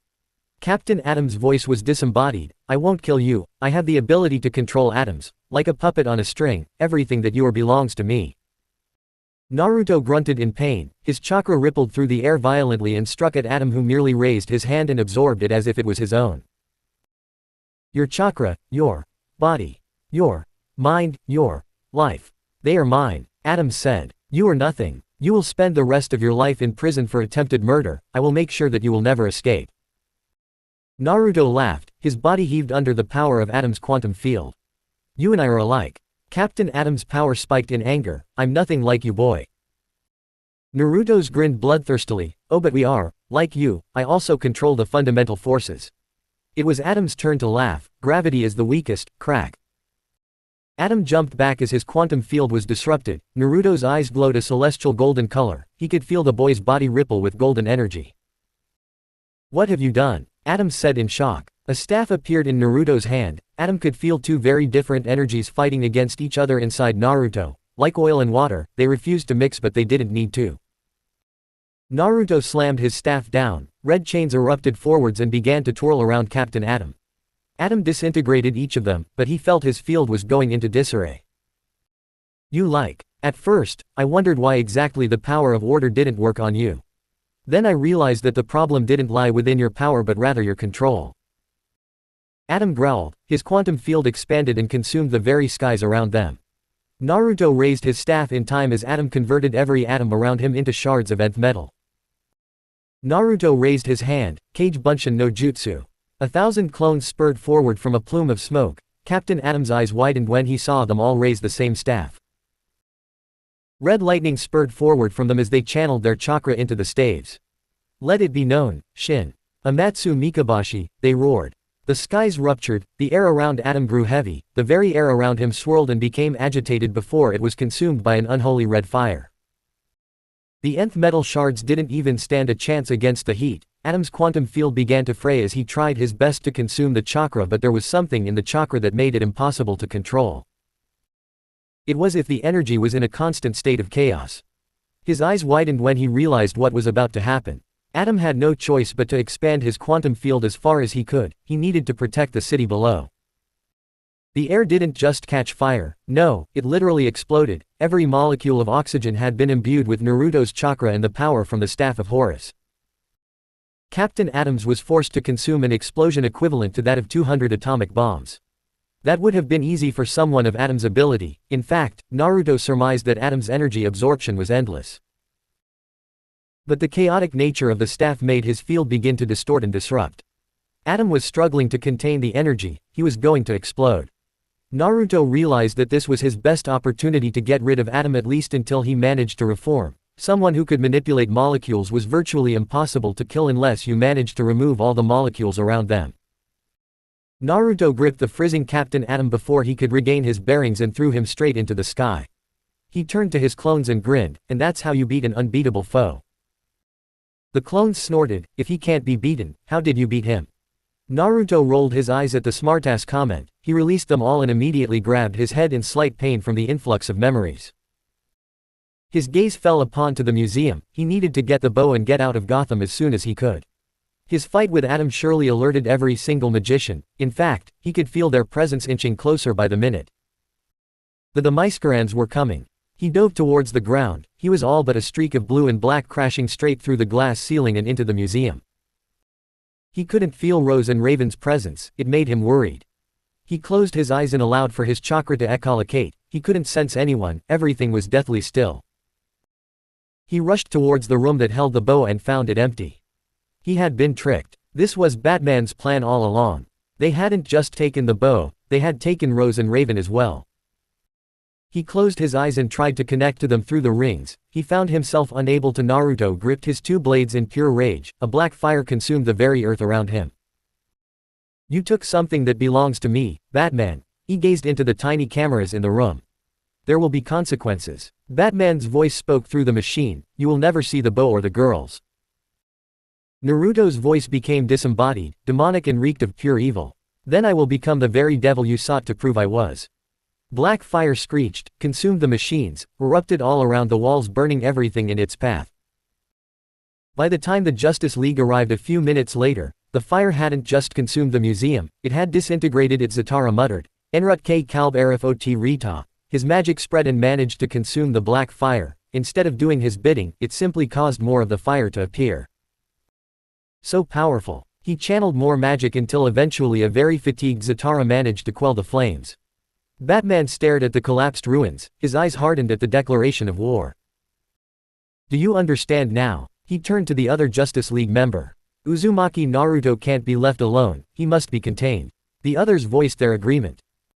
Batman's eyes fell upon Wonder Woman's own, and found himself frowning as he saw her disappointed gaze.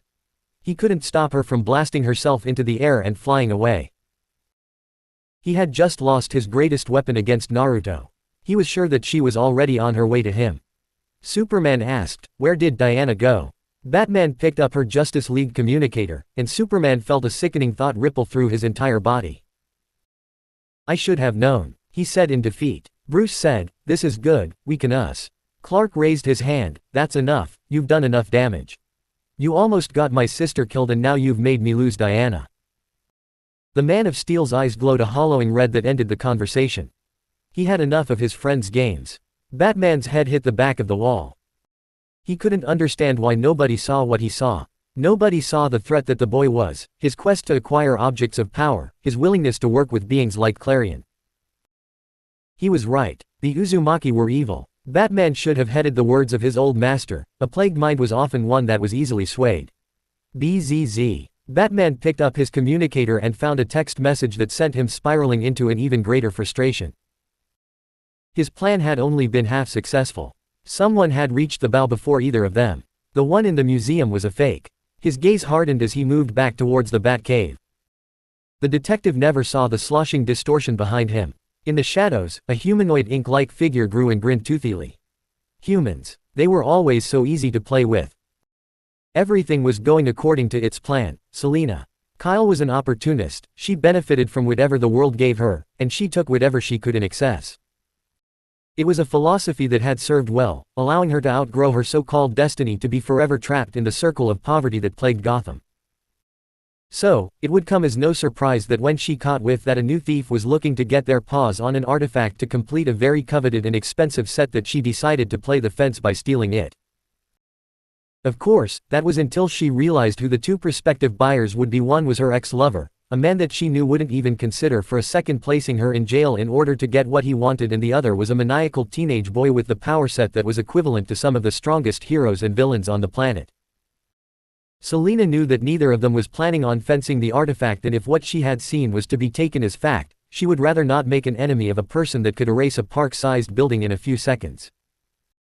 So, she made the right play. She was a survivor after all, are you sure? She asked Poison Ivy. Ivy's green lips quirked in a smile, I'd give it to him but he would just hunt you down anyway. Catwoman felt a lump grow in her throat as she knocked against the white door. She felt the door creak open, exposing a dark living room that she could barely see around. He's not here. Selina hissed at Ivy, who also seemed to be frowning. Ivy muttered, something's wrong. She could feel the veritable darkness smothering the air around her. Naruto's usual warm nature energy was tainted with something colder, something evil. I told you we should have simply held onto it until it blew over. Catwoman traversed the empty apartment. It was plain with very little evidence that anybody even lived here. It seemed like Cage didn't enjoy staying in any one place for too long.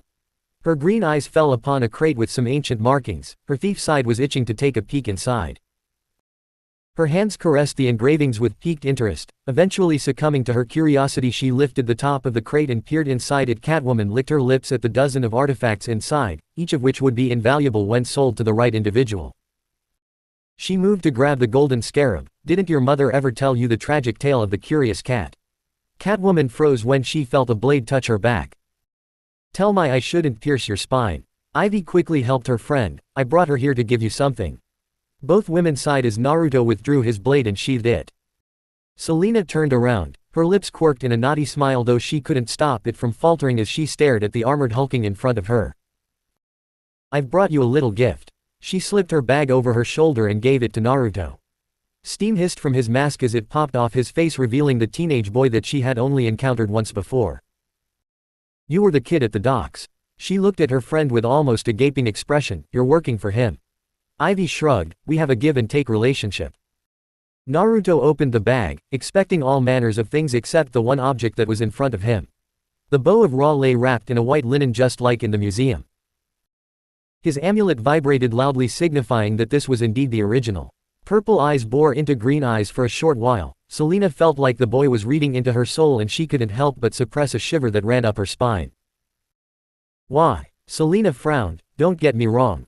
I didn't do this as some sort of token of friendship. If I could, I would have kept the bow and sold it, but I'd rather not get hunted by the Justice League and you.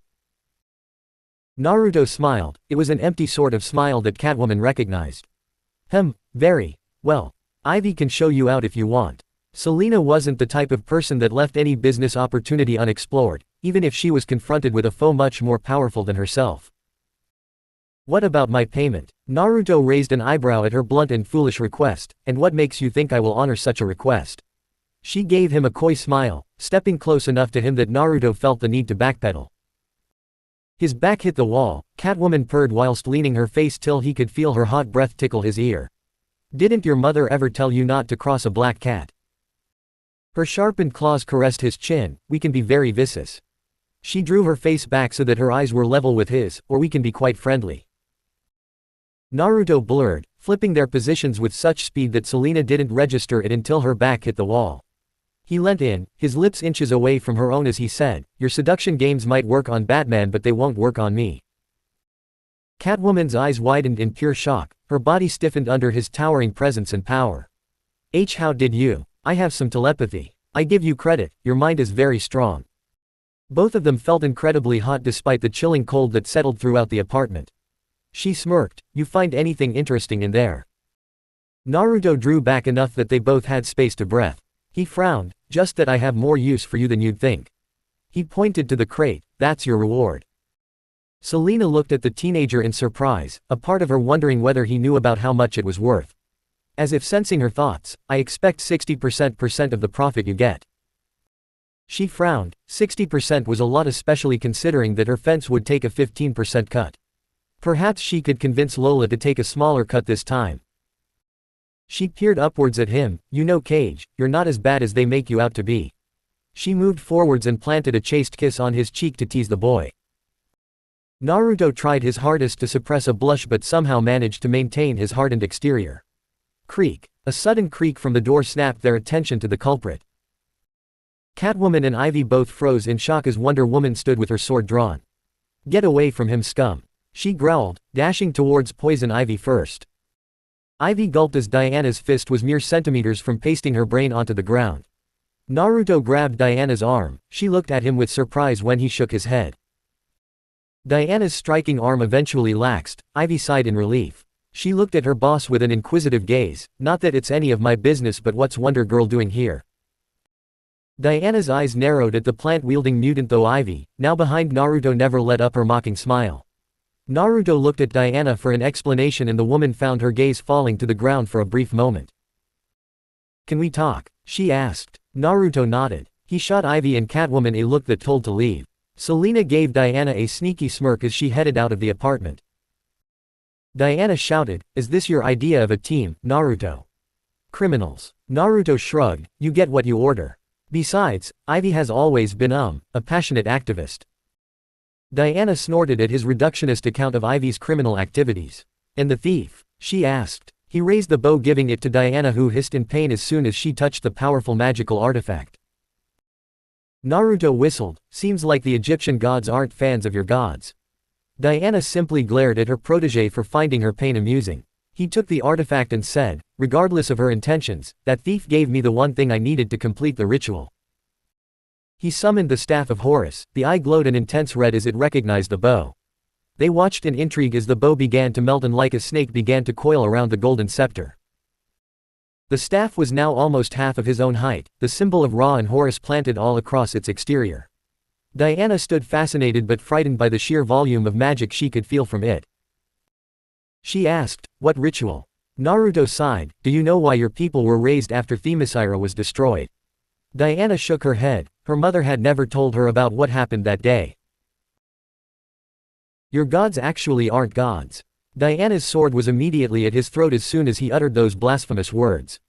"Careful," she warned. Naruto raised his hands in surrender. He said sheepishly, "Okay, maybe I might have overstepped a little.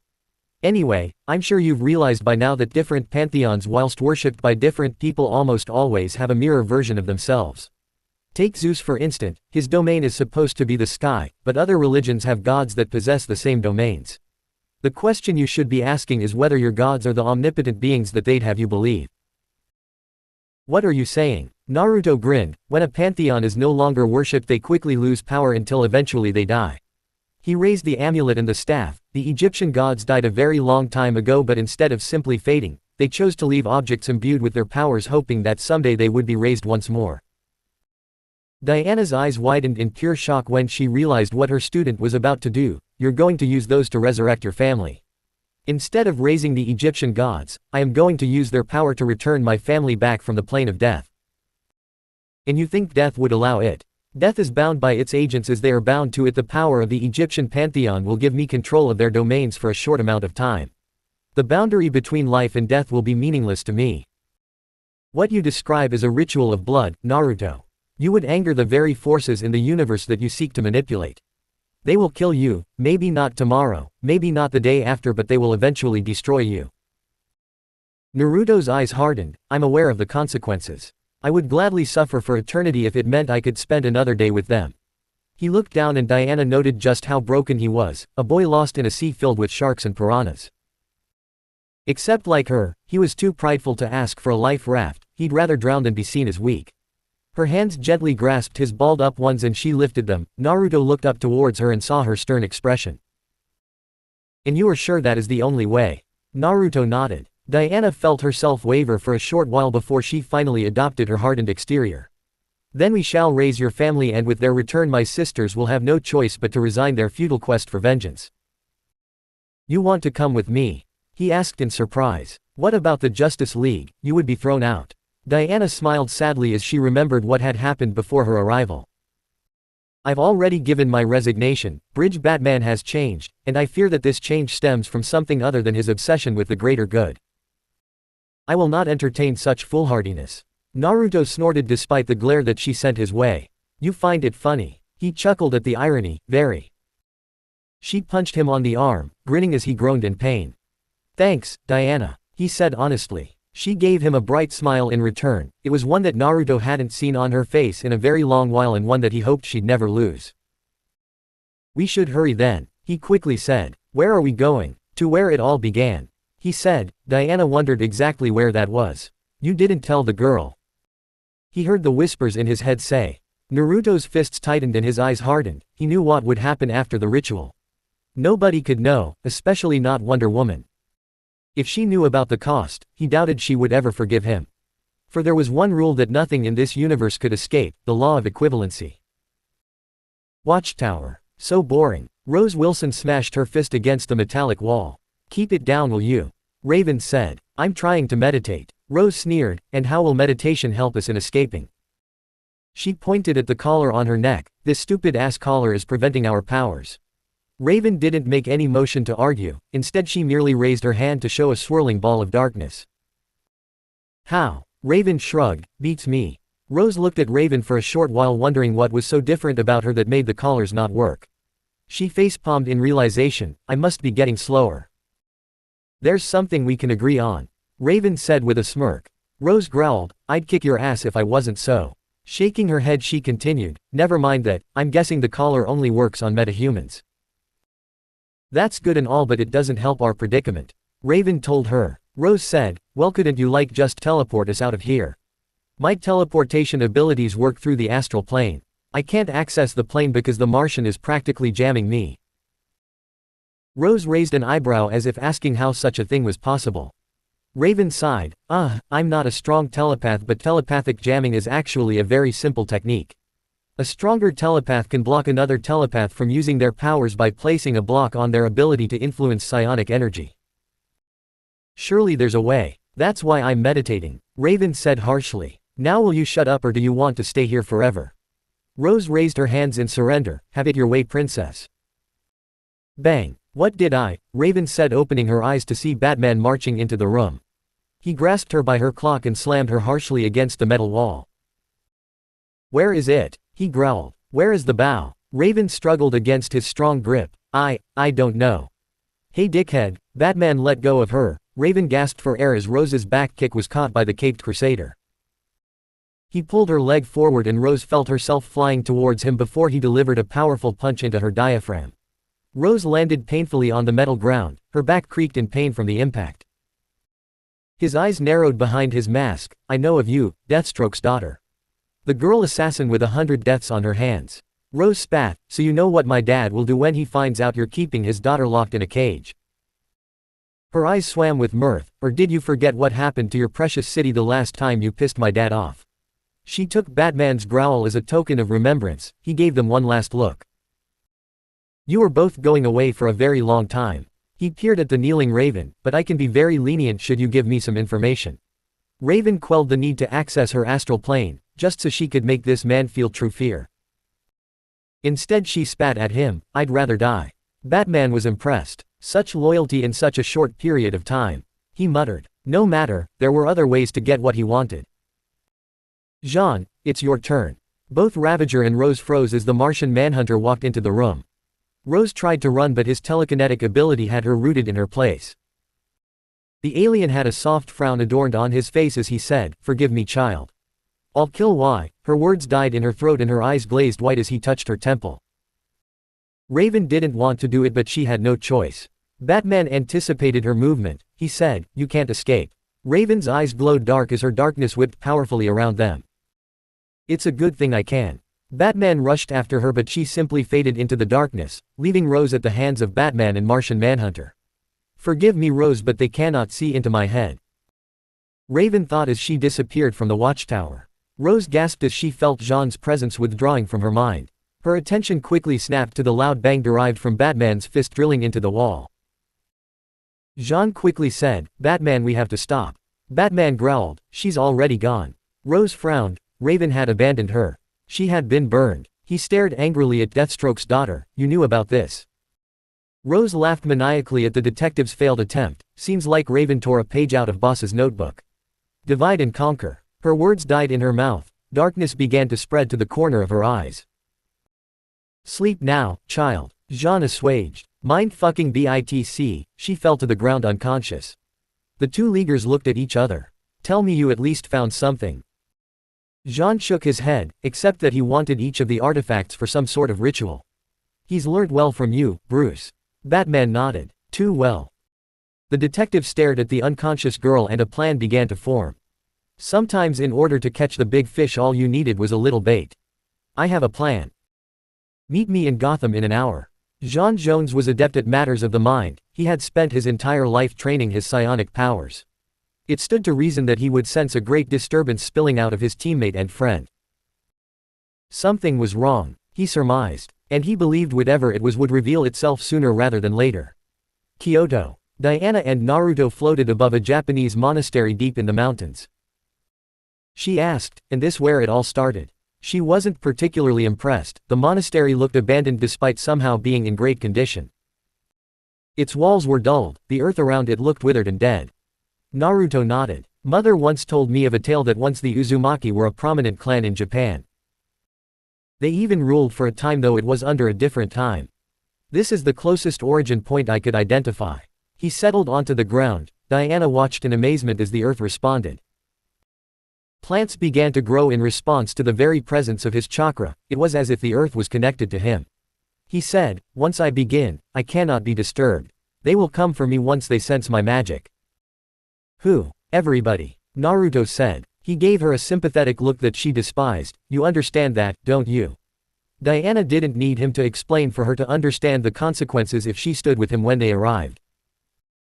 Themyscira had a very bloody history when it came to traitors. She drew her sword. "I promise you, none shall pass." Naruto nodded. He didn't tell her that none would be able to pass the magical barrier anyway, but he appreciated the sentiment regardless. And so, it began.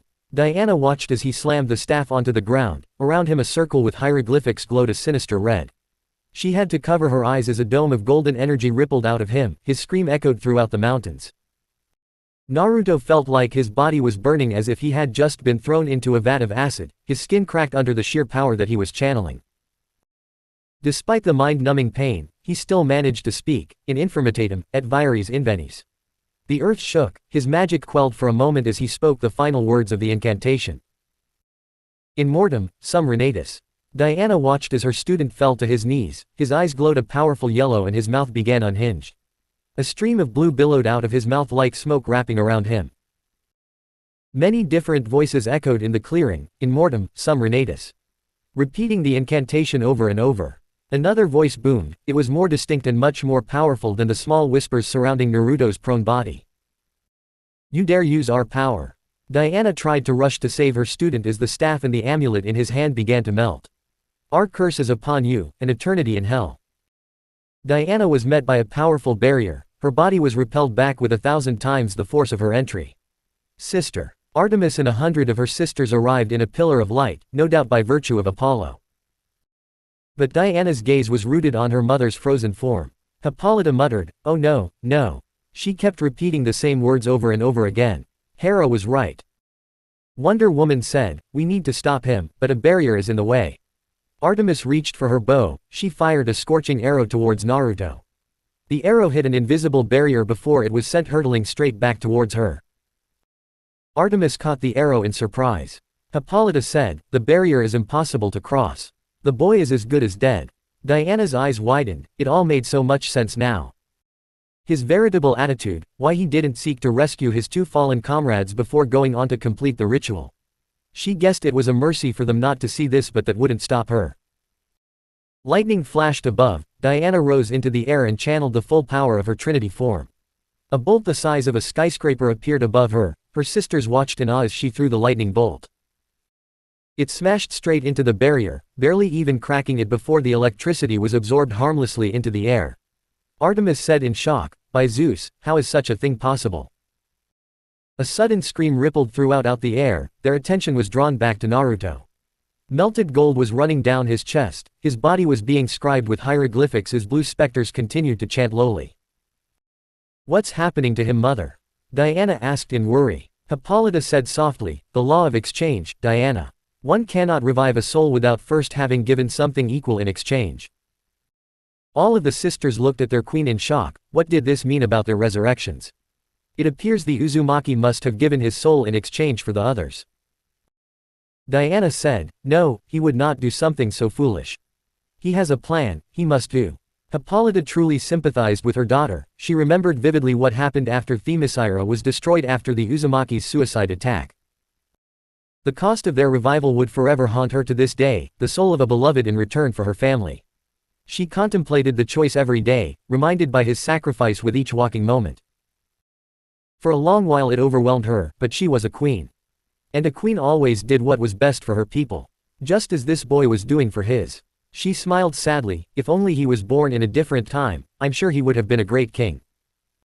Diana sent her mother a caustic glare. Hippolyta had never seen such a passionate look from her daughter for another, not for Superman or that human Steve. Boom. A dozen sonic booms emerged from different locations. The Amazons drew their weapons as heroes swam into the clearing. Captain Marvel and Black Adam were the first to arrive. Both of them smashed against the barrier but found themselves unable to crack it. The gold was now rising. Naruto would be covered in it in a matter of moments. Black Adam sneered at his counterpart, "That power is mine to wield." Captain Marvel growled, "I will never allow that to happen." Black Adam moved to attack him, but Captain Marvel said, "If we don't stop the ritual from completing, we are going to have a magical backlash that could open the gate to some very dangerous beings." Black Adam laughed, "I'm aware."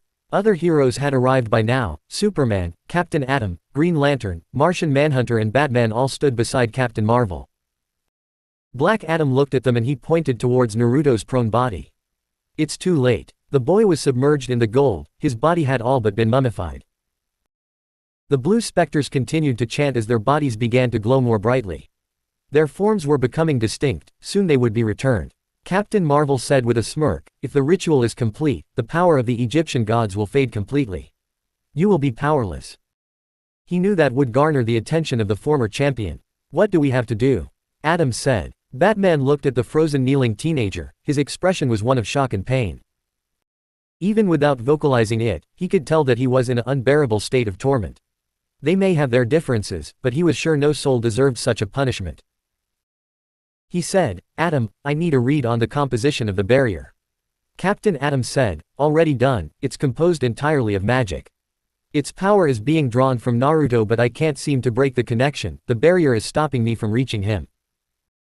Batman nodded. "That's good. How exactly is that good?" Captain Marvel questioned. Wonder Woman said, "It means that if we can cut the power source, we can stop the ritual."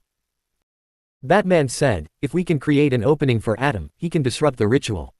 Marvel and Adam both rose into the air and moved in almost sync-like manner. They screamed, "Shazam!" Lightning bridled the air, which Wonder Woman immediately tapped in. Her power as the daughter of Zeus gave her very limited control of her father's domain. The bold lightning imbued with the power of two different pantheons struck against the barrier. The barrier creaked and a minute crack formed upon the point of impact. "Jean, Superman." They nodded. Jean's eyes turned red as he used his telekinetic ability to keep the crack from regenerating. He looked towards Superman and panted, hurry, it's too strong." Hal Jordan grinned, "Don't worry, I've got you covered." Diana, Captain Marvel and Black Adam scrambled as his lantern ring created a meteor-sized construct. The object slammed straight into the barrier. Hal Jordan felt the impact force his body to fly back, but it did what it needed. The crack grew and gave Superman the window to use his strength to smash straight through it. Captain Atom zoomed straight past the opening. They watched as his body was sent flying to the ground by Naruto's intense gravity, though that only worked in his favor. "Intruder," the specters whispered. "You cannot stop what is happening. We will be raised." Captain Atom shook his head. "You've manipulated the child for too long." His quantum field expanded and consumed the entirety of the circle. Atom's body glowed an ethereal silver that clashed against Naruto's contained golden aura. Diana watched as Captain Atom's form shimmered violently. His armor was ballooning from the sheer density of the magic and chakra that he was absorbing. He couldn't hold it in for much longer. The chaotic energy was disrupting his ability.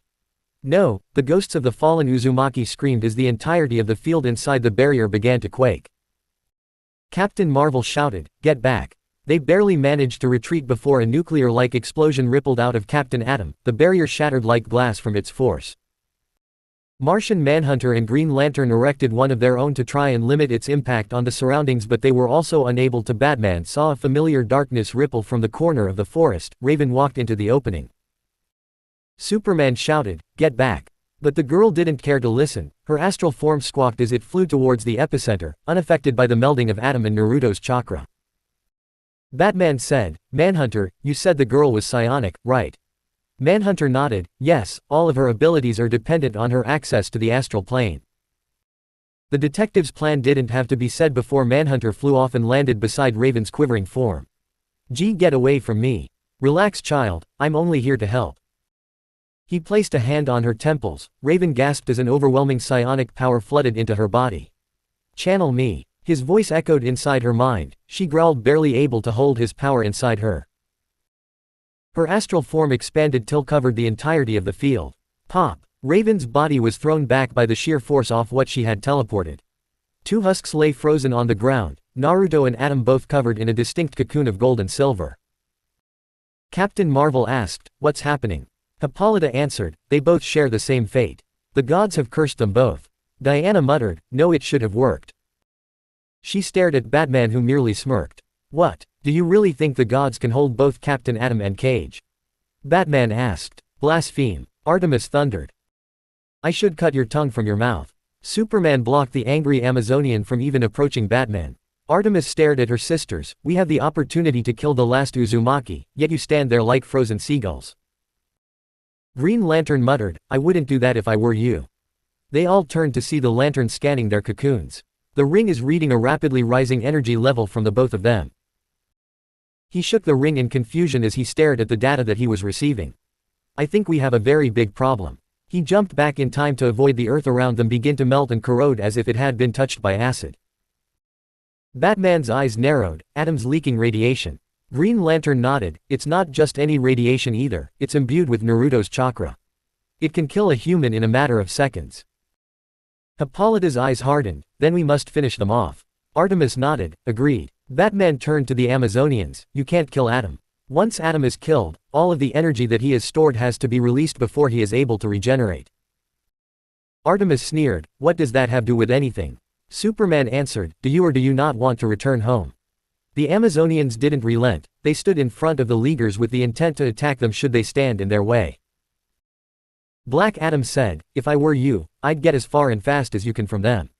Jetting across the sky as an audible crack resounded from the crater. Everybody watched as the energy around the two hardened, then cracked.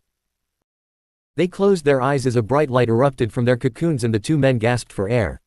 "Naruto!" Diana rushed at her keeled-over protege, his skin red and badly burnt from the eruption.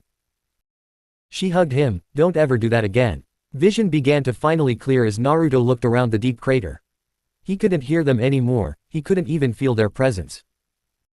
The lack of souls in his mind made him lighter, but his failure weighed upon him even greater. He said weakly, "No, it wasn't meant to go this way." Tears ran down his eyes. The artifacts were on the ground, dull and without power. The souls of the fallen Uzumaki had vanished. Diana hugged him tightly. She murmured, "It's all right. You'll be all right." Captain Adam, who had finally recovered, stood in front of the pair, his gaze settled onto the crying boy. "Your plan was always doomed to fail." Naruto stared at him angrily. "You caused this. I would have succeeded if it wasn't for you." He clenched his fist in pure rage. "I would have my family," he roared. Diana was thrown back by a powerful gravitational pulse. She landed smoothly beside Adam despite the surprise response. Batman asked, "At what cost?" "The magical backlash of your spell would have razed half of Japan to the ground." Naruto looked down in shame. "Is that what you wanted? To orphan children, to rip families apart, to make others feel as you do now?" Naruto shuddered. No. Nobody was meant to get hurt beside him, his soul was worth 1,000,000 people.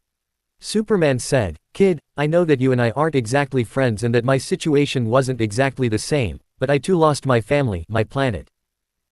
His gaze softened. "It's hard, yes, but sometimes you have to let it go to truly move on." Naruto gripped his sword and stood up on both his feet, eyes burning a demonic red. "There will be no reconciliation, this just a mere setback. I will find a way, even if it takes 1,000,000 years." Batman frowned. "I understand, I truly do, Naruto. I have spent every waking moment of life trying to seek justice. But you must see that there is a line between what is right and what it is you want." Swish. Naruto dodged an arrow fired from behind him. He stared at the dozen or so company of the Maiskarans standing there with weapons drawn. He drew his blades. "I might be weak, but I can still kill you all the same." "Enough." Hippolyta spoke, as she flew towards Naruto. The boy stood tall against the familiar presence of the Queen of the Amazons. "I believe it is time the boy and I had a talk." The two monarchs stood in front of each other, neither made a move towards the other, but the Leaguers could see the distant look in their eyes. "Jean," Batman said. Martian Manhunter shook his head weakly, holding the unconscious Raven in his arms. "She drew too much power from me, I can't enter their minds." Diana growled, "And you will not, I will." She marched towards her mother in Naruto's frozen form and used the special telepathic bond between Amazons to enter her mother's mind. Hippolyta and Naruto stood in front of a wasteland. Naruto could vaguely identify it as a ruined version of Themyscira. They both watched as a younger Hippolyta awoke to the desolate island. Naruto asked, "Why did you bring me here?" Hippolyta said, "Just watch." And he did. Naruto saw Hippolyta crying on the ground, her hand massaging the ashes of her sisters, of her people. A ghost appeared before her. "You have failed, Hippolyta." The being of light spoke with so much authority that Naruto could feel it through the dreamscape. Hippolyta begged, "I couldn't have known he would resort to such extremes. Please, my lady, I beg of you, return them back to life. What you ask isn't possible." Naruto frowned as he saw Hippolyta crumble onto the ground. The parallels of their situation was alarming. At least not without something in return. The young queen's eyes shined with hope as she stared up towards the being. "Dire consequences await you, should you choose to resurrect your fallen sisters. I will do anything. I beg of you, Lady Hera." The being nodded. "Very well." She plunged her hand into the ground. Naruto watched in fascination as time itself slowly reversed. The island itself changed from the desolate wasteland back to the lush paradise that it was. The ashes began to rise, slowly forming into human-like constructs. What he witnessed was almost prophetic. Hera stared down towards Hippolyta. "It is done." "And the cost?" Hippolyta asked. Hera pointed to the pile of ash near the queen's body, "One family for another." Hippolyta stared down at the ash, her breath hitched in her mouth when she saw the ash-covered ring. She grasped the ring in shock, her eyes bridled with pain. "No, why you can't do this?" Hippolyta screamed. Hera didn't look at all impressed with the woman, insulted that one of Olympus's servants would act so brazenly to her. She spoke evenly, "It is done." Hippolyta drew her blade. "I will kill you for this, I will kill you all." Her rage, whilst audible enough to be heard throughout the forest, meant nothing to the goddess in front of her. Hera's power flooded the entirety of the island, the earth itself gave way to it. The goddess said, "Don't forget who you are speaking to, it was your actions that cost you today." Hera found her eyes softening for a small moment. "It is a queen's duty to do good by her people, regardless of how much it costs you." Naruto turned to Hippolyta, "You lost your beloved." The queen nodded sadly, "I lost far more than that." She twisted the golden ring in her hand. "What do you think she meant by one family for another? Did Hera just steal Hippolyta of her love? Those two weren't equivalent. Hera would have taken much more from the queen."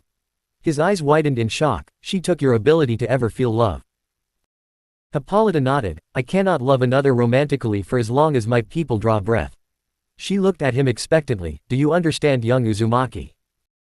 Is that true, mother? Naruto and Hippolyta spun around in surprise at the presence of another soul in their minds. Diana. Hippolyta roared. What are you doing her? She never got to finish her sentence as her daughter hugged her. Naruto smiled sadly as he watched mother and daughter interact. He slowly slipped his mind from Hippolyta's own, knowing that this was a private moment between the two, one that he no doubt wasn't invited to nor did he wish to be. Naruto's body was the first to move. It had felt like an hour inside his mind, but in reality, it had only been a few seconds. It was always a weird sensation when your body caught up to your mind. Diana and Hippolyta returned almost a few seconds after him. The two of them looked at Naruto with accusing eyes. He said telepathically, "Hey, I haven't told a soul." "And you will not," Diana said. "If you do, I will gut you and flay your skin." Hippolyta's glare was enough to prove her sincerity in her threat. He decided he would rather fight Darkseid together than fight the enraged duo. He looked evenly Batman. What do you want? Batman quashed the urge to say that he wanted to see Naruto in chains. Despite still being suspicious of the young man, he'd rather not escalate the already tense atmosphere between Naruto and the Amazon warriors. He said slowly, "Come with us to the watchtower. I'm sure we can figure out a compromise, maybe even return you to the team." Naruto shook his head. "We both know that I will never be accepted in the Justice League." He stared at the other league members who were also uneasy around him and grinned sadistically. "Besides, I'm thinking of retiring." Superman raised an eyebrow. Retiring from what? From this talk. Naruto raised his hand and the unconscious Raven flew towards him. "I will come for Ravager tomorrow, Batman." None of the Leaguers made a move towards him as his disappeared in a plume of smoke. Captain Marvel asked, "Should we have let him go?" Batman said, "I'm not so sure we had a choice." He narrowed his eyes at Wonder Woman. Diana watched as Superman approached her. It surprised her how much the Man of Steel looked unlike himself. His face marred a saddened and uncomfortable look that was unlike his usual cheery and charismatic demeanor. He asked, "Diana, can we talk?" She nodded. His eyes softened for a moment. "You know, I love you, but I..." He swallowed his nervousness. "I think we should take a break." Diana nodded somberly. She said, It was good that you said it first." Superman looked at her in surprise and Diana quickly corrected, "We've grown distant, Clark, and after yesterday I'm not sure I belong in the League anymore. I guess I also felt we needed to take a break, at least to understand what we are to each other." She leaned in and gave Clark a soft peck, barely able to stop herself from crying. Hippolyta watched as Diana flew away and Superman looked brokenly onto the ground. She became unduly aware of the shattered bond between the great Trinity. She feared that the three greatest heroes would be unable to return back to what they once were. She smiled bittersweetly as she prayed to Artemis to guide her daughter, but instead of the euphoric feeling of power that would run through her after she prayed, all she felt was dread. Pure and utter dread. Hippolyta's gaze flickered to the moon. It lasted for a brief moment, but she was sure that it happened. The moon's usual silvery hue was bathed in crimson. The best laid plans of mice and men often go awry. Naruto sympathized greatly with the quote. Despite all his planning, despite his power, he had failed.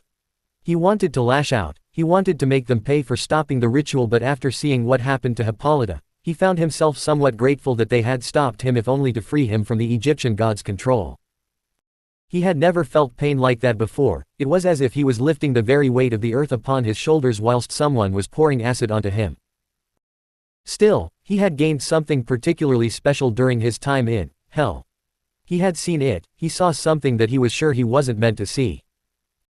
He saw a wall of energy, or rather something akin to an ocean. Naruto couldn't describe what it was. It lacked form, but it called to him all the same, as if it had consciousness. A part of him was sure that it was the only reason that he had returned to the world of the living without any lasting damage. And it was strong. In fact, Naruto had no doubt that it was an entity of sorts. One that transcended any and all domains. Perhaps if he could reach it, he might be able to persuade it to return his family. He shook his head from his thoughts. He couldn't go down that road until he was stronger. Still, Naruto felt much lighter without all the voices in his head. It took him a while to understand how much of an impact they had on his mental state. In turn, he guessed he felt somewhat lost without their guidance, though Naruto was given very little time to wallow in his misery. The light wanted answers for his actions. You broke the one rule I gave you. He heard Savage's voice ring through the computer. Naruto growled, and I told you, it wasn't my intent to attract so much attention. Oh really? Then perhaps you can explain to us, why your game of cat and mouse across 3 continents has led to several different agencies trying to locate you.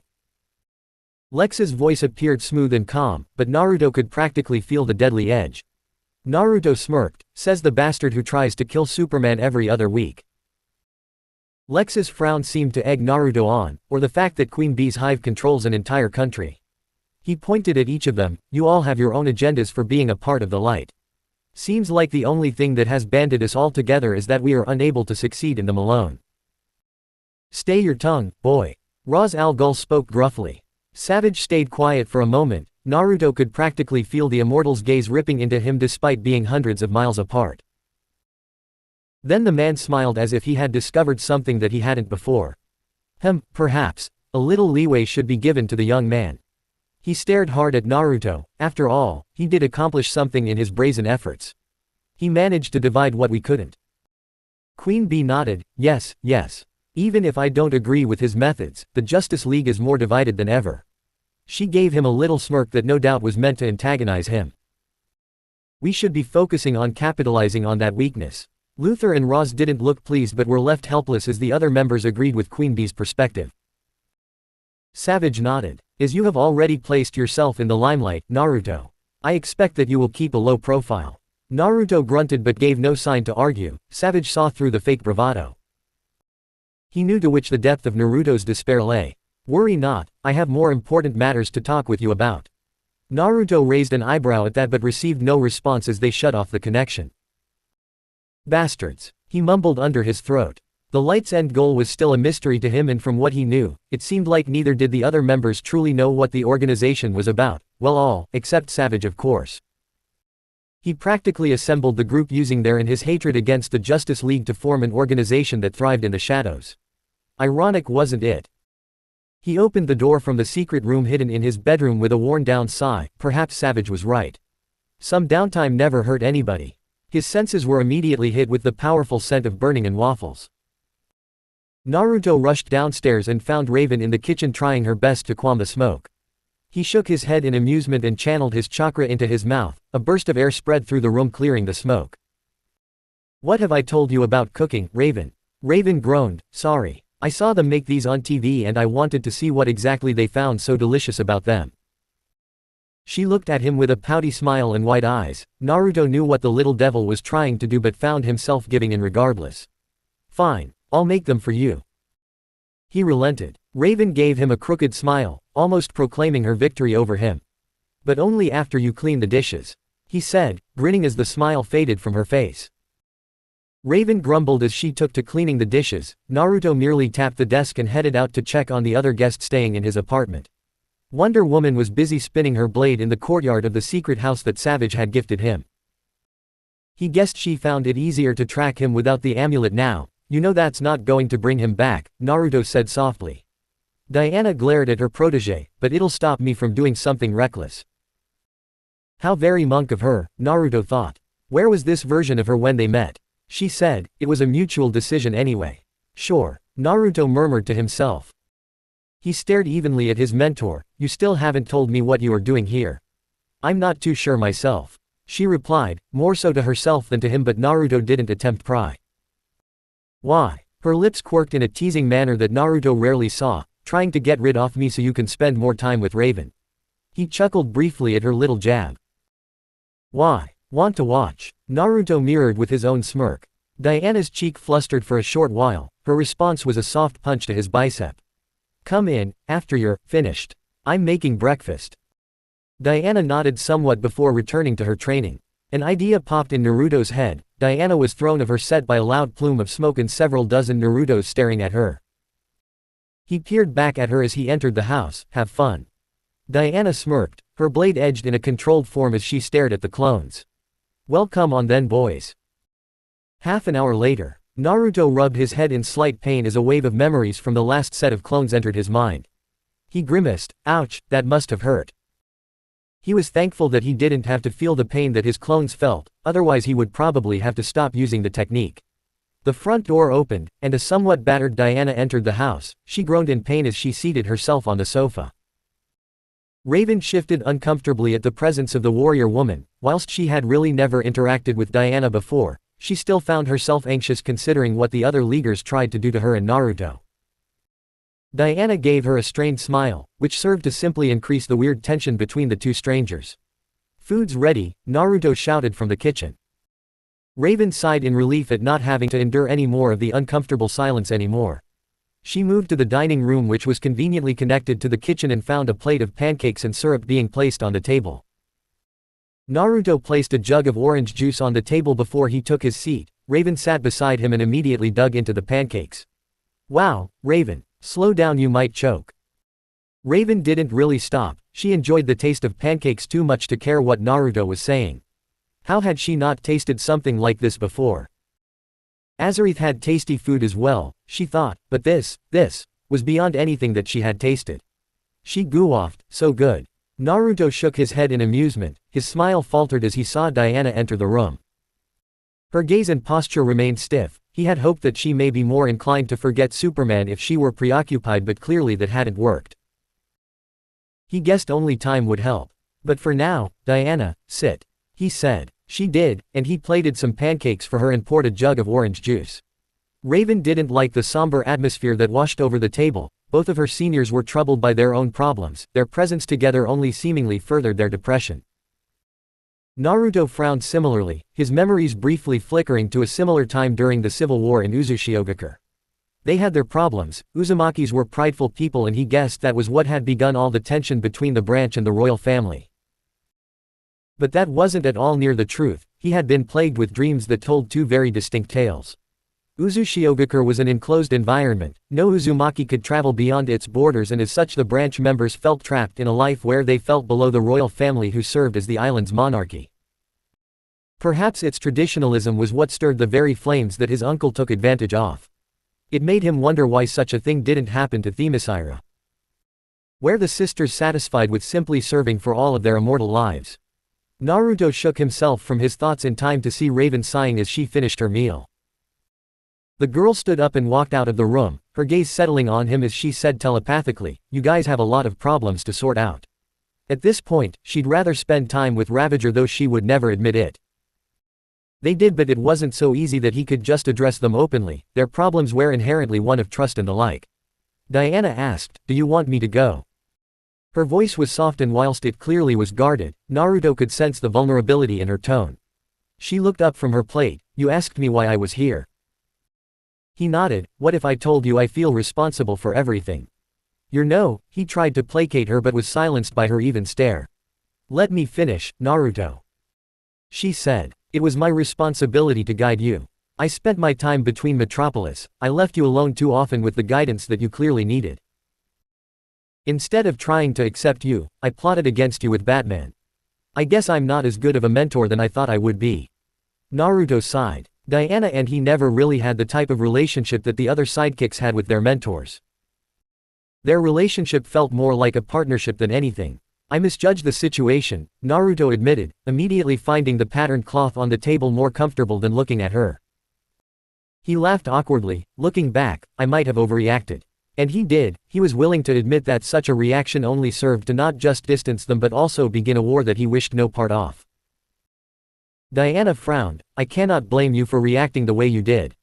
I betrayed you and so did the League." Naruto sighed. "Perhaps it's easier to admit to myself now, or maybe I've gone completely crazy, but I understand why Batman did what he did." Her eyes widened in pure shock. "How would you react if you found an unstable teenager with the power to level an entire continent?" Diana snorted at his self-praising comment, but she did see the logic in his words. "Where is this coming from?"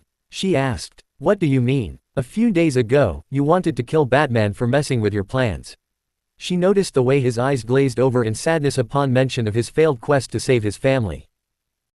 Naruto didn't understand this newfound clarity, but it was quite clear that he had lost himself with the burden of having to carry all of those souls and memories from the orb.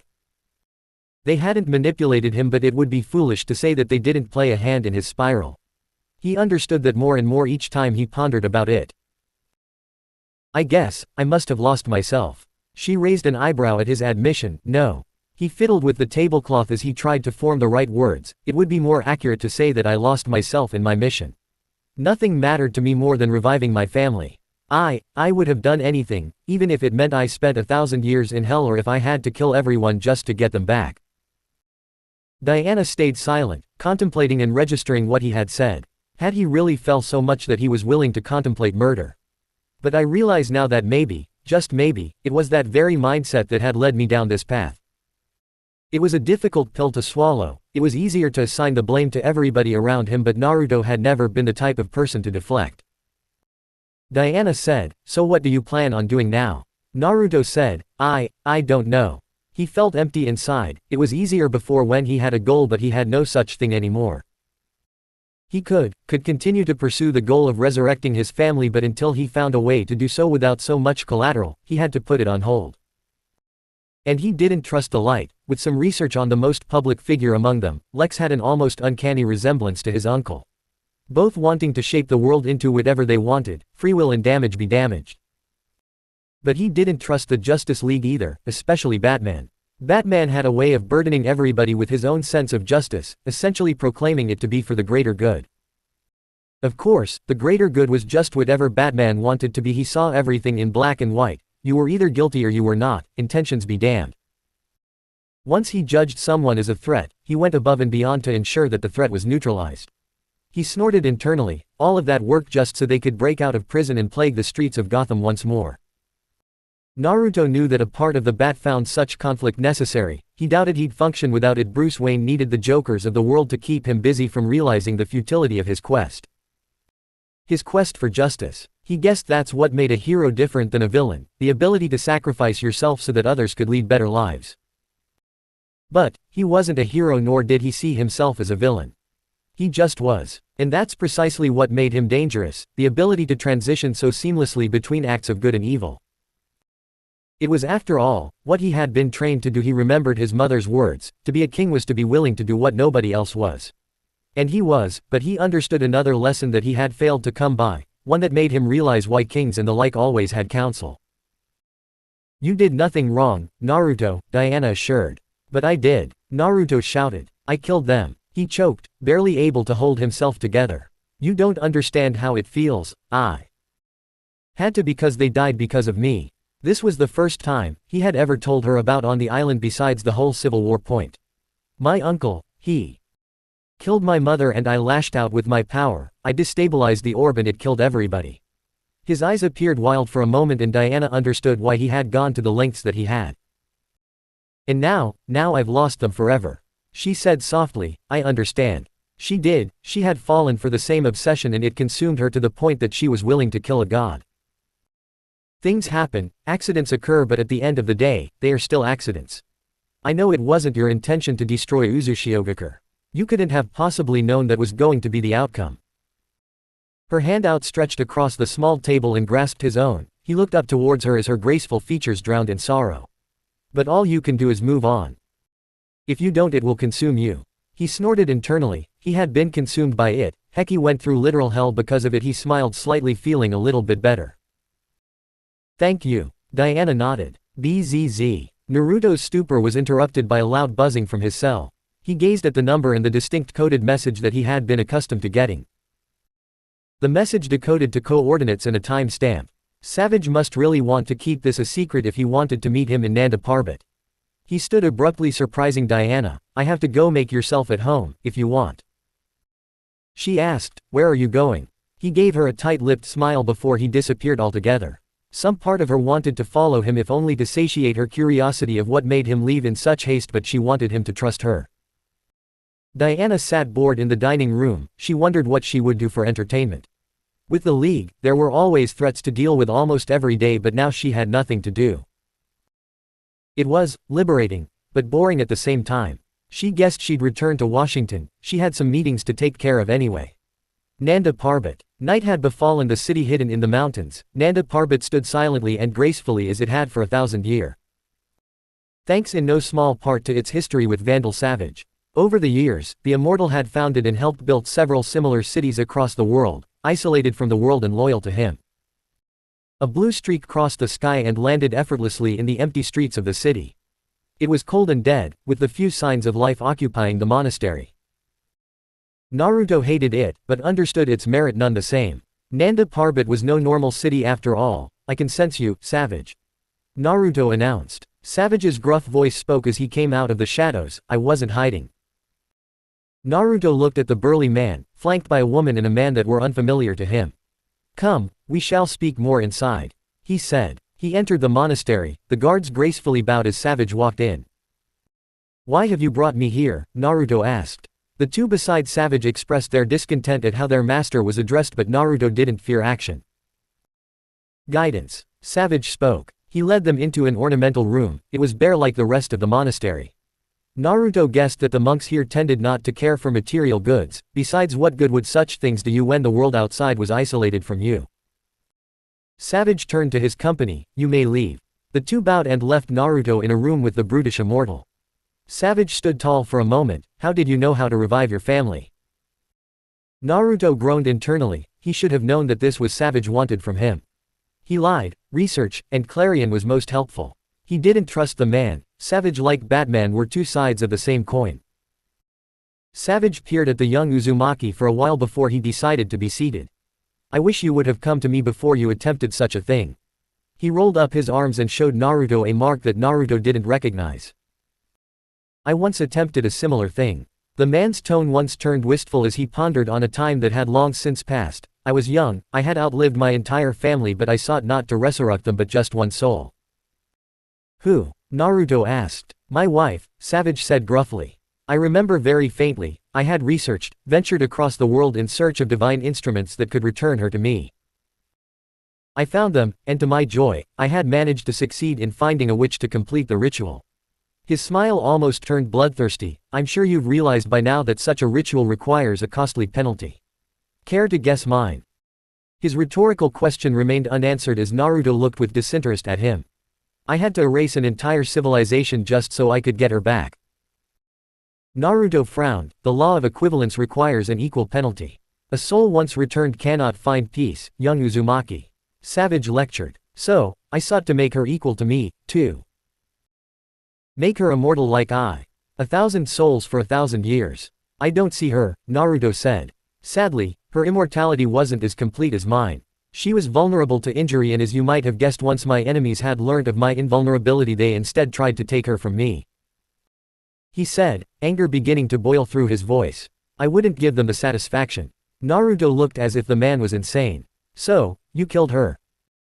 Naruto asked incredulously. Why go through all that trouble just to kill her anyway? I purged myself of weakness. Savage corrected. Like I believe you can. You remind me of myself, Naruto. Naruto growled. I'm nothing like you. Savage chuckled. You'd think that, wouldn't you? But our paths cross more than you would think. You will learn in time that humanity needs to be corrected, to be controlled. They are helpless without authority. And you will be that authority. Savage smirked. The light will. The man was trying to persuade him that they were equal partners. Why tell me this? He was curious as to what the man wanted. Did he just bring him here just to give him a history lesson? No, Savage always had a secret agenda below his already secretive plans. Savage stared evenly at him. You've already begun seeding your way into our world. Creating your own organization, regardless if it's still in its infancy, is no small feat. He adorned his infuriating all-knowing smirk, especially since you've managed to recruit Wonder Woman. Naruto was upon him before he could even finish his sentence. Savage was slammed against the wall with a powerful thud. Spying on me, are you now? Savage grinned. It pays to be paranoid. After all, I'm sure you were using that amulet to do more than just avoid detection. Naruto let the man go. He had more to lose if he drew in Savage's ire. He knew next to nothing about the man. He doubted someone of his age wouldn't have some contingency plans or very powerful allies. The immortal coughed. Naruto could tell that he was angry despite his calm exterior. I brought you here to simply warn you, Savage said. There are two things that are unacceptable to us. 1, I don't like loose ends, and 2, I don't particularly enjoy it when you bring attention. Naruto's eyes burned a fiery red and the earth cracked from pressure. Careful, Savage, I might take your little warning as a threat. Savage stood tall. You mistake it as a threat. I am only guiding you, young one. He rummaged through his pockets and took out a scroll. Take this as a show of good faith. Naruto grasped the old scroll, almost dropping it in shock when he saw the whirlpool seal on it. Savage said, "Did you really think someone as old as I wouldn't know about the Uzumaki clan? How do I know that this isn't a ploy? It's a blood seal. As far as I'm aware only an Uzumaki can open it." Naruto bit his finger and smeared some of his blood onto the seal. It glowed a deep blue before it unfurled, exposing an array for a complicated seal. Naruto could barely understand how it worked, but the scroll had something sealed inside it, and whatever it was invaluable. The Fuinjutsu was eerily familiar to the archaic methods used by his ancestors to seal demons and the like. Savage said, "In return, I only ask that you don't become so abrasive in your attempts. Do what you like. Create a kingdom if you wish. But it is imperative that we remain in the shadows."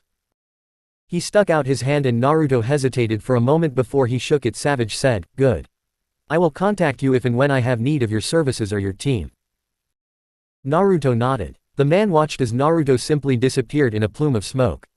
A dark grin adorned his face. Luther's attempts to convince him that the Uzumaki was better used as a lab rat or a scapegoat were short-sighted. He had plans for the boy, very big plans indeed. After all, every emperor needed an heir. Elsewhere. "Is it done?" "Yes, I've collected the shards as you have asked." A man spoke. "I don't know what you need from the useless trinkets anyway." But he was getting paid top dollar to collect them. Black sludge began to filter out. The man yelped as he felt himself step on it. He drew his gun and fired at the moving sludge, but to no avail. The sludge moved, sticking to his skin like a leech as it began to cover him until he was submerged under it. He could hear the voice echo in his mind, "Then you have served your purpose." It was all coming together now.